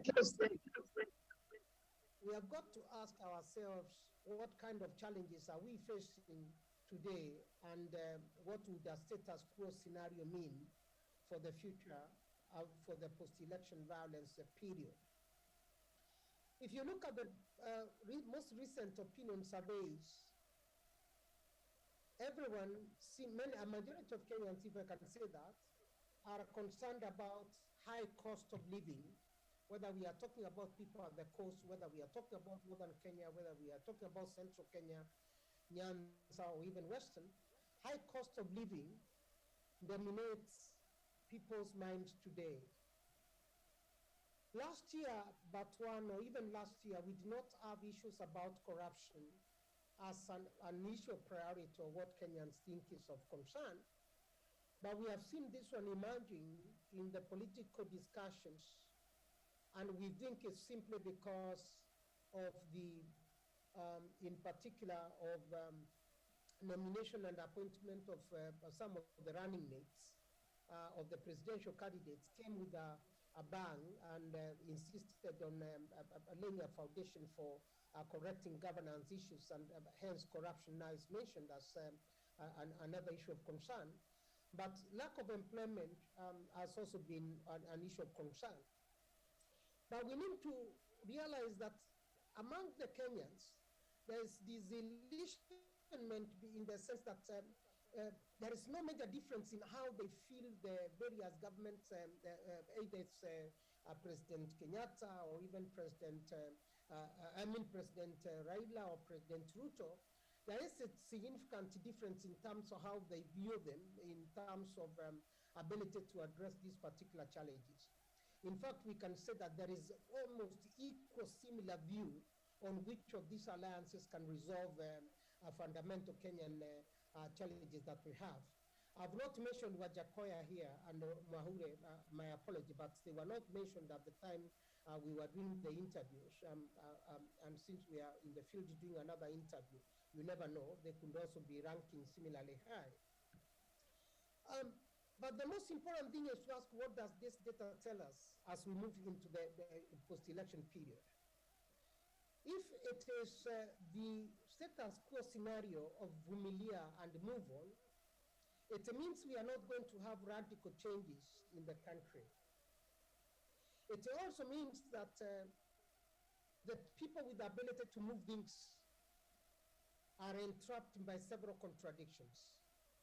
I would like to mention 3 of them right away because I can see Khalif and several other of my friends, Danny and others, and can even see Shiro here. But let me say that when you look at civil society and the ability to influence change, that influence has waned or reduced very much from what it was before 2013. And there are very many reasons for why this has happened. One, it also includes the manner in which the government punished the civil society from 2013. There has also been a lack of substantive funding for governance and human rights work. One can go on and say that we have got quite a number of reasons why civil society's influence in policy space has waned. The media has also migrated to private and very commercial spaces. The media we have today is not the media that was campaigning for multi-party democracy, minus the commercial interests. Today, the commercial interests of the media platforms that we have is a pale image of what we had before. And I'm mentioning this simply because the relationship between the media, the civil society, and the progressive political parties and progressive individuals in the 1990s and the early 2000s made a lot of difference in this country. Progressive politicians would organize events, civil society organizations would mobilize for advocacy, present data, and the media would pick it up and amplify it. That relationship is completely lost. The social media we have today is randomness. You can exploit it in any direction one wishes because it doesn't have agency. But I would like to emphasize the worst thing that we have today is the depriving of Kenyans of Chapter 6 of the Constitution on integrity and leadership. The INDC, the DPP, name it, everyone has actually cannibalized the Chapter 6 in many ways. And none of the civil society groups that we have assembled here have even taken Chebukati himself or INDC to court to tell them we have demeaned Chapter 6 by allowing certain individuals. It doesn't matter what the law is. We had better collapse by implementing the law or implementing integrity than hide behind the law and let the country have bad leaders be elected simply because they have money. Because to win an election today, you must have money. It's not like in the old days when Marcus would have stood there and won an election. Amdani would have stood there and won an election. A school teacher would have won an election. No. You can only win an election if you have got money enough to buy your votes. But what does all this mean then if it's President Raila or President Ruto? I don't want to speak very much here because I don't want to sound partisan, but civil society organizations must watch their space. You must organize now to influence, to ensure that we don't go to Vomilia for the sake of it, but influence change from wherever you are, and ensure that there is space for civil society to make sure that the government that comes to power is a government that is interested in constitutionalism, the rule of law, the rule of law, the rule of law. Civil society must go back and organize, because you cannot trust in either side of the divide. It's the high time civil society went to the drawing board and started asking a lot of questions. It is not going to be very possible to address cost of living because we don't have adequate physical space, and therefore economic performance is going to be derailed or to be slowed by the global challenges that we have across the board and for many reasons. Constitutionalism is an issue that all the civil society organizations seated here should be able to guard on, because we are likely to see an affront on the laws, an affront by different agencies, you know. Remember, no one can be trusted with the law if there is no vanguard and if there is no proper custodian of that law. We have already seen tendencies to reduce the impact of devolution. We have seen centralizing tendencies. The national treasury remains an imperial treasury. No one has ever questioned it. The national treasury continues to undermine devolution of services, but that's an issue that has never been taken on board by all of us.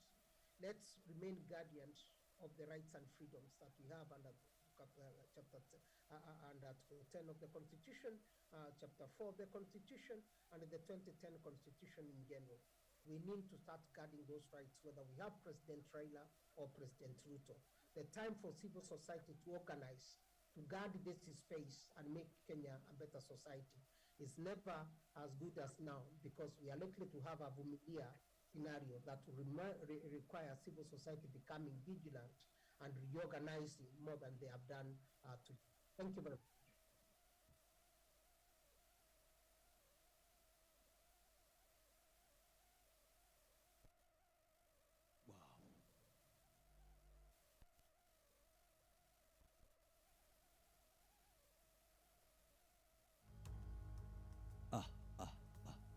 Asante sana. Makofi yake, makofi ya Professor. Asante sana. Thank you so much. Tumemaliza, ametuzungumzia. We must remain guardians of the rights and freedoms we have.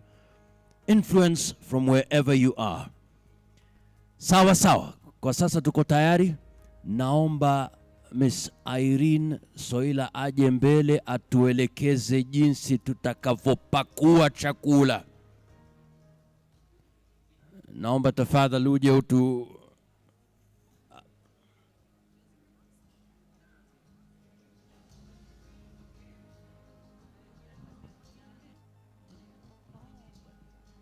Okay.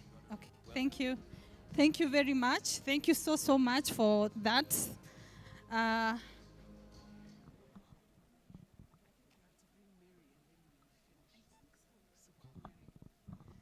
Hey, habari zenu.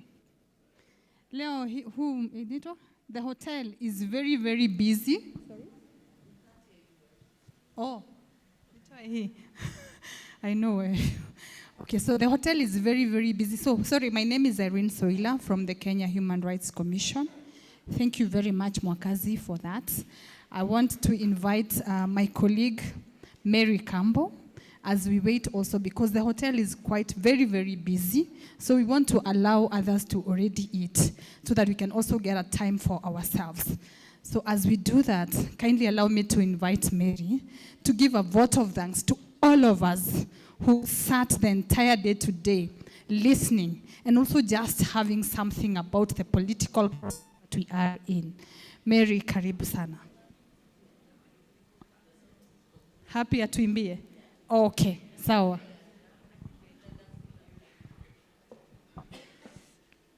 Good afternoon. I think the most difficult task is to be asked to speak to an audience at 3 p.m. when people have not had lunch, so I will keep it short. And I'll do a very quick closing remark and thank everybody for coming to the meeting. I think really, in summary, we're saying that we are 19 days to the elections, and we are seeing an electoral management body that is far from prepared to deliver a credible election. But we are also saying, as civil society organizations, grassroots communities, that we have a role, we have a mandate, and we are not just about to give up. We must put the IEBC to task, because the 19 days that are left, I mean, IEBC didn't just wake up to know that they were going to deliver an election 5 years later. So we must continue to hold them to task. And the first ideal that we really must hold everybody to is Article 1 of the Constitution, where Davis started from in his opening remarks, where really the democratic ideal that is envisioned, I'm really trying to wrap this because of time, the idea that is envisioned in Article 1 is that supreme power is resting with the people.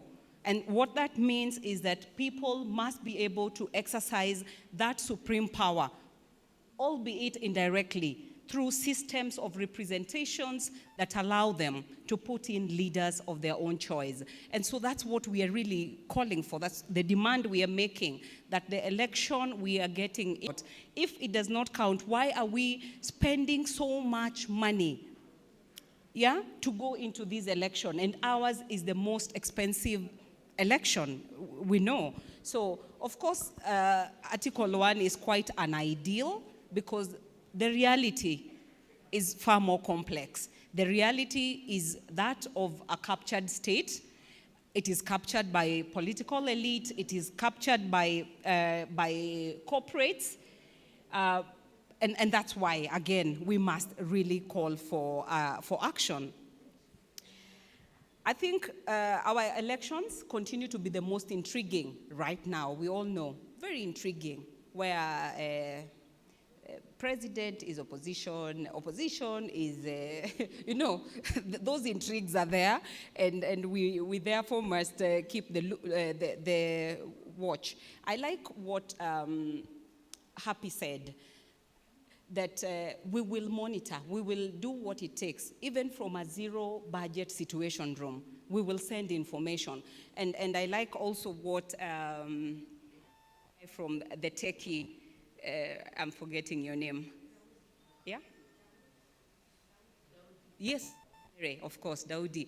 Yeah, that we will work together, especially in areas that are not covered, because that's where a loophole exists, to ensure that we are monitoring. Where areas are not covered, we will monitor, we will deploy, we will ensure that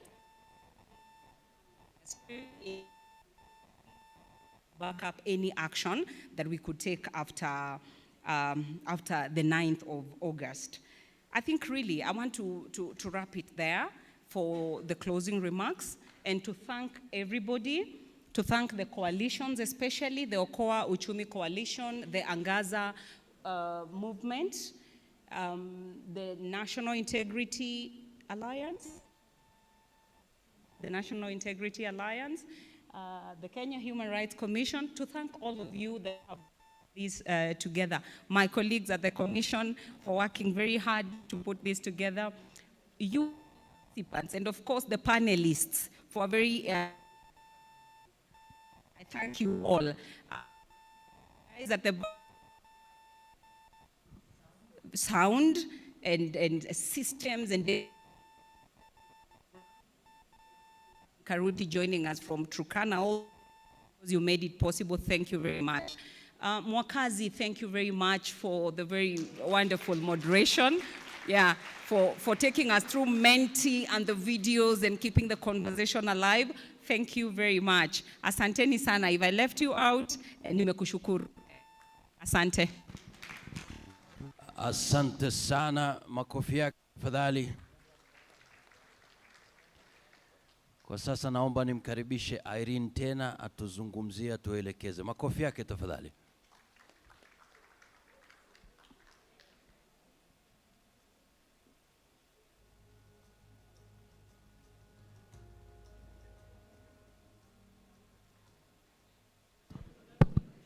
Good afternoon again. Habari zenu?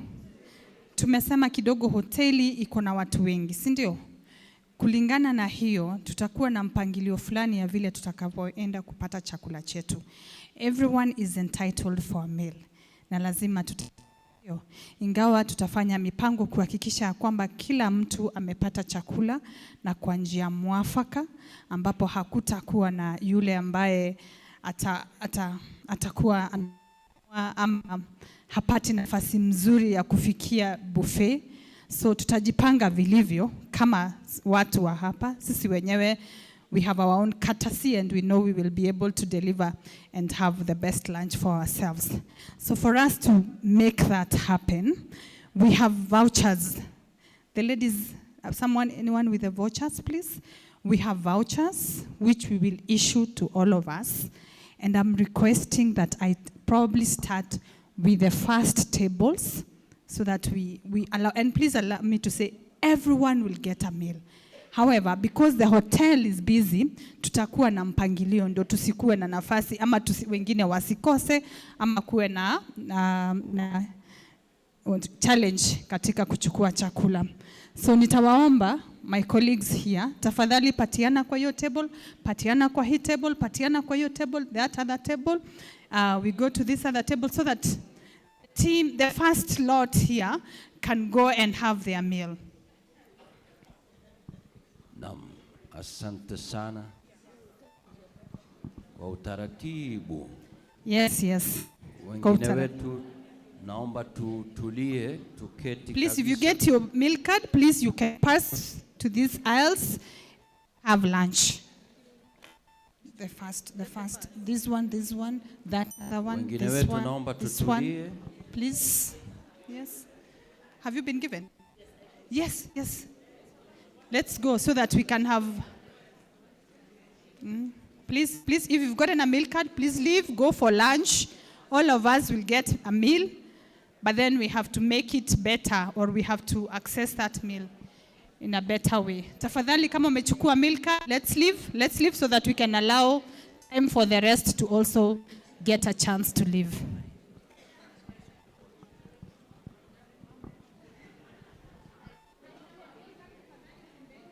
Asante sana.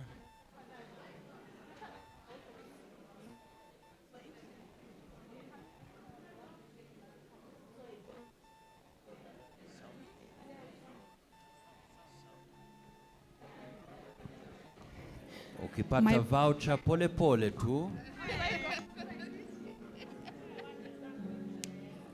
Wengine wetu tutulie, tutaelekezwa kabisa.